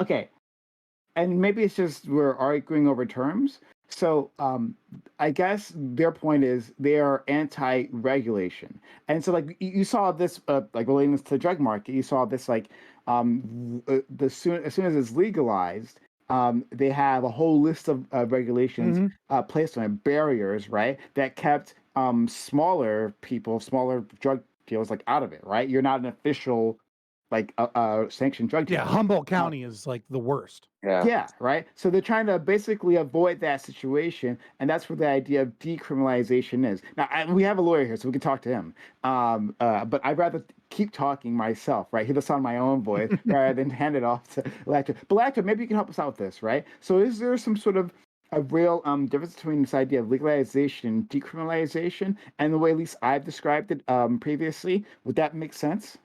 I mean, it sounds maybe what Scott's referring to is more of like a philosophical thing. I mean, I understand what you mean by decriminalization, right? We're going to keep it formally illegal, but we're essentially directing the police not to like enforce it on, you know, the people who we catch. So what this basically does is like illegal, but for businesses, and then not really illegal for individuals. That seems to be like what the actual effect is. So it's like kind of like the problem. It's kind of this middle ground. I mean, I would be in favor of full legalization on very like foundational principle bodily autonomy grounds. I think it's, you know, I think there's some really important like American principles that come with that. But I mean, if you wanted to decriminalize it, I think that'd be happier than if you wanted to keep it criminal. But I do think it's a weird like strategy to say, well, I want to avoid regulation, so let's just decriminalize it instead of legalizing it. Why couldn't we just be against the regulation and just say, let's legalize it and deregulate? Okay, well, then maybe that is a better strategy. I didn't understand that difference between like, well, not for businesses, you know, like that's interesting. Right. That's what I mean with the app, right? Is that like, is that you make the individual not get arrested for it, but it's still a black market. And because it's a black market and it can't go legit, then like it makes the market more constricted by the state. Here's an example. So when, and this is less of the case now, but when Colorado was first legalizing marijuana, obviously marijuana is still federally illegal, right? And so all the banks would refuse to work with the growers, even though what they were doing was technically legal within their own state. Like there's businesses couldn't interact with the growers, which put them at a tremendous disadvantage. That, you know, those kind of and tremendous disadvantage, by the way, that wasn't shared by their illegal counterparts who were getting funding by the cartel, right? And so it always seems to backfire, right? It always seems to backfire and to like not produce good results when it comes to. I think the app idea is a great idea, and I think that's and also, you know, bouncers, you know, being able to have bouncers in locations, having like a formal business location, right? I mean, let's be honest, strip clubs are, I mean, I've never been in one because, you know, I've got way better things to do with my time, but they are more secure than like some back alley, right? I mean, let's be honest, where would you be more comfortable working, in a strip club or in some back alley? Well, we didn't legalize it, we just decriminalized it. Well, that's all fine and dandy until you have to strip in a back alley with like weird looking men all around you. Like that, I wouldn't be comfortable doing that. I would also long story short, decriminalization maintains the black market, which comes with a whole host of issues. Okay, that's fair. Then thank you for educating me on that one. Lactoid, not Scott. I know, right? every time I say something, you're like, I already knew all of the defenses for contract law. Come on. I knew about. And then it's like when he says something, you're like, "Thank you so much for that." Oh no! Wait! It's like, get the fuck out of here. A deeper understanding of contract law. I mean, like you gave me the basic thing. Yeah, I'm sorry. You were fully aware of Williams v. Walker Thomas. No, 1965. No, you just said like I did review that in law school, by the way. Yeah, I get that, right? Like, yeah, you can have some things that are just unreasonable within a contract, and then because they're unreasonable, they can be thrown out, right? He's giving me a deeper understanding of like, you know, like child contracts. You do you. Whatever. It's all right. I already got it went in. Okay. I can talk about contracts all day. There's a whole bunch of really interesting cases, but that would take a long time. There's some cases that would blow your mind. I don't know if you know this, but libertarians love talking about contract law. Yeah, I can't imagine why. Like, so here's the thing. Like, I studied in economics. Like, in theory, on paper, like what you guys are advocating for should work absolutely wonderful. The problem is, the moment you get off paper, it doesn't fucking work at all because people are fucking lazy. They want their services here, they want them now, and they don't even really give a shit to exercise diligence. Like, how many people actually look at what's on the back of the fucking printed thing for their milk carton, actually know what's in their goddamn milk, or I do. Fucking potato chips or anything? Don't drink milk. I read the box every time I buy anything. 100%. Yeah, I do too. Lactoid, you must waste so much time at the grocery store. My roommate and I, it takes me like an hour. My roommate and I are just like, where are the seed oils? All right, I see that fucking sunflower seed oil. Yeah. Like, I'm not getting low I can imagine malodextrose? That can't be good. Glucose, sucrose. This is just another fucking name for corn syrup. You lying asshole. Look, I love y'all, I really do, but like there's just levels where like my ideals would put me into libertarianism, but I can't do it. Like I've seen what happens when people just have no rules and they just go, we have a society that says, hey, do what you I want. would do it, but reasons, Cope. Okay, so we're going to switch over to our next topic. Okay, all right. This is interesting, guys. And it's nice we get along on these things, right? This is sweet. Okay, all right. Let's keep this going on for the next topic. Hey everyone. This is like a mask off panel, right? Like it's just very chill. We're all just talking. Yeah. Hey everyone. We are going to go into our next topic, right? If you've been enjoying this content, if you've just arrived here, please hit that follow button. If you've enjoyed this conversation so far, hit that follow button. Make sure notifications are on so you know I'm doing live videos all the time. Activate for social and chat for social media. We got a lot of it. We got Twitter, Discord, where all this happens, TikTok, and YouTube, where you find the balls. Like, comment, and subscribe. So yeah, hit us up out there and consider helping out the channel. Right? If you hear you enjoying this content, consider a sub to the channel. Just $5. $5 goes a long way. So consider a sub to the channel, or gifting bits, or gifting subs using Amazon Prime. Says Prime Gaming. Here on this channel, your Prime Gaming sub, one free sub per month. Use it on this channel to keep us up and running. It's free for you, but does a lot for us. So help us out if you find yourself coming back here. Find yourself enjoying this content, then help us power it so I can keep gathering these individuals. Okay. So let's continue on to number 2. Topic. A Christian researcher used medieval and Renaissance paintings to claim that Jesus had a transgender body. He argued that the wound inflicted on him during crucifixion was vaginal-like. This has predictably created intense backlash. Is there value in this type of academic inquiry? Should it ever matter what such subjects offend others, or if such subjects offend others?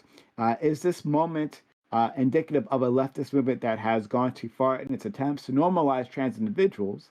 Is this at all helpful to the trans liberation movement? If not, should that matter? And if there were indeed a newly discovered biblical basis to this claim, would you advise it to be shared with the world? Okay, so yeah, we I'm sure many people didn't really catch what I was trying to tell them because it's so strange. There was a lecture that was given in some sort of university setting or whatever, I don't know. But a lecture given, and it was about like these different paintings, and like looking at these paintings and saying, okay, well, what I'm seeing here, right? There's a wound, when Jesus was stabbed, right, in his side. I'm seeing here that wound kind of looks like a vagina, and then from there, drawing connections, meaning that Jesus has a male-female body, right? This just recently happened, right? And people were super upset. They're calling heresy and the whatnot, and like the college, defended this individual who made these claims, and yeah. So I guess you're caught up. So what do you guys think about this overall? I imagine everyone's gonna say the same thing, but I'd be surprised if someone didn't. But then beyond that, do you find value in this sort of academic endeavor? All right, start with our friend Lactoid. Yeah. So for decades, people have made absolutely crazy claims about Jesus, right? First he was black, now they're transgender. But freedom of religion and expression exists and are obviously critically important. People are free to believe what they want. That said, from both a historical standpoint and clearly from a biblical religious standpoint, Jesus was not transgender. This is dangerous misinformation, worse than COVID misinformation. The latter is merely your body and the former your soul. The providence of God should not be disrespected with bizarre claims not rooted in the text or the ruling of the one true church, the Orthodox Church. Putin would never accept this, yet we do. I don't think this is helpful to the trans liberation movement. It's comical and it makes any rational person take them less seriously. Okay, great. Did you say Putin would never accept this? Yes, I did. Scott, And that's an I'll check the argument. DMs. Okay. Scott. So what I have behind me, and I'll go ahead and switch my camera over so that you can see it more clearly, is something that was leaked towards me from a whistleblower in Catholic schools in Minnesota by Outreach Minnesota, which is a LGBT organization that wanted to let children know that Jesus Christ was trans because of the Imago Dei perspective. That is what is really occurring here, is an attack on Imago Dei. Now, for those of you that like aren't really into Christianity and you don't understand kind of like what it is that I'm saying when I say Imago Dei, is the image of God. Now, this comes from Genesis 1:27 NIV. So God created mankind in his own image. In the image of God, he created them. Male and female, he created them. Right? And this is the foundation for human rights in Christendom, long before the Enlightenment. The idea being that human beings are created in God's image leads towards several things, right? It leads towards this idea of rationality and reason from both like from a Aquinas perspective, the logos, the idea that humans are God's children and deserving of equal rights and special in kind of the hierarchy of the kingdom. This is one more kind of step of attempting to attack and subvert religion with a philosophy of deconstructionism and trying to put in new ideas that are explicitly against the biblical texts themselves. Now, I'm not a Christian, I'm an atheist, but I think it's incredibly problematic when you do not immediately gatekeep with rage and push these people off of your property when they start to try and subvert foundational philosophies and ethics with a leftist and evil philosophy of contradictions that are clearly present in this idea of Jesus Christ having a trans body. And if I was a Christian, I would be incensed even more. It is absolutely heresy, and it is absolutely evil, and it is doing everything it can to destroy Western civilization. Oh wow, we're gonna have some fun with this, right? Okay, all right. So we'll go on to the next person. Isle, I said check your Discord DMs, please. Thank you. Oh, me? Go ahead. Yeah, The other you. Isle. Is that your name, Isle? Who else is named Isle? Okay, I'll check Go my ahead. Discord DMs. Okay. Ty. Yeah, so this one is going to be interesting. I've got to make a disclaimer as I start this because while I find religion interesting, I don't really like most religions in their current iteration. I wish Western religions were a little bit more like the Eastern ones, particularly like Shintoism, Taoism. Like a lot of these are more philosophies. And while I hate most of the Eastern religions' philosophies, is that they're not overly hyper dogmatic, and where they really kind of go their own way is that they're not deified, which is incredibly important because you're not trying to answer the whats and the hows and the wheres of like the common reality that we all have. It's that they're answering like the whys and the shoulds, and basically it's a moral template. So my thing is like when somebody's like, oh hey, I'm gonna try to like justify transgenderism through religion, I don't give a shit, because quite honestly, this is not something that religion should even have a remote iota in what it does. What religion should be is a principled form of ethics on why you should treat people a certain way and how you should treat them that way. The problem I keep having is that people want to basically use religion to explain what science already kicks its ass with. And so when it just comes down to it, it's like, I have no problem talking about the morals and ethics of religion. I think that's actually what its purpose of it is within all of human history, and it does a very good job of that. But it trying to explain how the universe works, particularly this kind of thing, this is going to be a disaster waiting to happen. So appreciate the attempt. I think this will probably blow up in its face. Thank you so much. Let's go to Isle. I agree very much with Scott. I think this is kind of evil creeping in at the gates.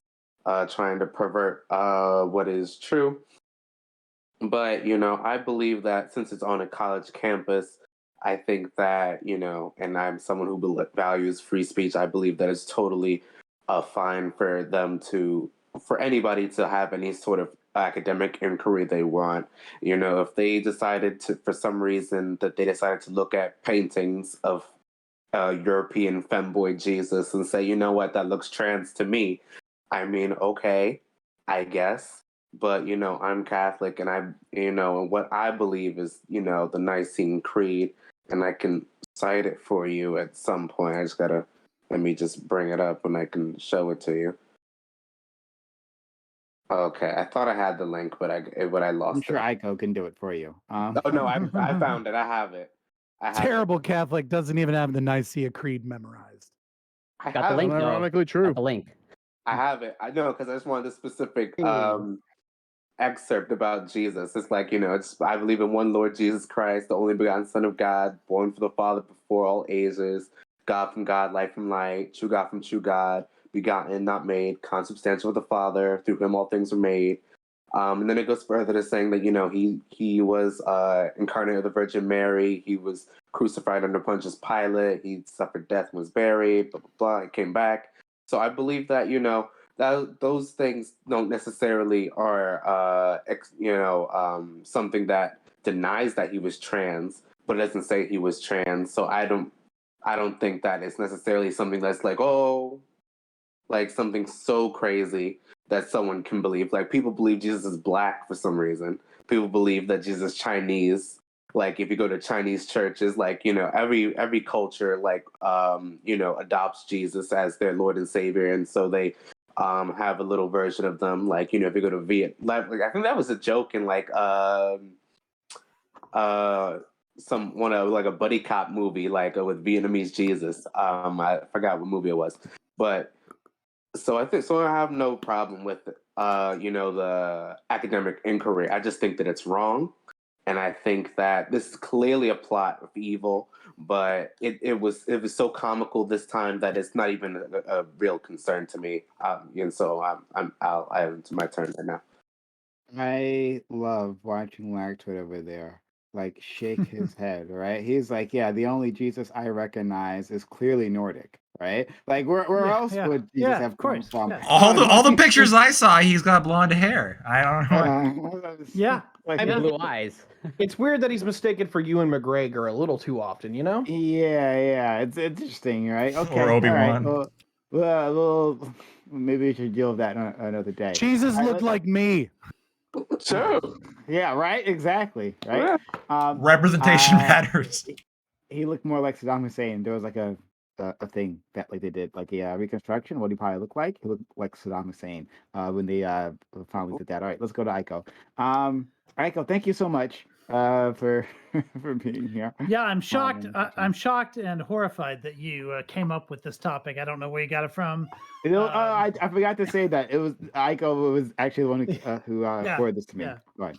Yeah, I just damn it. Now it's my fault that we're doing this. Okay, so I was going to disagree with Isle there until he saved himself at the end. So he cited the Nicene Creed and then said, okay, well, there's nothing in there that said he's not trans, but there's nothing there that says that he is, and that's right, because you can't really say, based on the wording of the Nicene Creed, you can't really say anything about it. In fact, the Catholic Church today says that one of the Trinity, which is the Holy Spirit, has the feminine aspect. So there is a feminine gender within the Trinity, and in part that's evidenced by the Nicene Creed.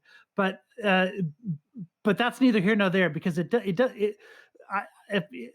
before I get to what I was going to talk about, when Fabian talked about somebody saying that Jesus was trans because of the image of God, I think, just to clarify, I think what that argument is, because I've heard this before, and it's not a new argument, it's an ancient argument, although they wouldn't use it in modern terms of talking about transness or whatever.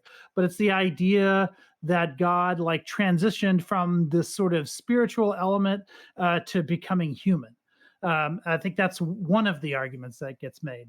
And I guess the other argument that Fabian was alluding to is that if both man and woman were made in the image of God, then there must be some feminine aspect inside of God.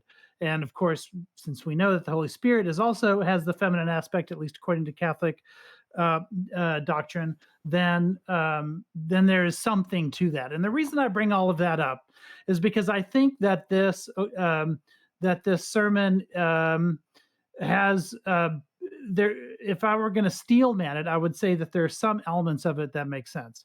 Now, this person makes clear that he's not talking about the historical Jesus being a trans person. That was clarified. It's in the article that Prime linked. That's not the argument that he's making. I think he's making more sort of a cultural argument that if you look at 14th century art, you can see painters that are alluding to elements of femininity in the presentation of Christ.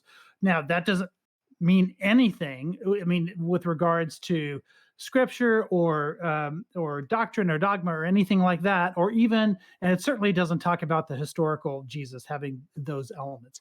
But this is not a new concept, and you don't have to limit yourself just to looking at art. If you look at Julian of Norwich, for instance, 14th century, currently an Anglican saint, feast day is on May the 13th, cited in the Catholic Catechism as an authority, said this about Jesus. The mother can give her child to suck of her milk, but our precious mother Jesus can feed with himself, and does not courteously and most tenderly with the blessed sacrament, which is precious to all true life. The mother can lay her child tenderly to her breast, but our tender mother Jesus can lead us easily into his blessed breast through the open side, and show us where there is part of the Godhead and the joys of heaven and the inner certainty of endless bliss. This is the same argument being made by a saint about making the wound of Christ as precisely what's being said in this sermon. So we can dismiss it. We don't have to accept it, and I certainly would never make any sort of historical argument with it, but we can't pretend that it's like a new concept. Also, like in the first and second century church, you had many concepts of Jesus as sort of being beyond gender and presented in that way. Specifically, the idea that Jesus is the Word, and the Word, and also the word wisdom, for instance, both in Greek and in Hebrew, has a feminine aspect to it. So if wisdom or the Word becomes a human, then you're talking about something with a feminine aspect becoming Jesus, like materially Jesus. Again, none of this has to do with historical Jesus. These are all, in my view, metaphors, but they're well-worn metaphors that you can see throughout the history of Christianity. Paul himself even says that in Christ Jesus, there is neither man nor woman, nor Jew nor Greek. Okay. Nor slave nor free as well. Yes. This is, well, there are slaves though. But this is one of the longest intros we've had so far. That's a sermon itself. Yeah, right. Here we go. Let's see if we can get to open panel. All right, Corey, please. Firstly, thank you, Aiko, for bringing this topic. I look forward to discussing it. I think there's potentially a lot of interesting things that can prop up. But first of all, I take offense to the wording of the question. A Christian researcher is like an oxymoron to me. That's the real heresy in my mind. And they say lefties are the snowflakes, and yet, based off this article, people were just in tears, how dare you allude to whatever something vaginal like on Jesus? Oh my goodness, my world. I don't know anything about the world anymore. It's just shattered. But regardless, I echo a lot of the things that Tiberius spoke about. I'm not a religious person myself, and if anything, I'm probably more anti-religious. But to answer some of the questions in the prompt, as in is there value in this type of academic inquiry? I take issue with that wording. I don't put this in the vein of academic inquiry myself, but maybe I'm too gatekeepy of academic inquiry. And also, do I think this is indicative of the leftist movement that has gone too far? I don't. I think I view this as something separate. And I think that I'm hoping it has absolutely no effect, either positive or negative, on the trans liberation movement. And I'll just wrap up by saying, when it comes to research, do I care whether research is offensive? No, but I think research and science should be guided by ethics and morals. And I'll leave it there. When I was writing the question, I had actually a similar thought on the academic inquiry thing, but I was like, the rest of the world recognizes it, so I'll put this in here. All right, let's go to our friend MVP Joe Lewis, who managed to make it here. We're very happy to have you, friend. So you can introduce yourself if you'd like, and then the topic. Yeah, no, I'm Joe. That's all kind of you need to know. I was curious about this, so I talked to some priests. I talked to my priest, I talked to my deacon, and I kind of just just threw it out there, like what their thoughts were on this, and we had a decent back and forth. So it was an interesting conversation, to say the least. The takeaway that I had with talking to them, and kind of a position that I hold, is that it is possible that Jesus took form to people in different depictions of art and what have you, and sort of artistic expressions in like a myriad of ways. So it's reasonable to believe that Jesus came forth or appeared to people in various depictions. And even in sort of like I'm trying to paraphrase like 3 hours worth of conversation, but basically like in the sort of like arguments that they were sort of presenting to me, generally like it's basically an argument of genitals. And on one hand, unfortunately, in the Bible, there's no depictions of or representatives of God as man. Well, there's Jesus. Like God is man, right? So like the only time that God ever like came about in flesh was in John 14. Other than that, there's nothing else. It's just like vague allusions to physical form. And then even when it comes to Jesus, he only appeared after his resurrection something like 10 times. The one of note that people talk about is obviously the one like the morning of Easter, and then later in Galilee. But generally speaking, when it comes like to this topic, sure, like it's possible that Jesus appeared in art in different representations based on how people interpret scriptures, but the Bible doesn't say explicitly anything about trans people. But I will say that there are settled habits of thought and action around Jesus Christ, insofar as people very heavily interpret him as a man, and a man, period, in genitals and in identity. So that's kind of an institution you'll kind of have to like crack through if you're interrogating these kind of ideas. Because there's a lot of Christians and Roman Catholics who are very fixed on this idea that Jesus was a man and not budging from the argument, and not even like opening their hearts and minds to the discussion. All in all, like that's their choice to make. I don't think this has any sort of ramifications except like within religious communities having conversations about it, which I think is healthy. I think it's very healthy for priests, deacons, anybody of any people of any faith of like exploring interpretations of Christ, interpretations of God, and what have you. So I think it's an important conversation to have. I just don't know if people are ready to have it, or if they ever will be. Might just be something you kind of just like keep internally. Open to the panel, Ty. I'm absolutely shocked that Christianity, let alone most of the Abrahamic religions, haven't picked up the concept of avatars from Hinduism. Because, like, unironically, I know a lot of theologians that actually like embody some of the tenets of this, to where I can't remember what denominations would actually say this, but they're like, God is omnipresent. God is man and woman. God is I think some of you guys were alluding to this with some of the things that you're saying regarding the proclamation that you were talking about. And I apologize, I can't remember exactly what you were calling Nicene it. Creed? Yes. Because there are a lot of theologians throughout Christian history that have referred to God in the omnipresent, that it is any and all things. And unironically, if you do believe that, then God can be trans. But this is going to turn into a theological debate, which is going to be fun because I don't really care too much. So Could it be Well, that? what I'm thinking is that since I don't think any of us here actually believe that the historical figure of Jesus of Nazareth that was, around BCE 0 to like BC like 30 something was a trans person.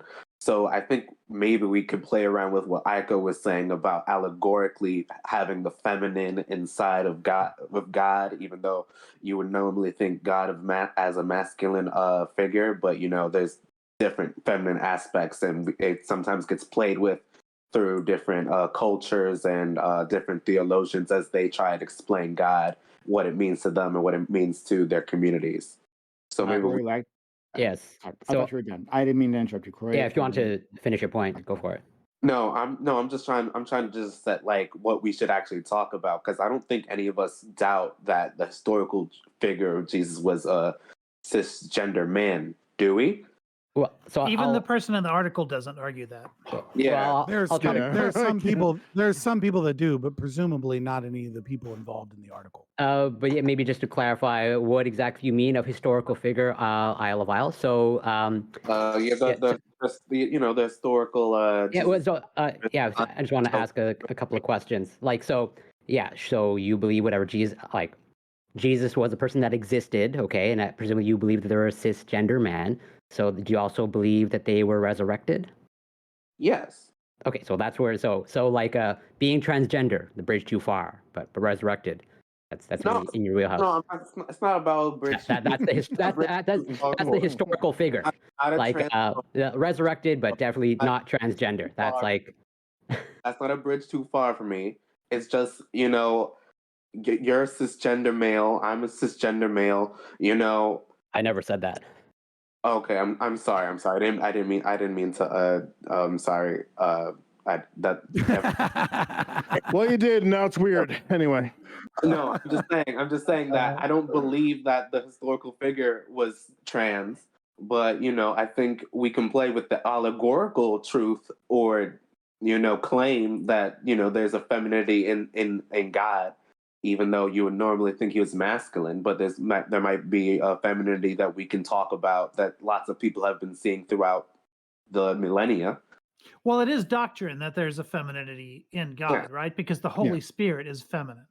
Exactly. So that's already, we don't even have to argue that. I mean, yeah, he's omnipresent. Omnipresent, omnipotent. Why can't it be omnigender? I think that's perfectly fine. Wait, but that's like a different. Okay, never mind. I'm not gonna. Yeah, I mean, so can we all agree that Jesus Christ is the Son of God? Yeah, I was gonna say that. So like, yes, like when we're talking about like Jesus being like seen as like masculine, for historically, we've kind of seen it this way, as Joe was saying. Like, that kind of comes right out of the Nicene Creed, right?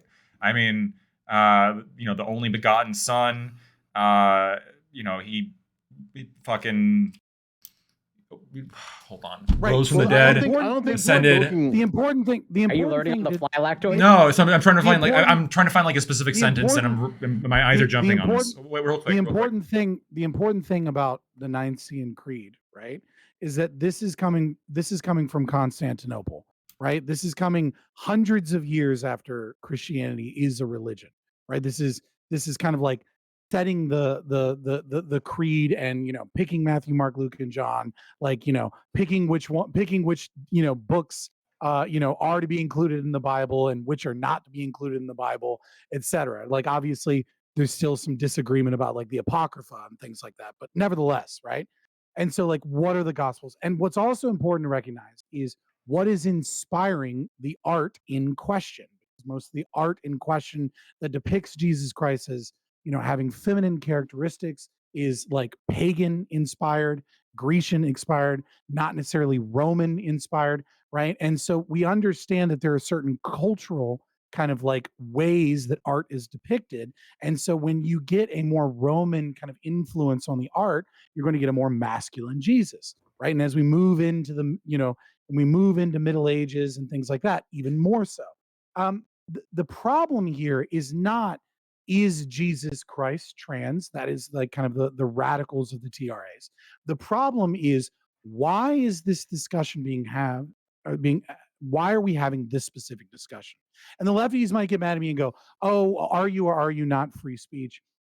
I'm all for private property in this regard, and I'm all for gatekeeping.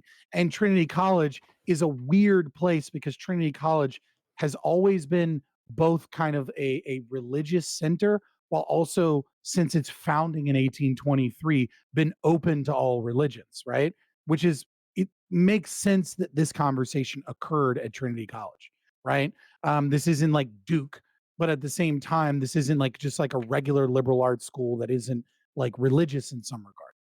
The problem is like, why is the conversation being had and what are the motivations behind it? Well, and ultimately, you can't know what the motivations are. You have a belief about what the motivations are. It's my belief that when people start putting together presentations to kind of like subvert and talk about, you know, the gender identity and the gender and the feminine at play, and that you find all of these people deeply offended, right? That this conversation was designed to provoke and subvert the religious sentiments of the individuals around gender ideology. I can't prove that.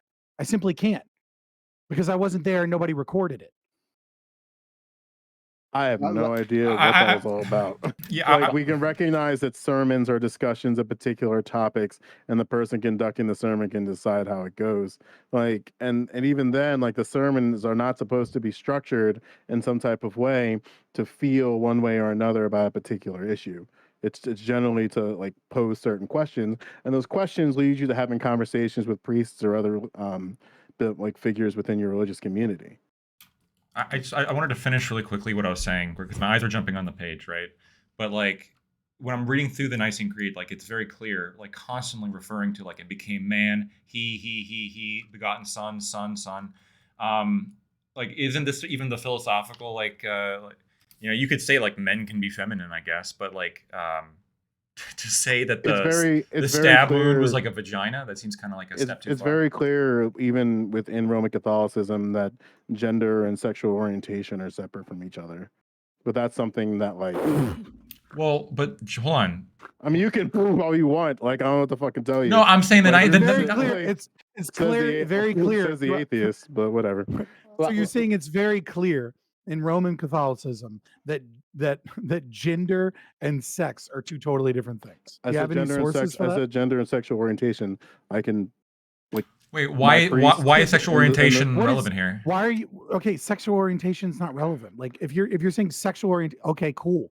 That doesn't mean anything. Are you saying he was like Jesus was gay as well? I mean, I don't understand what the point is. Obviously, gender and whether or not you're gay are two separate things. No conservative has attempted to link these things. Not of any regard or respect. Well, I'd love to finish what I'm saying, but you can go. No, like it's over. It's over. It's good. It's good. I see the bait, and we're not gonna humor it. Fair enough. Move on from that. But Lactoid, you know, you're reading like I'm definitely not a biblical scholar, far from it. But like, you know, you're reading something like in English. Like I don't know, like how much that I don't think you're reading the original Bible. Regardless, so I have one in Greek. We can go. I can go take a. I can't read Greek though. I guess like if I'm understanding what you're trying to say is that based upon the pronoun identification of Christ, that's reasonable to deduce that Christ was man. Is that what you're trying to say? Well, it quite literally says for our salvation. I'll ask the question again. So based on the pronoun identification of Christ. I mean, I just want you to. Yeah, I was in the middle of answering it, like just because. Right, yes or no. You can just say yes or no. Yeah, so that's part of it. The other thing that like makes up my belief here that I think is relevant to mention was like where it states, "For our salvation came down from heaven and was incarnate of the Holy Spirit and the Virgin Mary and became man." Like literally became man. Wait a minute. But that's not enough. Okay. There are two words that get translated as man. One is anthropos, which just means human. And that's the one that's what's being referred to in the Nicene Creed. If it had meant man as the sex, then it would have said you know the difference between a misanthrope and misandry. Which is why misandry would be people who you know. Hate what about men. son and daughter? Are those different terms in Greek? No, those are the same terms. Although at the time, like for instance, you constantly get these references to to brother that might mean brother or might mean like somebody else. Like it's a little bit fuzzier in Koine Greek than it is in English.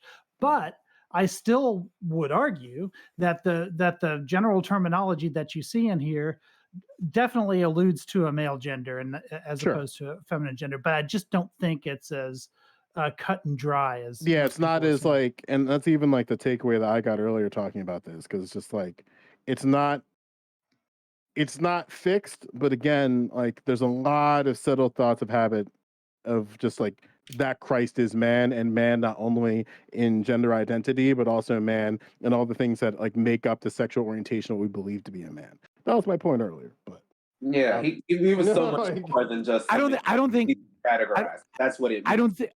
I don't think Eastern Romans were trying to be vague or subtle about the fact that Jesus was a man. Well, so no, I just don't think it was an issue. They didn't understand gender it was theory. Obvious that he was a man, right? Gail Rubin hadn't made queer theory yet. Like few generations behind. Well, but we can recognize. translations and never mind. We're not going to take this bait. So so like my critical. So okay, the man, I understand that, right? But I just want to if you could just talk about it a little bit more between son and daughter. Okay, the Nicene Creed. Could the statement, the word that they use for son, be translated to daughter or no? No, I wouldn't. No, I wouldn't translate son and daughter. Okay, so when it's referring to like only begotten, sure. So when it's referring to like when the creed is referring to only begotten son, yes, I think it's more reasonable to gender son and daughter than it is to gender anthropos. Fair. Okay, so that's I'm not up to date on my Greek. Thank you for clarifying that. But so just what Scott brought up earlier of why we're having the conversation, I think there's also like a larger maybe philosophical discussion, like why does this trigger like Christians so much? Like why does it bring them to tears? And like I think this speaks to maybe like the rigidity of religion, where to what I think Joe brought up earlier, which is great that you're able to have that lengthy conversation with your religious figures. But I think as you alluded to, like it doesn't seem like everybody's ready to have that conversation. Which I think that says something about either religious thought or this particular religion in general. Whereas, like, comparing, contrasting, other figures of, a philosophical movement, like, it seems like people really care about whether, Jesus was an actual man. But, if you compare it to, I don't know, maybe like Socrates, nobody really cares whether he was a man or not. Or, like, did he actually die through poisoning himself? Why does it? Go ahead, Joe. This is why for me, like I wish we had the full context of what the sermon is, because I do believe that you're going to have different news syndicates and people reporting this or trying to create some level of sensationalism around these ideas because they are hot topics politically right now. So, and that's my concern, where it's like something that could easily be just like a simple thing that happened in passing and maybe one or two people are upset and they can easily just turn that into something that's huger, and we have no context to source from to be like, okay, this is what was said and this is the. So I'd love this individual to come out on what's his name, Heath something, like to be able to like speak upon what he said, because he does have to write you do have to write your sermons down, so this information is available. Well, the opposite could be true as well, right? Like that we could be downplaying this. We're not, but like. Well, okay, so we assume that the left wing narrative is true and that the right wing narrative. There's no left wing narrative about this. Like, look at the sources that were cited on this, and even if you look it up, it's like you're not going to find this on a mainstream source. So you have all the information. You just admitted that you don't have all of the information of the sermon, and then you're saying it must be sensationalized by media in the direction that I prefer. And I simply say, well, it could also be be played down in the opposing direction. And then you go, well, we're not because I know. Let me try this again. Trans issues are a hot topic in the political discourse, so it's likely something as simple as a sermon can get conflated as a larger issue.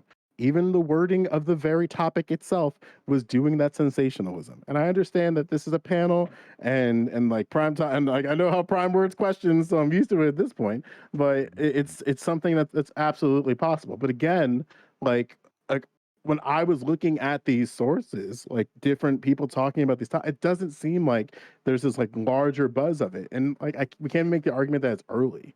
You know what I'm saying? But I think just well, like I said, it could be both I think ways. he's making Like, a simple point, though, right? I think what he's trying to say is that, like, who went? Sorry, help me, please. Why do people react in this way, right? Aiko gave us a lot of a good context, right? Like, why do people react in this way?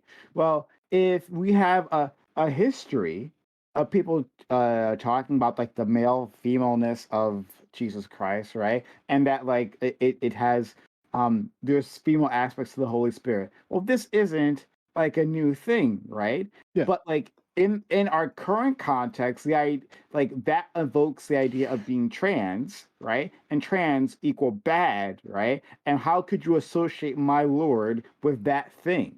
But beyond that, if that's the same conversation had taken place, right, 40 years ago, then maybe we wouldn't get this reaction. It's like, oh, okay, well, this is interesting. Maybe I don't sign on to this, but you don't have the same reaction. The outlook of this is colored through the current conversation, current debate on trans individuals, obviously, right?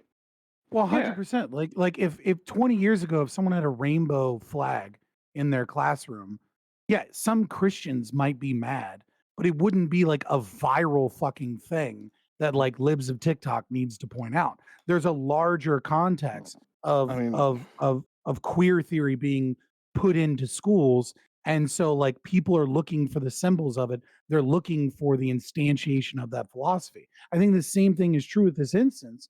We don't know what the sermon said, right? We all we know is that they said that's not really what I was saying. And then people there were crying and saying that he was alluding to transness or stating the transness of Jesus Christ. Like, I would love just as much as Joe to have the actual sermon that is written down so that we could like more accurately see what it is that they're saying. But it is also a question of like, why are you having this conversation now, and what are your motivations for it? Well, I mean, the very article that cited is that the sermon's exploration of nature and religious art in the spirit of is a thought-provoking academic inquiry was in keeping with the open debate and dialogue at the University of Cambridge. That's directly from the Direct Mail article. So I understand that even within his credentials, it's reasonable to believe that his divinity studying is based around art and how it relates to Christ. But again, I just want the sermon because maybe people just didn't catch that vibe. Aiko, right.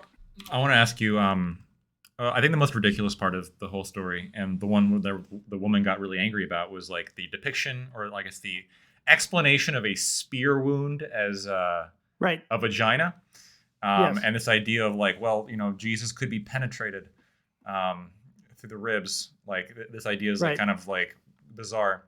I looked. I mean, the painting doesn't. It looks like a spear. He lost his virginity from that spear too, right? Because something went in. Right, like I can see the imagery of that being disturbing to people listening to that. Well, but hold on. But we know hold on. Christians don't have a problem with the idea of Jesus being stabbed. We know he was stabbed, right? Like so it's more along the lines of like this is a vagina. Like that's kind of weird. But they do have they do have a particular issue with the idea, like, because I didn't really even think about this angle until it was hit with me earlier today, of that it's possible that some people may interpret the idea of him bleeding down his leg in the way that he is at some level of like his body being depurified, or I forget the exact language that my priest gave me, but I was like, damn, man, that's a way to look at it, and that might upset some people. Like, especially those who are really attached to the ideas of like womanhood and paternity and stuff like that. But also remember that quote that I cited from Julian of Norwich. Look, this was in an Anglican church, and Julian of Norwich is an Anglican saint, and she specifically talks about our mother Jesus. Well, Jesus's sweet open side, which to me implies the stabbing of the spear in the side. So and gendering Jesus in that way. So this is in the tradition of an Anglican saint. So it's not, like I said, this is not a new concept that this person is talking about. It's just a concept that maybe people haven't really thought about for 700 years. Yeah. And now it's getting a new revival in a strange times, and I think people are just not ready for it. Listen, I don't Christianity think has a 2,000-year history, so Yeah. you can find a lot of weird, unusual shit going through old like Christian texts. Yeah. The problem is that you have two separate things here. One is you have the anecdotal sermon that is isolated to the sermon. And then you have, like Primekai's mentioned, the greater conversation around gender and queer theory in the culture. And so are the two connected is something that nobody here knows, right? Because nobody knows the intention of the person that gave the sermon, and we don't even have the whole sermon, so we don't even have the greater context, right? Now, I could say, as I have, right, that I think that this conversation being brought up now on the college campus, in my opinion, is something that is subversive and part of a problem that should be gatekept in terms of the way that the current conversation is going on. And Joe could say the exact opposite, which is, hey, like, this is an important conversation. I don't know if we're ready to have this conversation. I think it might be sad if we're not ready to have this conversation, but we should be able to have this conversation. But the problem is it linked to the greater conversation? And I think it is, and undeniably so, because you can't separate those topics from what is occurring, right? So like if I do a research study on IQ differences between race and I'm purely academic about it, I might be able to come up with facts. I might be able to back up what it is that I'm saying, but there's a greater conversation that might, I don't know, piss off certain people everywhere if I start talking about racial IQ study, right? Like there's a greater conversation that is a part of this. The sermon addressed the image of Christ depicted in art and various interpretations of those artistic portrayals. Yeah. From the article itself that was Yeah, cited I for think this those conversation. artistic portrayals can, have their artistic merit because it's on a academic campus, and so if we're gonna do like art, art history and divinity studies, those are two different majors that those, so it's interdisciplinary. So I have my own beliefs and my own convictions, and I'm strong enough in them that I can entertain like these allegorical conversations. And so I think there's nothing wrong with having this being on the campus and this sermon being held. I'm just more concerned about, why were people crying? Like, so I would Because just people are snowflakes. There's your answer. Yeah, And they so feel very particular about their Christ. And that may be true. And yeah, any sort of Christians challenge about feeling particular about Christ. it's almost like it's the whole point. Yeah, true. So so I would like to listen to hear the sermon, or at least have a read transcript of it to know what was said. But because that just stokes my curiosity. But I think there's nothing wrong with having the conversation as long as we just have our own thoughts about the matter, and we get to like enrich ourselves, because that's what being on college campus is at the end of the day: having difficult conversations, getting through it, and growing as a person. I don't understand that word vomit you said, but let me ask you a question that might be able to center this idea. So you're okay with this sermon in the context that it's a sermon in an educational context? Is that what you're trying to say right now? Yeah, it's an education. Well, it's not a lecture, as far as I know. It's a sermon. No, it's a sermon. I'm trying to figure out, like, so do you hold the exact same opinion if a priest who was in the same line of study as this individual did this exact same sermon, based on what we know now? Like, or do you like hold that to a different regard? That's in a college setting. Well, if a priest did mass and his homily had similar, we're talking about sermons. We're talking about sermons. I'm the ball, friend. I'm the ball. We're talking about sermons. Okay, so yeah, if it was a sermon, yeah, I'd say the same thing. Like, if like they were bidding, and I'm cool with it. All right, in the sense that they're talking about these art histories and this 700 years histories of like the female aspect of the Holy Spirit and things of that nature. Yeah. And Scott, it seems like, at least from what I understand, like you were attempting to like link it to something else of the larger conversation.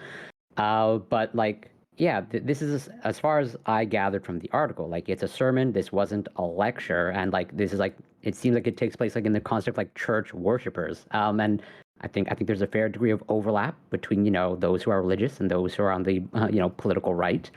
I don't think that's like a huge stretch. I don't know that it's like equally like 50-50.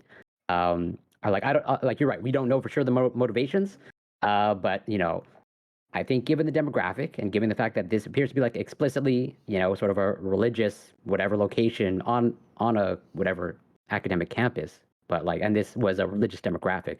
I think it's fair to say that it's largely like right leaning. I mean, it's Hey, hard to tell. It's Trinity College. Trinity College is a liberal. I mean, it's a liberal arts college Yeah. that has been non-denominational for like ever. So like so Right? yes, So it's probably more centrist, maybe right leaning. but that's not even a good metric, right? So like Like, DePaul is like one of the most left-wing universities there is, and that's technically a Catholic university. Hey, Right. Yeah. So I mean, I don't know. I would have to look at research to determine the political affiliation of the people there. I wouldn't suspect that it is like a very right leaning place in any. I right? wouldn't suspect that Like, either. But It might be right leaning, but my question is again kind of I think the question that we all have is like, well, what the fuck was said? Right? Like we have the person defending themselves saying that it was innocent, right? And then we have people saying it wasn't innocent. I was brought to tears and needed to protest and contact the media because of how absurd this was. And is it churchgoers overreacting? Is it obfuscation from the individual that did the sermon? I don't know. What I do know is that we are in a culture war where the idea of gender itself is under attack from every angle and from every social institution. And so obviously people are primed to offense. And so could that mean that they're more likely to be offended by this when it was innocent? It is possible, right? But like, and that becomes the anecdotal evidence of this specific incident. But the question then becomes, why was this person giving this sermon? And then also, why are people offended and primed for that offense? It's almost like there's a problem here, a greater conversation. Lactoid. So it took me a little while to find it because I don't have my Liddell Scott here, which is the more exhaustive of the Greek dictionaries. But I did find something online that I just put in the Streamcast chat. Yeah, I'm reading it. So the word Gaion, which is the words for son that's being used in the Nicene Creed, can mean son or can mean child.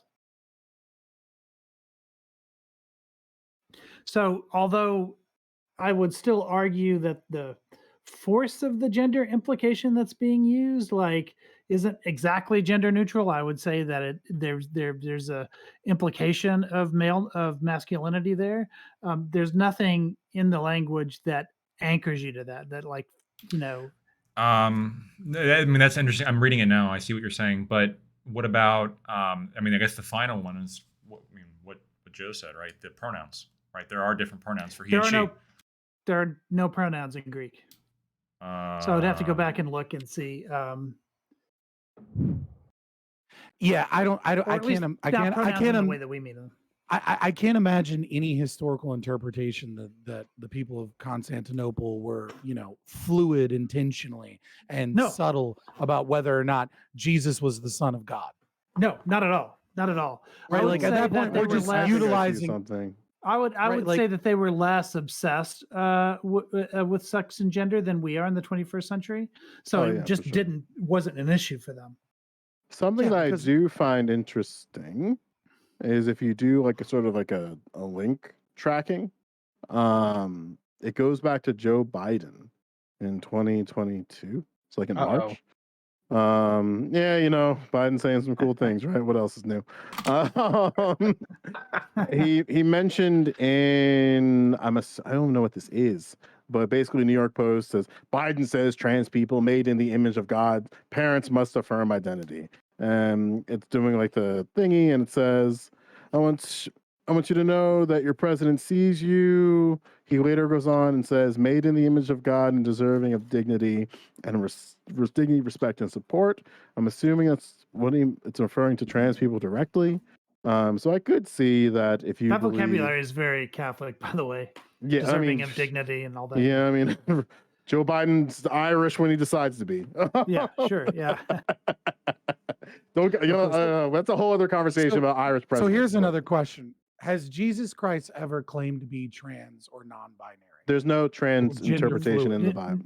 Yeah, There's no, nothing I in the mean, Bible the about concept trans. didn't exist. So right. So if he never identified that way, then he never self-identified in any way other than the Son of God.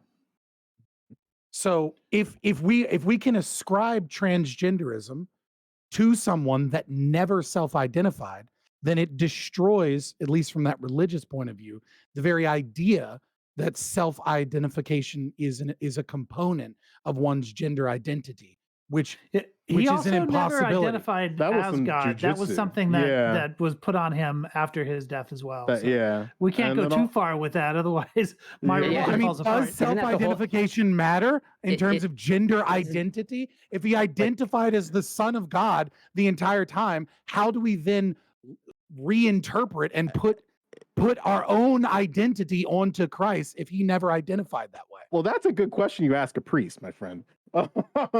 Because I'm not too sure even like getting a little bit more sensationalist in your tone is going to change Aiko's position. But I could be wrong.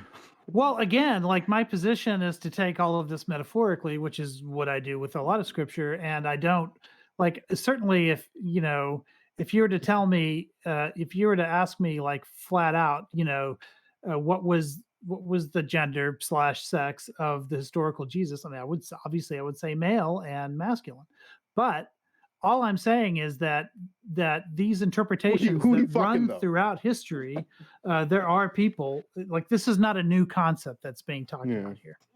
That's all I'm saying. Well, I mean, we don't know the fucking concept that's being like we have an overview according to the person after the fucking Yeah, that's right. controversy. It's true. We don't have You know what I mean? Like the the specific language here could very drastically change something from one side to the other. If No, he I is mean- talking metaphorically the entire time about artistic expressions and about how like divinity doesn't really have like is made up of masculinity and femininity, and that logos is not pertaining just to the masculine energy, and like that's what he's talking about the whole time, and people like freaked out, right? Then like that's on the people freaking out because they're primed from the attack on gender. But if he uses certain words to be like, and so who knows whether or not Jesus was really a man in this capacity, and like throws in things like that, then like they have every right to be like heresy. Get the fuck off of my campus and out of my church. Nah, but we can move on. Well, yeah. Go So ahead, I just want to maybe learn something from Aiko, where it's like you mentioned that Jesus. I'm not a religious scholar or by any means, but yeah, you mentioned that Jesus never identified as the Son of God. Is that like correct? No. He identified as the Son of God. He never identified as God. That was yeah. So given like, that we're all children of God, right? So it was unclear at the time when he said Jesus is often sort of avoiding such a claim, and nobody knows why, but some people think that he was avoiding it because well, you didn't want to be crucified, right? Like the Romans were constantly trying to trick him into saying that he was the King of Kings, that he was God, and You that mean that would be heresy, and then they could get him for it. You And mean so it's he avoided- reasonable, just to clarify, Aiko, you think it's reasonable to believe that like low key, he's like, yeah, thanks for the praise, but can you guys like kind of shut the fuck up about this? Yeah, Like- exactly. Yeah, that's exactly what's happening. Yes, and so of course, after he dies, then the claims get more explicit. But at the time, he's kind of avoiding Especially- it. So he'll say, "Oh, well, I'm the Son of God," but of course, anybody can be the right. a child of God. Unless But like then- you don't believe the Gospel of Thomas is heresy. I mean, like That's a whole especially nother like, discussion. and like then there's also like the But all the he was appearances. that was after the crucifixion. Yeah. But then it's afterwards Well, that they're all you know, after the crucifixion. It's imposed that Jesus is also God and whatever the Holy Spirit, and that's where you get like the Trinity, right? Is it? Well, I'm understanding Jesus is an extension of God. It's not that Jesus is God. You know what I'm saying? No, well, I never really understood. A lot of people would take a lot of issue with that statement. Yeah. Yeah, Like, Jesus is fully God, and God is fully the Holy Spirit. They're all three. Jesus, that's why I said Jesus is an extension of God. So Fully God and he fully is human, God. yeah. He is. no, God. no. Let's Yeah. get into it. Not that's a totally different conversation that would like basically like Promcast depending on the should have theology. gotten posh. Trinity is the next. Should have got like an actual person that likes to debate religion. Somebody like Posh or something. Or Eucharist. No, Eucharist would have been great for this. Yeah. I did, but he's busy. I don't know who Posh is. And but- also, you know, like priests and people who study religion are busy, you know, doing priest and religion shit. Yeah, but not like important stuff though. But like, so it's almost Christmas. They're busy, okay? Like, yeah, fair enough. Okay, I'll give you that. It's a money making opportunity, of course. So well, it's actually Easter. Easter's the big bucks. Easter's the big bucks. Christmas is where you get all the normies. Easter is where we get the long haulers. The real fair enough. donations are. I'll take that. So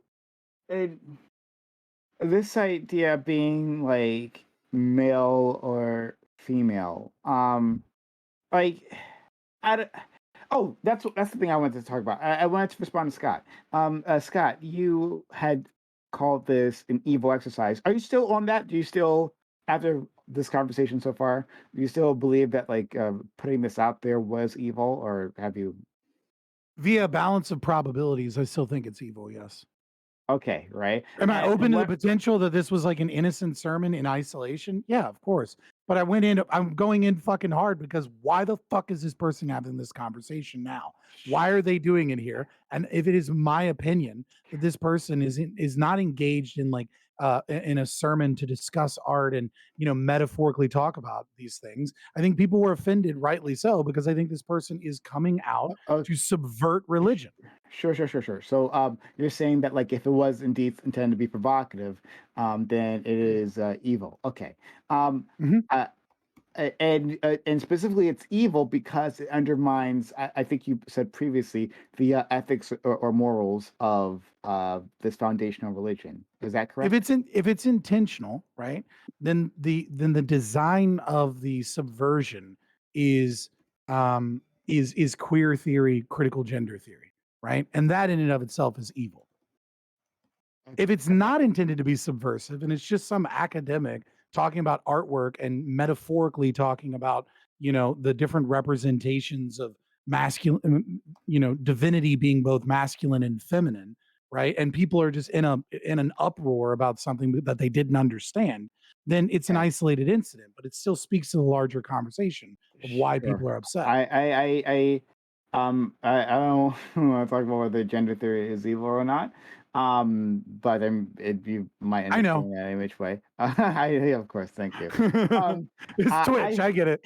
Yeah. Look, you don't like. You're careful about trans issues on Twitch, and you're careful about COVID on YouTube. Oh We no, get it. that's not why. Because I think this is an annoying ass conversation. I'll talk about Thank it. you, it's I don't give a annoying. shit.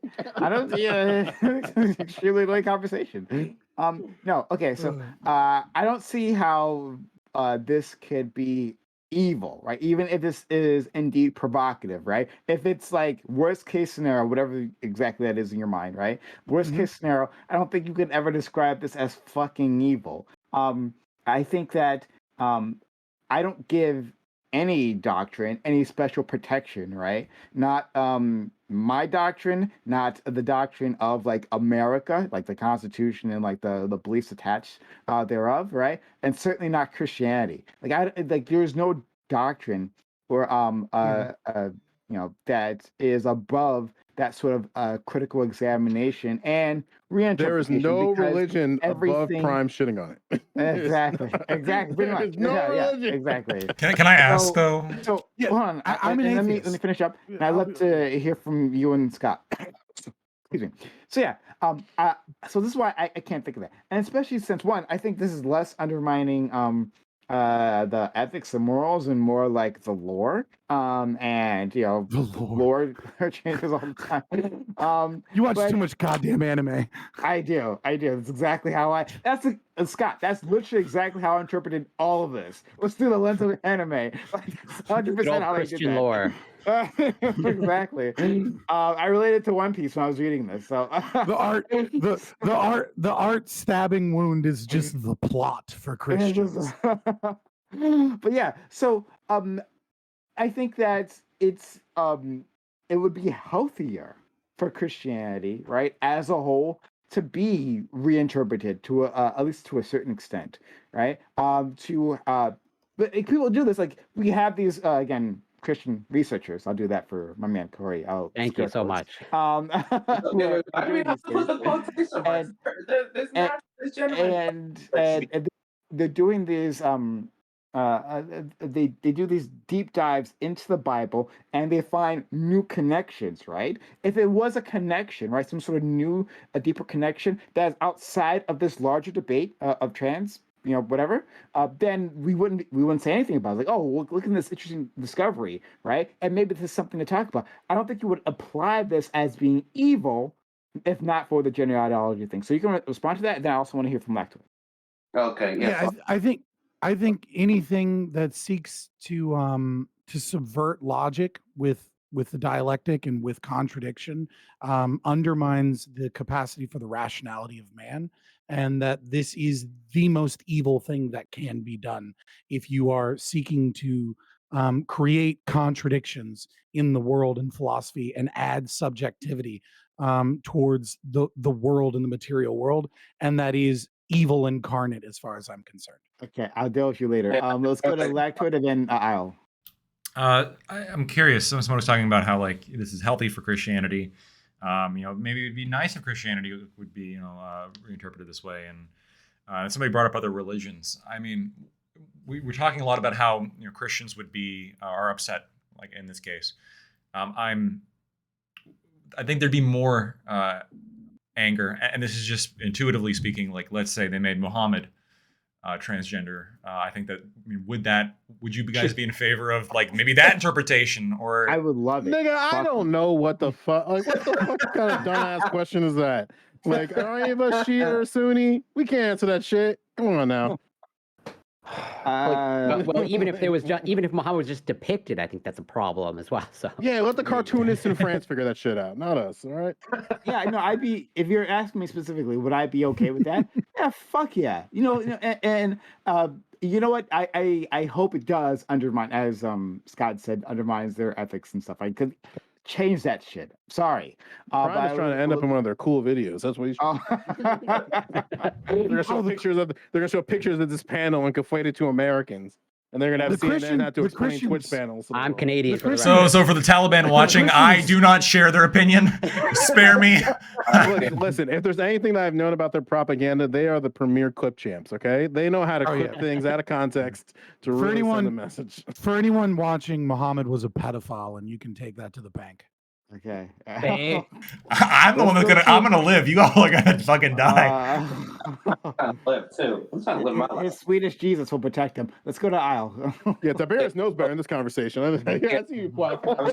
I wanted to respond to Corey because he was saying that we need to put the quotations around Christian for some reason. When I think that there's Christian researcher. Yeah. Christian researcher. He put the quotations around researcher. I think Christians do lots of veritable research, and I think that the fields of anthropology and Human Genome Project. Yeah, Genome Project, and figuring out genetics. We can talk about Francis Collins, but first of all, Francis Collins did not himself do the Human Genome Project, but sure. Yeah, or Catholic priests did like the bean plot, the bean plan experience.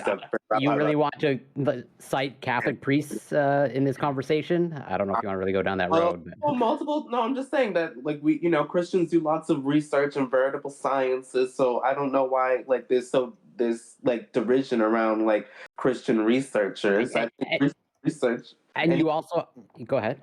Yeah, and even anthropology to go back into biblical times and talk about what may or may not have been in the times of Jesus. That's also a veritable discipline that we can talk about and do things. I don't think that's necessarily something that should be derided.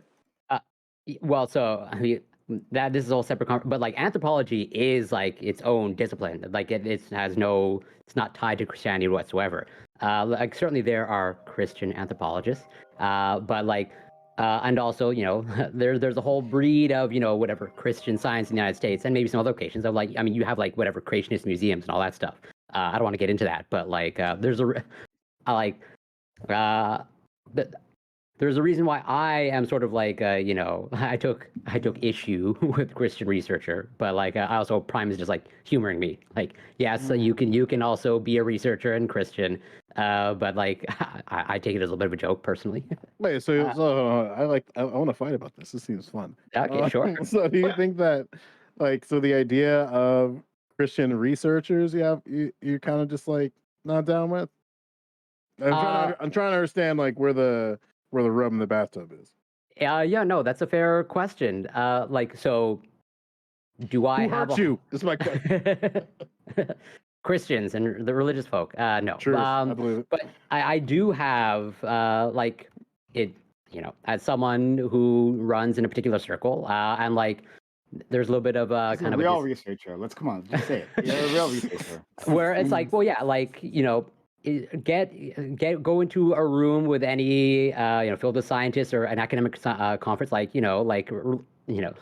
virtually everyone is atheist and like jokes about religion are commonplace. It's very rare, and I'm not saying like you find no religious people among the STEM, but like they're pretty rare, at least in my experience.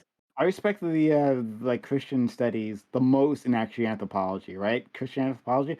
I think that's interesting, right? Like how it's affected societies, going through the ages. That's like a legitimate study, like any religion, right? Like all these things have an effect on us and how we've developed. So I think that's actually super interesting and very legitimate. But most of the rest, like the historical perspective, totally valid, like for sure. Gotcha. So okay, I would also like to point out that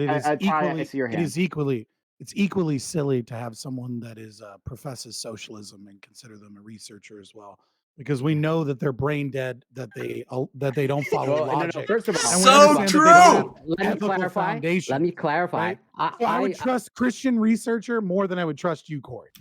First of all, I'm full blown commie, so I never said socialist, anyways. Damn.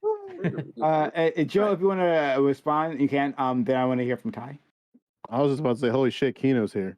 But that's all I want to say about that. Like, you keep going. Okay. All right. So, three things. The first one is, Joe, I will absolutely step on some toes here. Islam can go screw itself because it got rid of the best things about its own religion 1,000 years ago. No. Keep going. The second thing is, wait, what are those best things they got rid of? Okay, remind you that whenever we're literally going through the Dark Ages, Islam was one of the most liberal and enlightened forms of any kind of religion that we had out there. They were empiricists. They had a lot of funding of expeditions into understanding the natural world. Like this is the Tales of Edom and Tuda and a few others. Come on, Tiberius, we get it. You did some bets on FIFA. So what are you saying? I'm just fucking with it. I know. Anyway, so Islam fucked itself, and yeah. But as far as Christianity, I'm probably going to derail this, but I need to ask the question.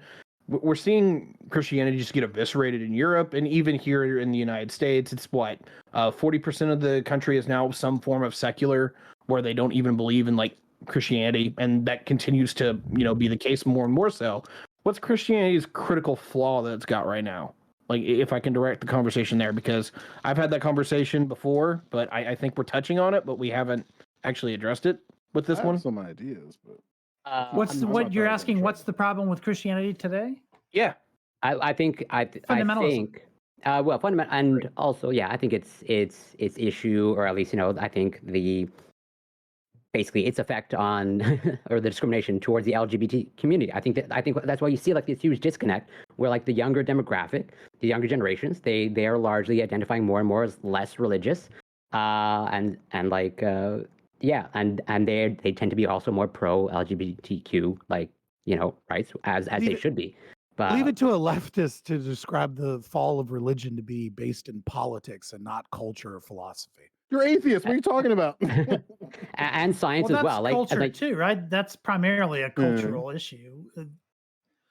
Whether people are not leaving Christianity in droves because of like LGBT legal issues. I'm not saying that's the only thing. It's because they want to sin, right? Ultimately, that's what it comes down to. Yeah, hell, if they just want to fuck. Yeah, secularism. And I that think. bread is not good, all right? And you try to dip it in that juice, and it's like it doesn't do any good then. If they kicked up the bread a little bit, you could probably get a few more Kick up the people. I'm bread, just kick saying. up the juice. Well, I disagree with Corey on that as well, but it, mainly because I think that the group of people who are leaving the church are not. They would leave regardless. I think. Sure. Because they don't find the concept of God to be like logical, whereas the group of people who are conservatives who are in the church, like they believe in more fundamental ways, and if the church starts moving to the left, yeah, that's gonna pull them away. But if it starts moving back towards them, then they'll return to the church. I don't think there's anything that's going to convince the left to come back to the church. I've spoken to too many people on the left, and if they're not, already like struggling to stay in the church, through deep readings of the gospel or whatever their reasonings might be. If they're already gone, there's no getting it back. Ico, it applies the other way too, right? Universalism, right? They form their own churches, which are like ridiculously tolerant of anything. And then they fall apart. Yeah, to piggy on something that Ico said, I don't know how much time we have on this, but I know like even within like my ministry, like I'm the youngest motherfucker there. I'm also the only nigga there, but we'll get to that on a different topic on a different day. But it was very interesting to see how like the only reason why I even stayed remotely close to like faith in any capacity is like the relationship with my family and how my family taught like not only taught religion but like had a just like settled practices of religion. Like we went to church. That was just the thing that we did. And I was a bit separated from it because I was in the music ministry. But even like my sort of separation from that, it was very incredible to see that like just it's old, especially Roman Catholicism. It's the old guard. And they tried to do different types of outreach and different types of like communal, like bringing people together. But then there's like so many things that the old guard, I'm saying like just the old guard of Roman Catholics in my own ministry, like just pushed back against. Like we had like the only reason why a lot of people stayed within my community was that the church had events that were church related, but had different types of social aspects to it, like dances, social stuff of that nature. But then once we switched priests and they stopped doing that for the span of 8 years, and the dude was an asshole, and then it just basically killed the entire culture of like the youth ministry. And now the youth ministry is like hanging on by a handful of parents and their kids. Mm-hmm. But even then, like their kids are like, I don't know if I want to do this. So the outreach is definitely an issue. I've got three things here. First and foremost is that when it comes to me personally, is that the thing that kills religion for me right now is the literalism. It's like I get the morals, I get the philosophy, but it's just like you are way out of your depth whenever you're trying to explain how the natural order works. The God of the Gaps is fine, but they keep getting their ass kicked where they're like, hey, God does that. And then it's just like, no, it's static electricity in combination with X, Y, and Z. Like it really defangs religion because they try to assign like value to the natural world that they are not equipped to deal with. Look, when I was younger, when I was a kid, I was a Baptist. I can't tell you how many times the conversations I had were how you can fit that many animals angels on the head boat. of a pen. Well, I was thinking about animals on the boat, like all the stupid logic like games you have to play. Wait, that one guy did the math, right? You could fit it. Yeah. Right. Second question. Or second what's his name? The guy who runs the museum. All right. Second point for me. That is really interesting because depending on where you are, this is not the case, but depending on where you are, it's absolutely the case. The Christian community has gotten hyper fucking toxic. Well, there are communities that are absolutely, Westboro, that make us all go, I don't want to touch those motherfuckers. Those people are crazy. Stay the hell away from me. And unfortunately, a lot of Catholics around my particular area give Christianity a really bad name because they tend to be the true epitome of what we would call a religious hypocrite. Person who's like, I go to church and, they lord it over you. And they think that you're a bad person and that they are good people. But the final thing that I have is that I'm losing my train of thought here. I apologize. I should have wrote it down. I was trying to write it down, but I didn't get a chance. Joe Lewis fucked me up. I blame Joe Lewis. I wanted, and maybe it'll help you out.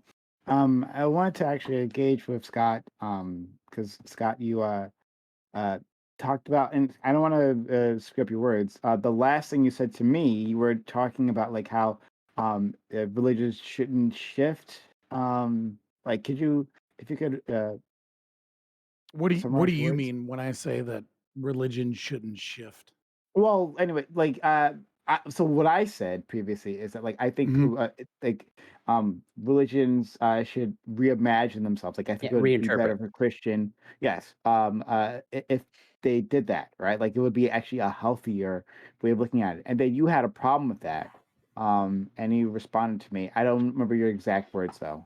Right. The issue that I have isn't like whether or not something is like reinterpreted because of like later knowledge, right? Like to gain a better understanding of the faith. Like I don't care if somebody discovers that like it is easier for a rich man to get into heaven than it is for a camel to pass through the eye of a needle, and then they realize, oh, the eye of the needle is actually just a bar that is set up in Oasis to make sure that like camels don't sneak in and drink up all the fucking water. And then it's not actually like a sewing needle and thread saying that it's impossible, but saying that it is less likely. Like I don't care if new information allows them to reinterpret. What I care about is if there's ideological subversion of an ethical system, right, that is predominantly deontological, and what is added is additional elements of irrationality via contradiction, right? Like I care about that because that is against what I want, which is the eventual freeing of man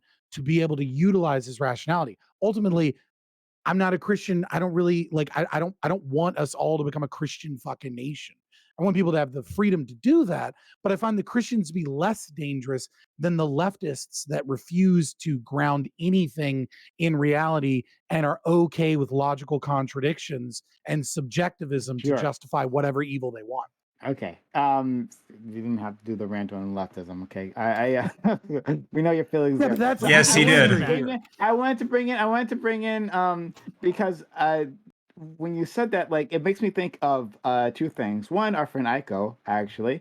I always forget the denomination that you're part of, or like the ideology you're part of. Catholic. But like, no, not just Catholic though. Like, it's specifically like that specific flavor where you like. He's an Opus Dei. Where like you feel that the gospel. Oh, you mean there's progressive revelation? Yeah, progressive revelation, right? Yeah. Where you're saying that we have a greater understanding than we did before, basically, right? So like looking into the gospel, God reveals there's- himself over time. Yeah. God, yes, okay, right. So that's like this like reinterpretation of these religions, and then and there's another group that does what he was describing, but in a more formalized manner, and that would be the Quakers. So the Quakers, they have this text, right, which is not their Bible. It's a separate thing, right? Don't call it a Bible. They don't like that. But it's like it's like a communal work, right? Where like different Quakers, like different individuals, like just submit ideas about like the religion itself and like how it relates to like the world around them, right? Like, and they release like different editions of this, right? They just like keep updating this thing, and like it has helped them like shift and change with the times. Like whatever it is, whatever like social movement you're talking about, like Quakers had done it like a decade ago. They had already like thought about it, worked it out between themselves, and like moved the ball forward, right? Which is why like the Quakers like banned slavery immediately, right? Like when they had control, like within certain states, right? Because they'd already figured out, yeah, this is terrible. Everyone else took decades, centuries to catch up with them. With racism, with homophobia, they were already there, right? So I love this idea of just, hey, let's use our brains and use our critical thinking skills here and apply it to this religion. Now, I don't like the religion, but like apply it to the religion and then use it from there to do good works. Like, so I think that's really like I think Quakers are like the best of religion because of this, because they were able to constantly update themselves. And the problem actually- that I would have about this idea is like like we can go further back, right? Like we can go to Aquinas, right? And like in his works on like reason, and that reason and faith are two different ways of knowing. The issue that I have with saying that like we're going to reinterpret or reimagine or rediscover things is that if they conflict with reason and rationality, that this is heresy, like point blank period. If you're using the dialectic and you're trying to interject like subjectivism and you're trying to have logical contradictions, then you're going against the very logos that God imparted to you, and that this isn't Christendom.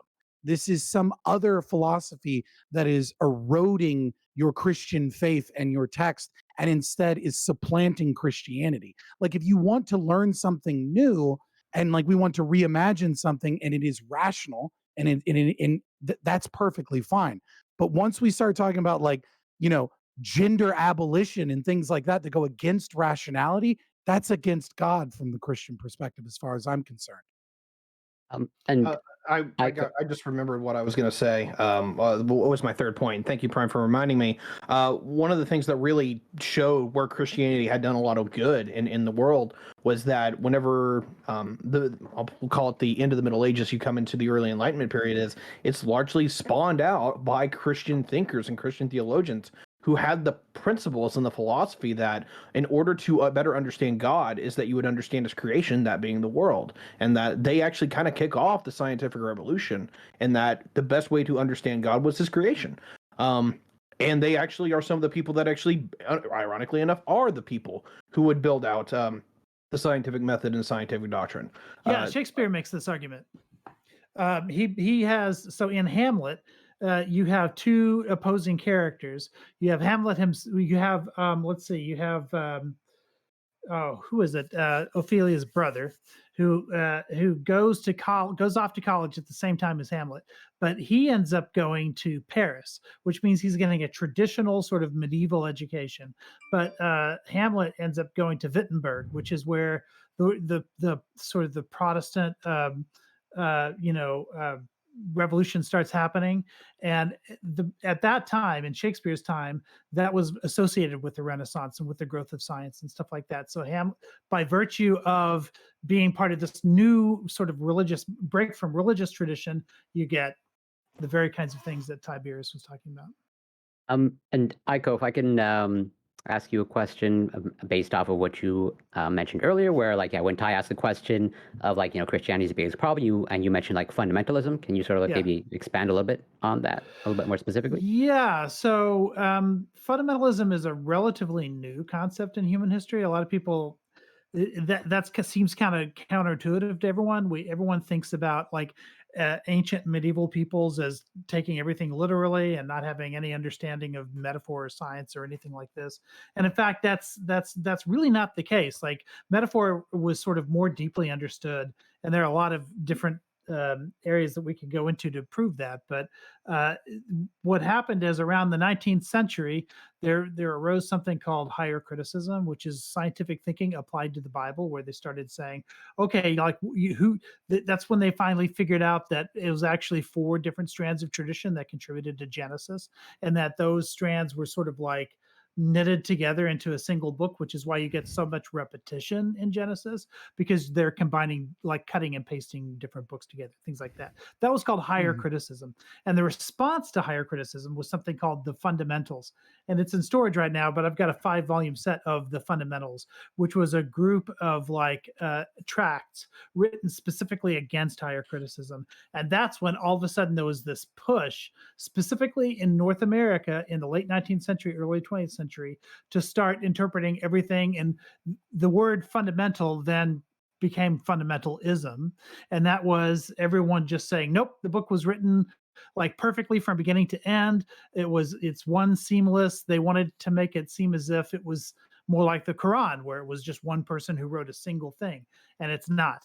And so this idea that we can't look at metaphor anymore, that we take everything literally, that we start talking about how there were literally 2 of every animal on this boat, and there was a global flood, and all of these things.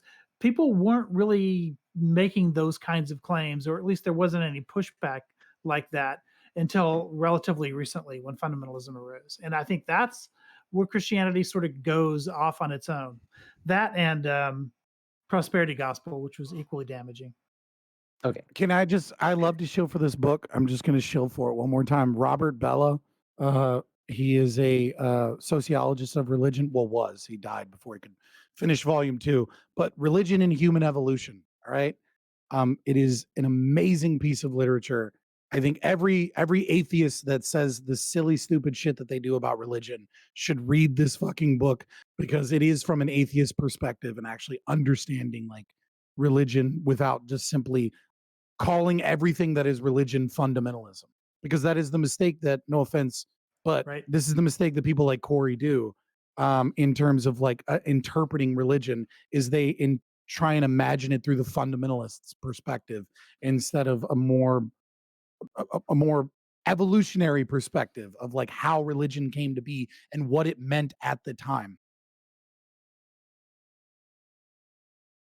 Yeah, Primus said something to me because I also argue that atheists, at least some of the more political atheists and fundamentalists, have one thing in common, and that is they both interpret the Bible in a fundamentalist way.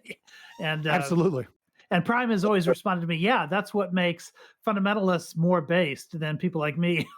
Because I think in Prime's eyes, I'm sort of like fudging things to get around these problems by just like reinterpreting everything as metaphor. Well, I think it's convenient at the very least that like yeah, I understand. Hey, thank you for the sub ice cream. Thank you so much. I think but I think it's convenient because like I present a problem and it's like, oh no, they didn't really feel that way. I mean, like it says in the text, this is what it is, right? But like I interpret it this way. It's a metaphor, and I will interpret that metaphor how I please. And it turns out everything's great. So that's not the argument. The argument really about it is, I think a better way to put it is that before the discovery of the scientific method, right? Things were functionalist in the way that they were stated in terms of true, right? Like an arrow flies straight and true if it hits its target, not necessarily that we're talking about material reality fact. And so when the Bible it's not really metaphorical, and it's also not really always fundamentalist true in a scientific stance. It's, I would say, at least from my perspective, is that it is making claims about the nature of reality, and it uses metaphor and story and embellishment and sometimes fundamentalism all together to talk about the nature of reality and to make arguments about time in cycles in terms of whether or not the covenant is being fulfilled based upon what people are doing in reality as to whether or not the covenant is being fulfilled. That is what I would say. So it's not the metaphor, but it's also not the literal interpretation either. It's something that actually sits in between those two places. That is a way that humans don't think anymore. Well, so I mean, okay, so to that point, like I have no problem acknowledging that like religion had utility in the past, and certainly for many, if not the vast majority, has utility today. But that's not, I would say that's not an argument of like to continue to like utilizing it, where like certainly something can be useful, very useful and powerful in the past, but that doesn't mean you have to like continue using that in perpetuity. Where I think we have decent enough substitutes or things even better than religion. Like, but like scientism and communism. Not my words exactly, but I would say science, yes, but I push back against scientism, but that's a separate conversation. Yeah, there's this concept of NOMA, non-overlapping magisteria. I think it was Stephen Jay Gould that came up with it, right?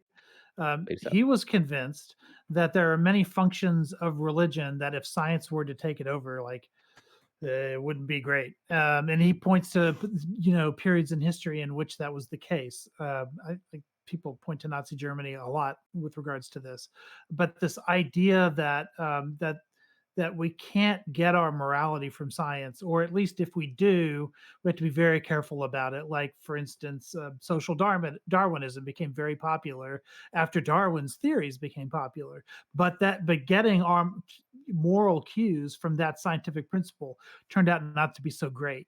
Like, I think at least with religion, you have thousands of years of sort of iteration, where there are many of horrors that have been done with religion, and we kind of, at least I hope, learn our lessons as we sort of refine it. At least if we don't go in wrong directions like fundamentalism and prosperity gospel. Science doesn't offer moral prescriptions, which is why leftists end up finding themselves in the religion of Marxism. Well, yeah. So I think I take your point, that was Aiko. such a sentence. In terms of even though It's a religion. Even though I'm not religious, I wouldn't necessarily advocate for rooting our morality or ethics in science. I think I even said in my opening statement that science should be guided by ethics and morality, but I would say not religious morality, and to at least also whatever. To Scott, and I guess props to him. Like I think it's fair to say that Scott doesn't root his ethics and morality in religion. I could be wrong, but I don't think he would describe his or moral ethical. So like I think it's possible that I think that we certainly have disagreements, but I will fully acknowledge that Scott doesn't appear to root his ethics and morality in religion. And I would say I don't root my ethics and morality in religion, and I still think you can be a moral agent and ethical agent in the absence of religion, and it doesn't have to be rooted in science either. You're rooted in Marxism, you dirty commie. I'm Yeah, not gonna invite you to my 100%, barbecue. 1,000%. I'm not gonna invite you to Although my I do think it's barbecues messy, anymore. right? Because a lot of the ethical norms that we live by today were influenced by the religious thought of the past. And so the degree to which we've departed from that and improved, or been shaped by that and improved, is arguable. There's a great piece of literature that is extremely haunting, right? So Franz Kafka actually wrote this 7-page letter to his father. And if I remember, most everyone probably just remembers Kafka from high school, where you read that story about him turning into a bug, like the metamorphosis, right? He's my But favorite in his author. letter to his father, he has this really interesting kind of insight, which is that his father was a devout Jew, but that he never took them to synagogue, and that he just demanded that he had a religious upbringing. And so he demanded that his children kind of follow these moral edicts without any foundation for those moral edicts, as someone that's a generation removed from growing up in the synagogue. And the way that it was completely without grounding or foundation. I don't know. You should go read Kafka's letter to his father. It's dark though. You should just read Kafka. He's one of the best authors ever. Maybe. That sounds I think one of the best authors ever is the woman who wrote the Warrior Cats series. They're still going on, and they're the greatest literature. I have no idea what the fuck you're talking about. No, I'm sorry. I end up dropping 2 authors because it's chill and everybody's just talking. I'm like, fuck it, read these. And aisle is just woman, warrior, cat warriors. Yo, no, the Warrior series are the greatest books ever. It's so great because it's about these cats that are wild, and they hunt and they fight. Conversation is wild. I've read this series actually. I have to say. This shit about furries? No, they're It sounds actual like- cats. They're not furries. Okay. They're what? And they The only have people who they have justify 9 lives. animals- The only people who justify what an animal actually is are furries. So Scott, if you have a link to that letter, I would love to be able to take a look at that. If that's the thing Yeah. that you could find, I don't know. Don't worry, I'll also give you a link to the Warriors so you can read the Warriors. I ain't reading no furry porn, friend. It feels like it.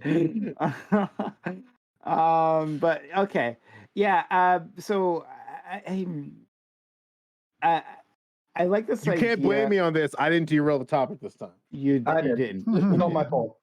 It's all mine. I think there is a really interesting conversation as to how far religion should bend, and I'm interested in having that. And Oh, my. Well, I mean, thankfully for you, Prime, the church knows how far boys should bend. So well, I didn't say it. I didn't say it. So Hey, Yeah, hey, We're used to it. Is there? We're Is used there? to it. There's no statistical difference It between was that or such a- public school teachers. It was so, such you an know. easy. Joe, we got ignore that. Joe's Ignore that 2 other for bullshit. 2-0. You know, Well, and both of them peddle religion. So Yeah, there you go. Okay, all right. We'll have to have a fight about that. This statistical difference thing. I'd actually like to have a deeper conversation. One, I want to see that research. That would be a great panel by itself. Yeah.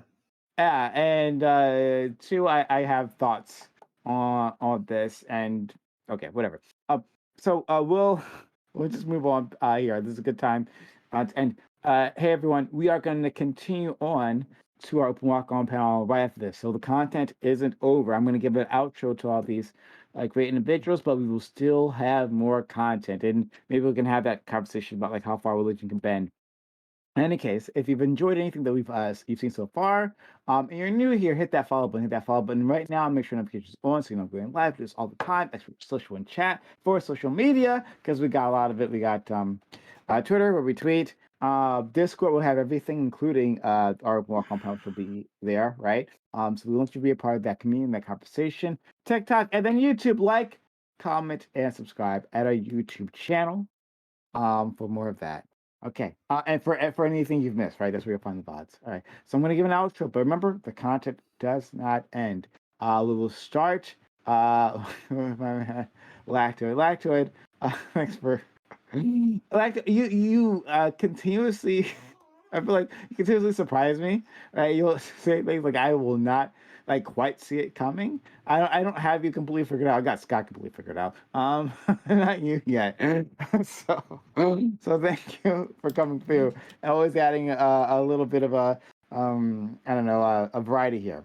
yeah, I'm trying to keep you on your toes. It's the best way to build the mental muscle.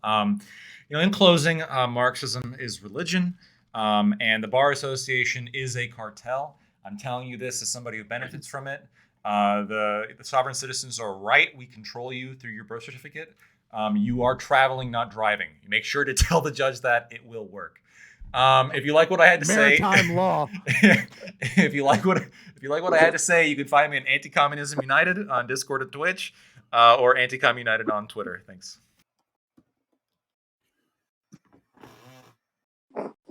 All right. In fact, I think I want to make that a topic. About institutions that are that acts as like a clearinghouse for individuals, licensing institutions, right? And whether that should be a thing, and should we have basically a singular one? So I'm gonna write that down, and maybe we can have that next week. Wait, institutions that what? That do licensing. Right, that's for like bar associations, medical boards, stuff like that. Okay. Yeah. Let's go to our friend Scott. Scott, this was really chill, right? I mean, the condescension never stops with you, but at the very least, I feel like we can kick back and relax. I like that a lot. So thanks so much, buddy. Yeah. So I am Scott from Fabian Liberty. Fabian Liberty, pretty much everywhere. I will agree with Lactoid and also, of course, add the American Medical Association. That is a cartel supported by the government that destroyed our healthcare system instead of the Lodge healthcare system. I also love that Prime Kais believes that he has me figured out. And that's, he's close. And that's probably because I'm the only logically consistent person here. So it's easy to figure out what my arguments will be because I'm always logically consistent, unlike all these subjectivist lefties that just shift with the wind. If you want to find more libertarian content, check me out, Fabian Liberty everywhere. Actually, I think that's actually a fair point. You are actually, I think it's actually fair. That he's really the most consistent person. He doesn't change, right? I constantly implies everything through that one lens, and yeah, almost religious like. Almost religious like. Religious type beat. But all right, that's actually fair. All right, well, thank you, Scott. And let's move on to Ty. Ty, thanks for stopping by, for being a part of all this. Tell the world about you. Yeah, this one was interesting. I'm sorry I didn't speak as much as I usually like to. However, this conversation did not go anywhere where I thought it was going to go. I thought I thought the first topic we'd be like talking about like should these these NCAA players like actually enjoy their ability to have these contracts or not? And apparently we got into like minor subcontract law. I was not equipped for that conversation. I'm sorry, y'all fucked it up for me. I blame Lactoid. Let's just be honest. And then the second topic was like religious doctrine, which I thought we kind of like get into the weeds a little bit of like, hey, maybe this needs to change in religion, but not, oh, well, scripture from 300 AD actually was what matters here. So my final notes are this: Marxism is religion, so is wokeism. I'm interested to see if these new religions actually moderate out and become mainstream or not, or if they just fucking crash and burn. But it is largely replacing the religious void that the left does not have in their lives, and if that actually fulfills your soulful needs, then good luck. It's not looking too good for y'all right now, but whatever. And then if you're interested in anything I have to say, Tiberius D on Twitch, TikTok, and YouTube. Appreciate for having me. TikTok. Yeah. What do you support the Chinese? Yes, I sold out for the Chinese. Chinese malware. Don't download it. Oh, damn. Sold out for the Chinese. The masses are fat on TikTok though, so I get it. True. I get it. Thank you The so masses much. fat. Okay. What the fuck? I don't think so. I'm just- Oh God. Thank y'all for stopping by and being a part of all this. I'll a little about He's in public school and he's Catholic, so I mean, you had to put a little pedophilia in there.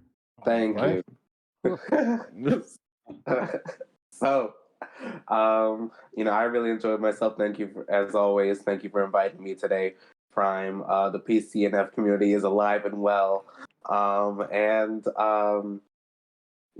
For my closing statements, I think that, talking about the femininity and the masculinity in the face of the divine is a perfectly appropriate subject matter to talk about on a college campus. I mean, where else would you have it? I think, it would have been better as a lecture than a sermon. Maybe that's probably why people were crying, because they weren't probably primed to engage intellectually with the material instead of like religiously. With the NCAA. NCAA, yep, there we go. I'm about to call it the NAACP real quick, but that's totally wrong. Some say it's the same. Indeed, there's black people involved. Indeed. Oh, that's crazy. So, okay, so yeah, I'm thinking that the athletes should enjoy the opportunity to have the fruits of their labors for the first time, but they need to be careful because we don't want them to be exploited and swindled out of their hard-earned money. They should probably, if possible, get some lawyers or someone who knows what they're doing. Maybe some upperclassmen who know how to work contracts to see what deals they're going to be getting. And hopefully they can navigate themselves into having a really great career playing. So I think those are some takeaways that I had from today. Thank you so much. Okay. Aiko, thank you for adding all that like context for especially the religion talk, right? Like you really did enrich this discussion. No, and I thank you. appreciate you for being here and doing that. Yeah, there was one thing I did want to get into, but I didn't want to derail the conversation. But after I heard Lactoid talk about Black Jesus, it was kind of funny that, and you brought it up a little bit, Prime, because he talked about Black Jesus, and then you kind of retorted with, okay, white Jesus, right? Because neither one of those would be historically accurate. But it's interesting to see which of those two gets complained about by which people, because it seems to me that like making Jesus like in one's own image is a 2,000-year-old like thing. Like it's just, we do make Jesus like part of us. And my thinking on that sermon was that he was trying to make Jesus relevant to a group of people that maybe wasn't perceived as relevant too. And so maybe he did it inartfully, but like I said, he was pulling from an ancient tradition, ancient and medieval tradition there with some of his things that he was claiming. And I think that in many ways, I think we're just not used to seeing it in this way, but in many ways, we like to see Jesus as ourselves. Interesting. Thank you so much. And we can have the further conversation if you want to jump in the open panel. I'd love to hear more about that and then yell at you that everything you're saying is wrong. Blacktoad wants to say for white Jesus, I think it'd be great. Well, I mean, when he came back already, like as Kyle Rittenhouse, we know he's white. Yeah. Oh, yeah. Okay. Let's. Well, actually, the person who brought up who thought being Jesus being black was ridiculous. That was Al. Al is the one who said that. Oh, it was Al that said that. Oh, I'm sorry. Wait, I also said it. I also said it. Oh, okay, yeah. Black Jesus gets a lot of poor guy. Oh, yeah. Not as much as Black Santa. Has anyone seen American Gods? Because in American Gods, there are, they have all these different gods are real on Earth is the concept. And they went through several seasons, like you meeting all these different gods from different pantheons. They finally made it to Jesus. And there's like 30 Jesuses at this wedding that they're at. So because there's one Jesus for every iteration of Jesus, like in people's belief, according to that. Hold on. There is a legitimate place near the Wailing Wall that is a mental institution that specializes in dealing with people with Messiah complex. And never in my entire life have I wanted a reality TV show more than following the psych ward of like so unethical people that believe. I know it's unethical, but I'm just being honest. Of like 50 different people. Is being that like, any worse than my 600-pound life? I mean, really? I am the return of God. It's like, no, I'm the return of God. Like arguing at the cafeteria. I want this so bad. I know that you cannot make this show, but please, someone just do this. No, I am the real Napoleon. I would be willing to pitch this to a network with you. Okay, all right. It's got to be something in like Germany or somebody really willing to take risks. Let's go. Guys, thanks so much. And yeah, let's have that conversation. If anyone wants to stick around for open panel, let's have that conversation. Let's go to our friend Corey. Corey, thank you for coming through and being a part of this. And I love when Corey gets like annoyed and puts up like a good fight. So thank you so much, man. I try every once in a while. And yeah, so to Lactoid's point about the American Bar Association, and I'm all about talking about potentially institutions that, maybe we should either reform or abolish. I'm a little bit on the fence on the American Medical Association, but open to the conversation. But what should be abolished as institutions is the American Chiropractic Association and the American Association of Naturopathic Physicians. Those should not exist. Those are also, physicians and doctors in air quotes. But yeah, and also wrapping up the first topic again. I'm gonna probably just reiterate this until it happens. It's not gonna solve every problem with college athletes, but ban football. That's the solution. And so yeah, it's been a pleasure. Always great to be here. Always the best topics. I'm Corey Campbell. You can find me on Twitch, twitch.tv, Corey Campbell 84. I'm a biochemist. I cover science, news, to workout streams. You can find me on Twitter and Instagram. Literally, it's Corey Campbell. And yeah, Joe, Aiko, Isle of Isles, Tiberius, Scott, and Lactoid.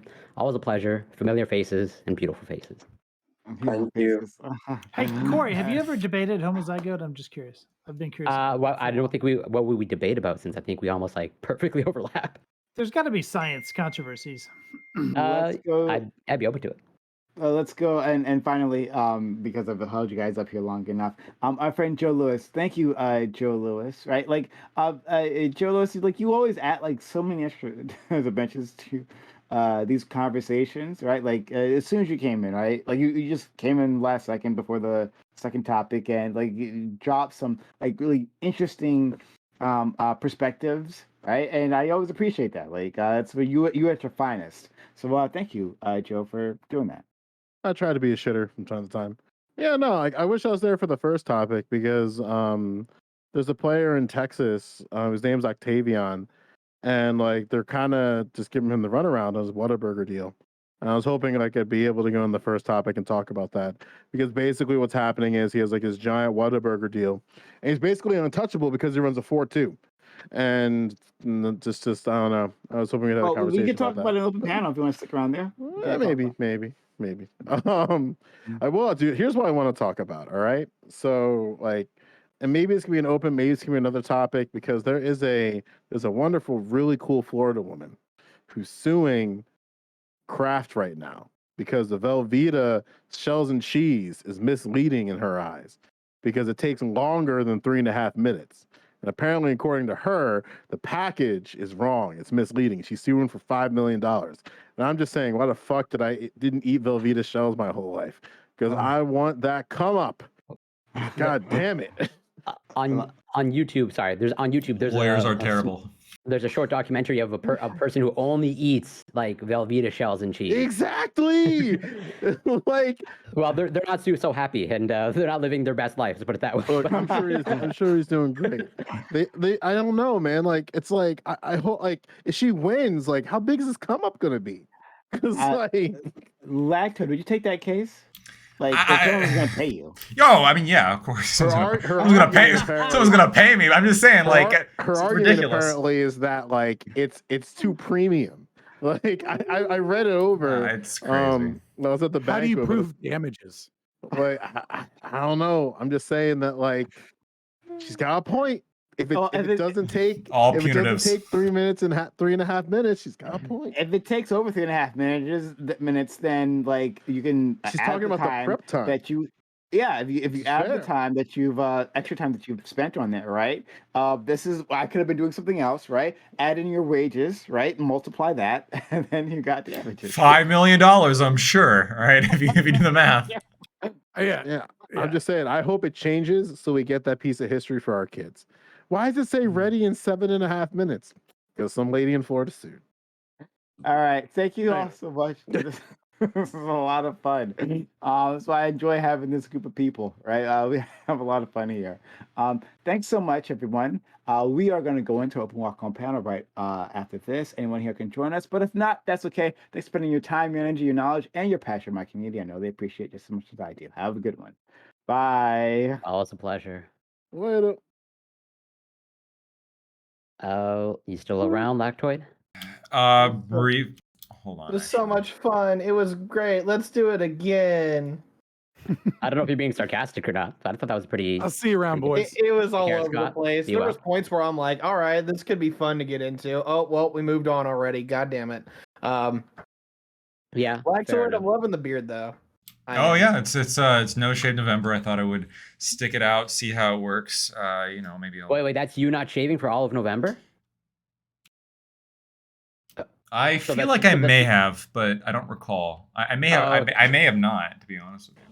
I got stuck. I got stuck shaving about what was it? A week and a half ago, because I basically we had to hit something like $100 on my show to for them to shave, and yeah, they fucking donated $100. So I had to shave my face. It was bad. I look fucking so young right now. Nah, hey, I think I said it before. You know, you should have better light like that emphasizes your face. You've got, your light on the eyes and on the camera. I don't know about that, but I'll believe it, or I'll take your word for it. You're always so sweet, Corey. I really appreciate that. In a time of turbulence and anger and meanness, you say nice things. I think that's something that should be valued. It's my deranged lefty brain. Just keep that in mind. Yeah. So like half the time you're saying crazy shit, and then like the other half you're like, oh, that's cool. Well, of course, he's a leftist. Like, yeah, of course he's gonna say crazy shit. I'm so glad we seems- could agree on the drugs thing, though. I appreciate that. Yeah. Fucking losers! What the hell? Well, like I don't think there's that much like disagreement of like I'm on the same page as you, Tiberius, of like we definitely need to support people who are addicted to these substances, who have trouble getting past these substances, and not putting them in the jail because that doesn't work. Yeah, like the part about putting him in the jail, like we've seen this with the black community, is that they're like, hey, yo, like you're fucking us really hard, and Whitey didn't pay attention, and now Whitey's got fucking opioids out the ass, and they're like, yeah, this isn't working anymore, is it? It fucking sucks because like it didn't work. And a lot of this country is for punitive justice because we've been under the assumption that if basically if you you go to drugs, it's because you're a moral sack of shit or you're a weak person. And now we're seeing everyone get stuck on the drugs. Fuck, my cannabis consumption's jumped through the roof this year because my life sucked. Yeah, then that's not like, and that I think that's the, I think we're in the process of understanding some of the reasons why people, become addicted to these substances. It's not through moral failing necessarily. It absolutely is not a moral failing or ethical failing or some sort of like character flaw. Like really, generally speaking, if you're not in the most best of circumstances, like these are like coping mechanisms, and like these are things that are can be effective coping mechanisms. The other side of that is that this is where like I'm 100% with the right, is that we should not in any way encourage the use of controlled substances. This whole idea just I agree with that. If you want to fucking just go snort your line of blow, like I don't care, it doesn't harm me. No, it does harm you. Like every time that you have a person become a delinquent within society because they literally toast their own brain or became like socially destructive, like that does make a payment upon yourself that you have to like fix. It gets bad. It gets really bad really quick. And like the people, well, was it the Netherlands or Portugal that everyone keeps talking about? That Portugal. Yeah. And then we come to find out it's like drug use is down, but like the people who are on drugs are like hyper fucking addicted and they can't get off of them at all. So my understanding of the data is that drug use is slightly up, but fatalities and disease transmission are way down. And I think that's what we really care about, like ODs and HIV and that kind of stuff. I have to bounce real quick. I actually this is a topic, drugs and prostitution in particular. I feel very strongly about, because I feel as though if the right wing was just rational on these 2 points and consistent on these 2 points, I would feel, I would be so much more psychologically satisfied with their line of argumentation, right? Sure, I agree. We should not encourage things, bad for you, but like on a very foundational level, like what greater infringement upon bodily autonomy is it to pass legislation against these things, right? Like think about I understand the pro-life, pro-choice argument of saying like, okay, it's not just your body, it's somebody else. Like that's a very complex moral discussion. But when it comes to like prostitution, for example, you're taking 2 acts which are entirely legal and rational and moral in of themselves. I'm going to give you some money. I'm going to give you some sex, right? Like nobody bats an eye. But if they happen to be in proximity, all of a sudden we can throw you in a cage over it. Like what insanity led people to this conclusion that in America, where we apparently have the freedom to do this shit and the freedom to like live our lives, we would criminalize this and throw people in a cage. It blows me away. Which part are we on? Are we? I'm sorry. We're talking about drugs. You might be muted if you're speaking. Yeah, I don't. You might be muted, but I'm talking about prostitution, but also drugs as well. But also drugs as well, right? I think, like, example, I can't put substances into my own body. Like, do I not own this, or do you own this? Is the ultimate question. Didn't the Supreme Court decide that one is like, if it's on video, if it's a recorded act or whatever, that makes it speech? So that's another really, I've looked into the law on this. That's another ridiculously stupid caveat that has to do with it, because to some extent, yes. Like if the primary purpose is to create a video, which you're going to like publish, all of a sudden that like has repeatedly been ruled to fall under First Amendment free speech protections. But if you're not doing it to make a video, like with the primary intention of making a video, the primary intention is like to get off, well, now it's prostitution, which is illegal. Makes no sense whatsoever. But for some reason, it's just like the fucking rule and the law, and it's it's all about them dollars. Let's just be honest. It's all about it. Has anybody seen *Handmaid's Tale* or read the book? I've heard of it because I see the pro-choice crowd constantly. Yeah. So the argument is, this is really interesting. The argument is that because we're seeing like this reduction in the sperm count, for instance, that a lot of fertility crisis people talk among about. men, Yeah. And a lot of people, the argument in the book is that that was associated with all of the freedoms that come with liberal democracy. So they blame it on like cultural sort of hedonism and Marxism. Yeah, so the effects of pornography, for instance, and everything else that's going on is sort of contributing to this. And so this new society, which is after the fall of America, sort of develops, that goes back to the old sort of traditional ideas about the roles for women and things like that. And that sort of, because it's basically rape culture that the society builds upon, they start to increase their fertility rate. And all the other countries in the world are watching them because they're dying off. And this society that Margaret Atwood invented is being credited with increasing fertility. And so the argument is the reason why such a society could exist is because it's seen as such an existential issue that even basic human rights like sort of fall to the wayside. And that's why Atwood argues that it's a realistic direction that society could go in. And it's all based on these arguments about pornography and the effect that it has on society and everything else. All right, Yeah. I'll go mouse off on that one for a second. I do have to bounce real quick though, guys. I'm really sorry. But Thursday, Lactoid Thursdays, okay? Thursday works for me if it works for you. It should work. I'll confirm. But also, like, I think you like ignore my DMs. But I messaged you. Oh, okay, fair enough. Yeah, and I'll beat you in StarCraft 2 as well. So. Damn. We're gonna okay. Catch you later. Take care. Be well. Take care, buddy. All right, where the fuck? All right. Thank you all for tuning in. Thanks, Feder, as normal, for bringing in the great dad puns and memes and some edgy humor that we all need every once in a while. Thank you, Durka, for staying and sticking around, tuning in. I appreciate all of you, and I want to keep making good content for you guys, and it's a lot of fun. And I'm so every day I think about how far we've gotten here on this, from the beginning, and I hope that we can keep growing, we can keep on building, and I'll never forget all of you first people here. You guys are special to my heart. So, but tonight I will not have more content for you. I'm kind of dying right now. I appreciate all the hazing. It's all good. We're gonna raid on into Prime Case. I know that he's doing his after panel. I would raid into Fabian, but Fabian is going to be tuning out for the night as well and raiding off into somebody else, a non-political streamer. So yeah, raiding on over to Prime. Like I said, if anybody, like I say every time, please follow if you can.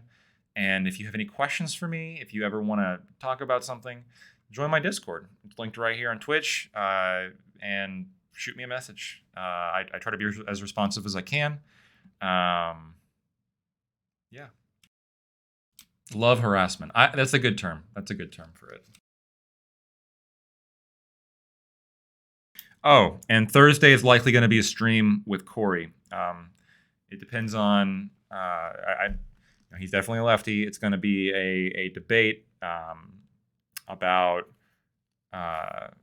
intelligence, whether it's the role of nature versus nurture. Maybe a little bit less of a debate, more of a discussion. It's not going to be a racial discussion. It's going to be more of an individual analysis sort of situation, because I think that not only makes more sense, and I think it's more interesting, but also it's within Twitch TOS. So that's where that's going to be. So if you guys want to tune in on Thursday, that's likely going to be happening on Thursday. If any changes happen to that, I'll be posting that in Twitter, which please make sure to follow me there as well. I've been tweeting a lot more. I tweet before every time I go stream, as well as in my Discord. All right, enough with the endings. Here we go.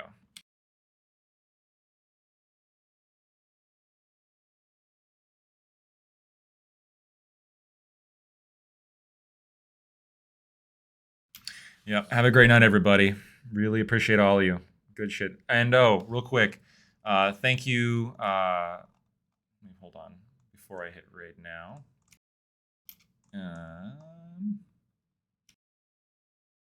Thank you so much, Feder, for the bits. As always, incredibly appreciated. Absolutely amazing. And I can't scroll up enough, but somebody here also gave me a sub. So if you're still here and you subbed to me today, thank you so much as well. I definitely see you, and I thank you at the time, and I thank you again. Rothbardi, have a good night.